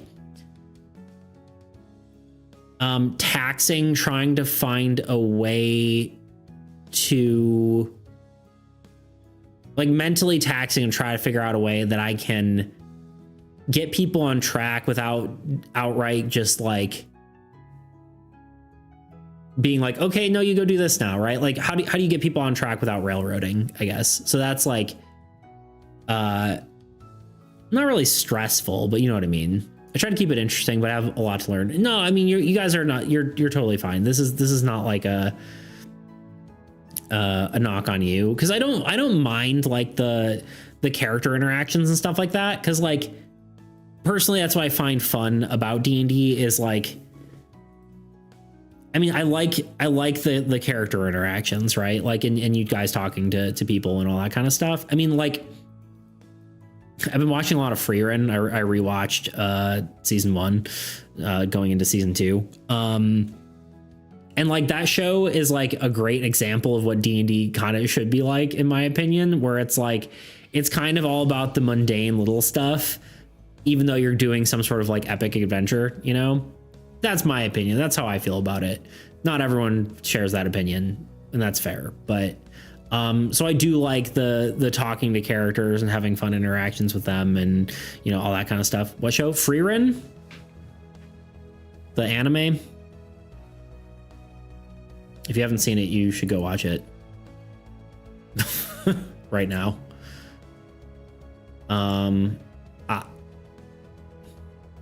Yeah, just finding random, love the roleplay bits. Yeah.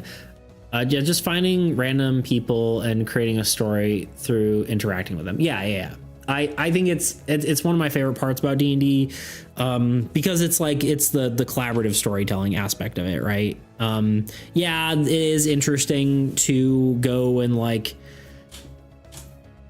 you know, kill things and do things and all that kind of stuff, but at the same time, I think it's one component of it. I try role playing a bit more, even with a bot and some humans, but they care too much about becoming the strongest. I'm designing character with its flaws. Yeah. They're like more metagaming it. Like Barry has some flaws, which makes his roleplay fun. I agree. Barry Blue Jeans. None of you have seen Adventure Zone, so you wouldn't understand that, but that's a character. Anyway.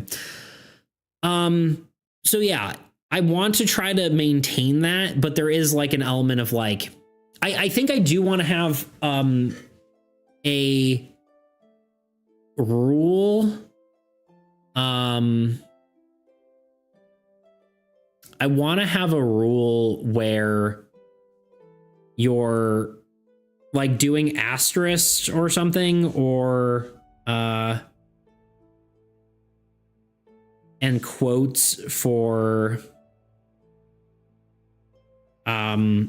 when you are saying something and when you are taking an action. Because a lot of time people would make a joke like, you know, oh, like, or like say something they're thinking, like Toot was like, oh, I want to wrap Cyrus in my arms or something. I want to hug him or something, right? But it's like, am I supposed to interpret that as like, that is an action he wants to perform, or am I taking that as a something he's actually doing, right? Instead of more potential growth instead of starting with the best options. True. Perhaps introduce do X. That could be cool. Yeah. Maybe commands.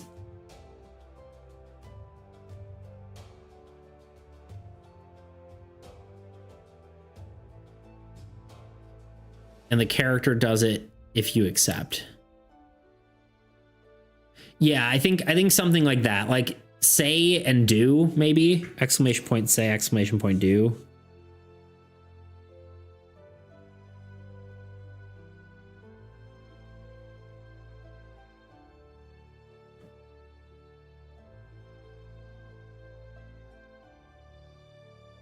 Yeah, it takes a bit to get into it seriously. But yeah, I don't mind the like joking around. I think that's fine. I just think that like we can get that's like the stuff that derails me, right? Any suggestion used for bigger actions? I agree. Like quest, besides the rest. Yeah, I think yeah. When you decide to, yeah. I think also like if it's a thing that people are conflicted on, right? We have a bunch of like two people arguing over whether you should do something or not. I think that's a good one. It's like, oh, we should kill the guy. No, we shouldn't kill the guy, right? Like that would be a good suggestion one, right? To do a poll.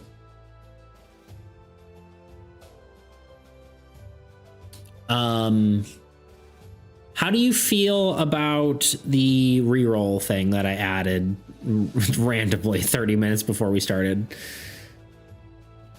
I think it was fun. I mean, it's a lot of points, which feels maybe a lot, but at the same time, I feel like it has to be a lot in order for you to do a reroll. I haven't used it, so no opinion. Tuna, what do you think?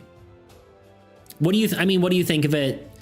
Not even as using it, but like, do you think that's a fair price? Do you think it makes sense? I mean, obviously it's expensive, but overpowered. Yeah, but it also means like you're not getting like a little guy soon or something like that. You know what I mean? There also wasn't really a consequence.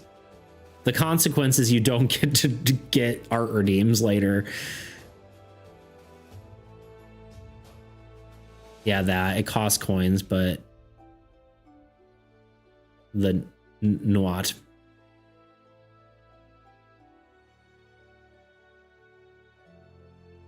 Then what? Yeah. Yeah, but for me, it doesn't matter because I'm gonna be here anyways, right? I mean, I don't know. I guess I'm fine with it then. I think it's cool. I was tempted to do a disadvantage one where it would cost a lot more, but lets you do disadvantage on someone's roll or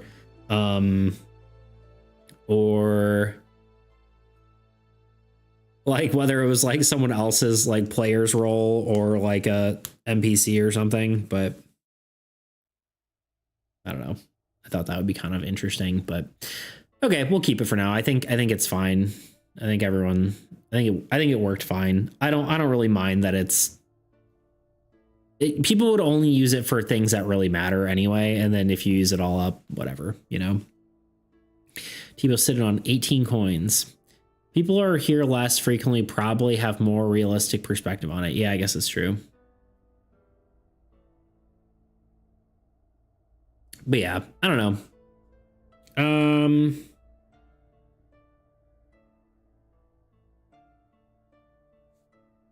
15K by next Sunday. No, 18. Oh, 19, 18, whatever. 1918, in the year 1918.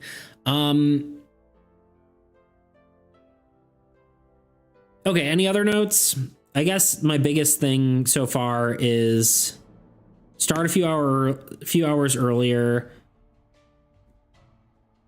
Actions and or say and action commands, or action and say commands, do/say command, I don't know. Move things along, probably.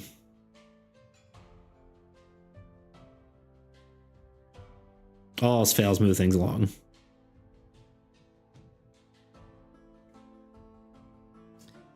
How long did it take your players to solve this puzzle? Probably the same amount of time, honestly. It took a minute. If things take a bit, give some options may work. That's true. I think honestly the biggest thing was mostly because it was just Tuna saying stuff at the beginning, or the whole middle section there rather.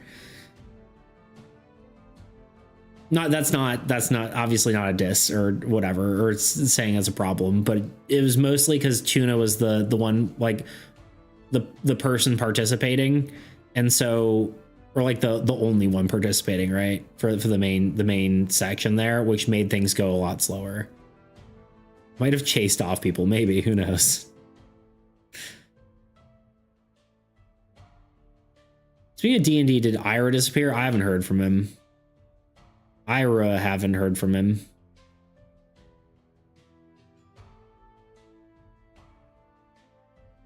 No, I mean, I don't know. I think people got, I mean, we did have a bunch of people in the beginning. Two people just didn't. One guy was just like, oh, I'm here. Okay, well, I'm not staying. And then the other person, I don't know what happened there. And then the third person was someone from the web community I'm part of, which I think they were just popping in to say hi, but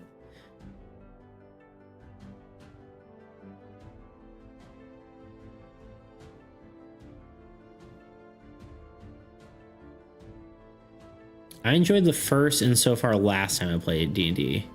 This doesn't count. Okay. Yeah, it's definitely different.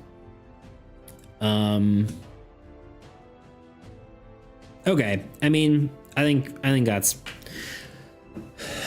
no, I mean, I don't think Tuna, I don't think you chase people off, and even if you did, like, I don't think that it would even be something that would concern me.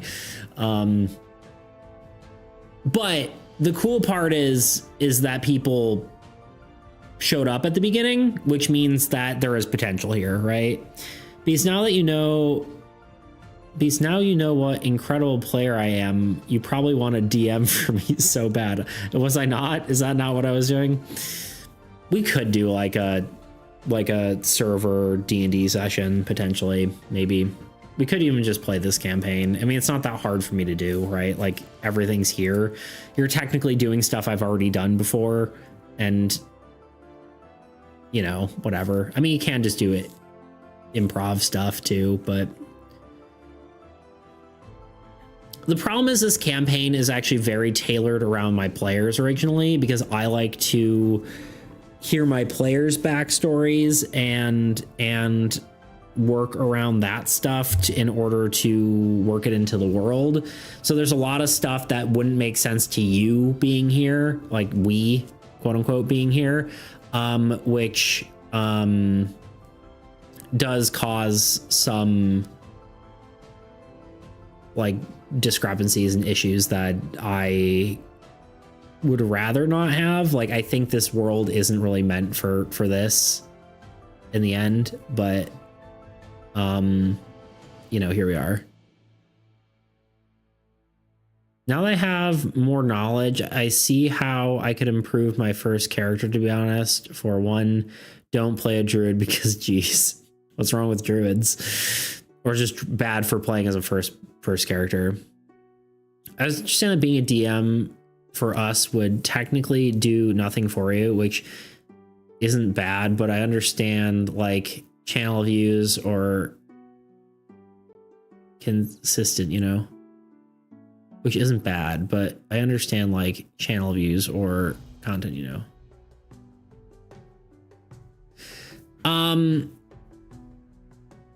I wouldn't mind yeah, I wouldn't mind, like I said, I wouldn't mind doing that. Like, I wouldn't mind just having a campaign for you guys, but yeah, that would just be for fun, right? That's not like a me trying to grow bigger from that or anything like that, you know.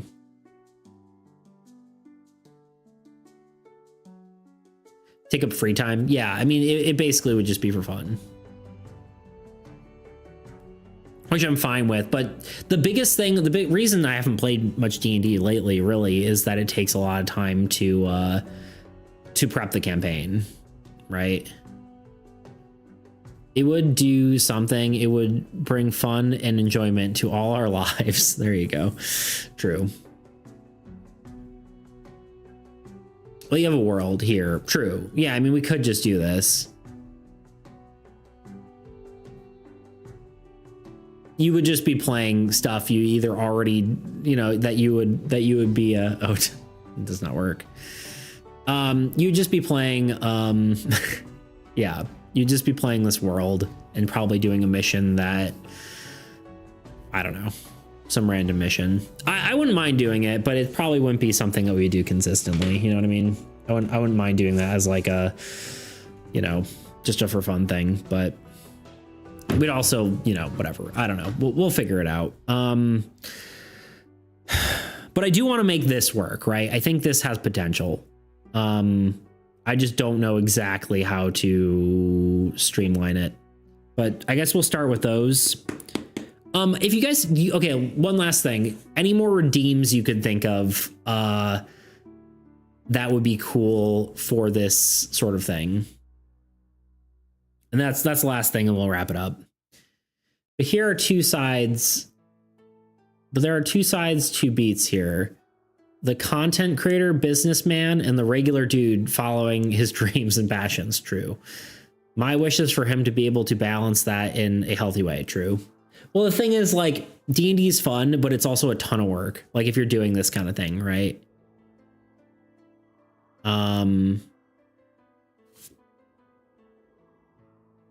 That's the main reason I haven't played with my friends, really, is because I haven't, like, I haven't taken the time to, like, really work on my thing. Yeah. Right, yes. I don't know if there are more people doing this for reference or ideas.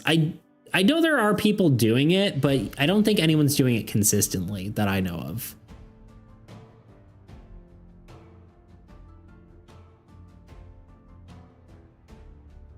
But I don't know.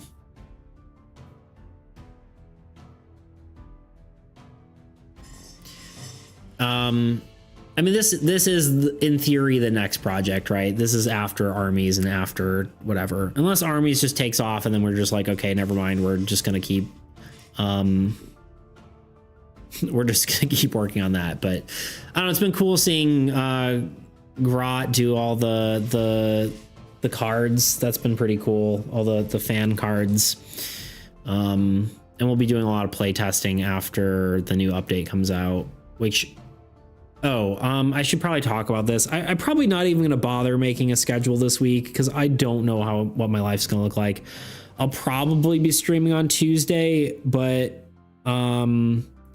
probably not streaming on Thursday. In fact, I'm just going to say I'm not streaming on Thursday, and then I don't know what Sunday looks like. I think I've talked about this already, but my mom is getting a surgery, so I don't want to.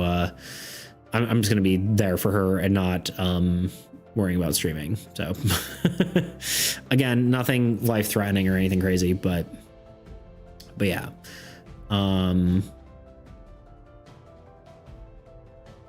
Yeah. So this week will be tentative. Yeah, I forgot. Yeah. So Thursday, definitely not. Tuesday, probably. But yeah, that's the deal. Praying for her. Yeah, for sure. Yeah, she'll, I mean, it should be fine, but you know, hopefully it helps her knee and whatnot. But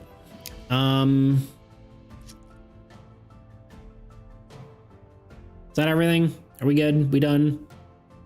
I guess I'll just start with these commands: do and say. Try to change our hours on Sunday, and we'll figure it out from there.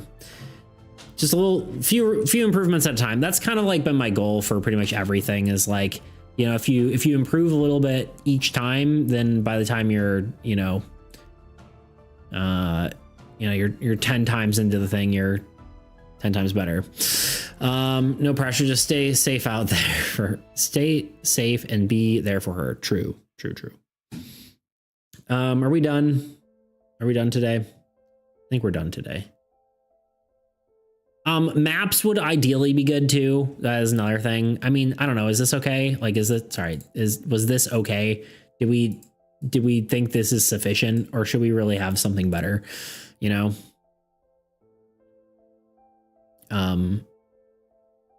It's easy to do, right? Just draw a map and have people in it, but I would like to eventually make a character creator for our little people. I think that would be really cool. And then you could just kind of like pick and choose heads and hair and stuff, and you can just make a little character. But that's like a whole nother project. That's probably a big project if we end up doing Chat Does D&D or D&D as like more of a full-time thing. Anyway, I just keep rambling. I should be done. I should enjoy the rest of my weekend and go sleep. Not that I wasn't enjoying myself, but I'm tired. Go watch something or something. Who should we raid? It'd be a ton of work, but also good for stream avatars. Almost midnight. Oof. Yeah. All right. I'm gonna raid someone.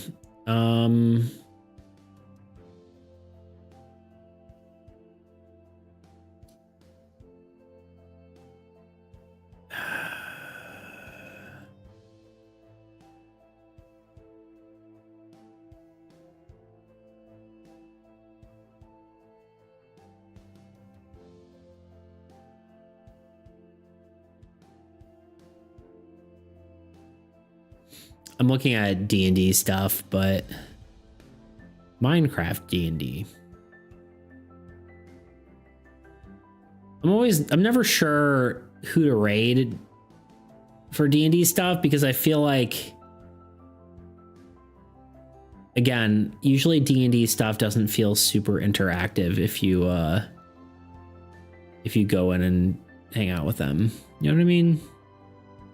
You could just pick something, but raid Bob Ross. I was like Bo Bros. Bro. I read Bo Bros, not Bob Ross.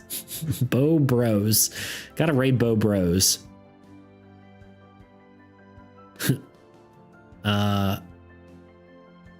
Good night, Tuna. There were funny moments this stream for sure. Yeah, we had a good time. I think I had a good time. Hopefully everyone did.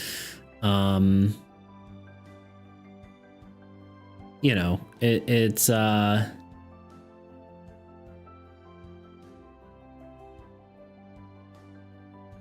yeah, I think it was good.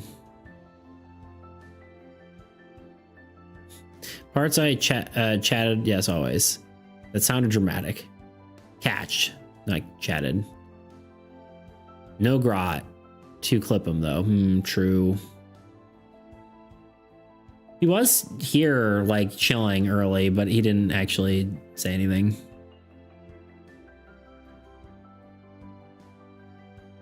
There's actually a ton of people doing D&D right now. Wonder if it's bad to do D&D today because there's so many people doing it. Like on a Sunday.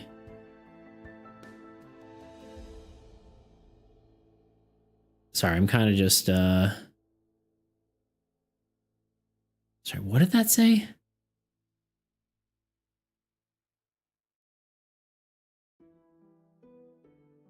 It's wild. Anyway. I'm doing that thing where I don't know what to pick because I'm sleepy. Any friends live? No friends stream during whatever.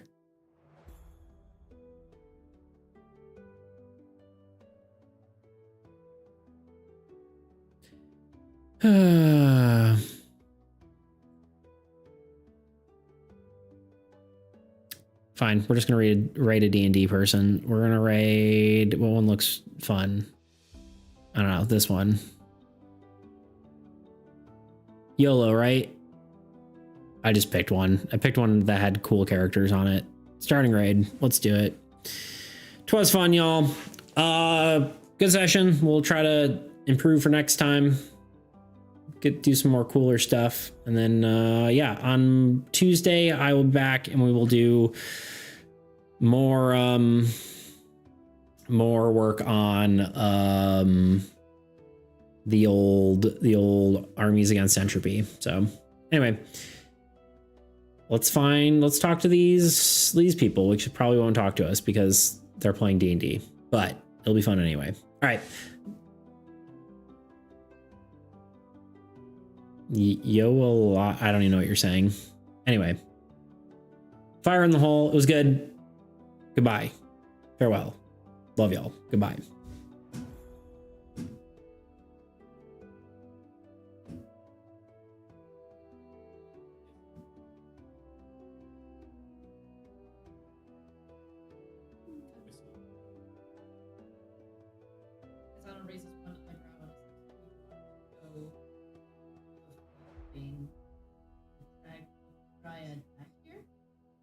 Wait, you don't do the flip?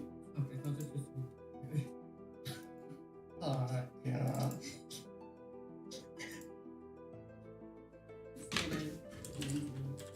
No such thing as justice.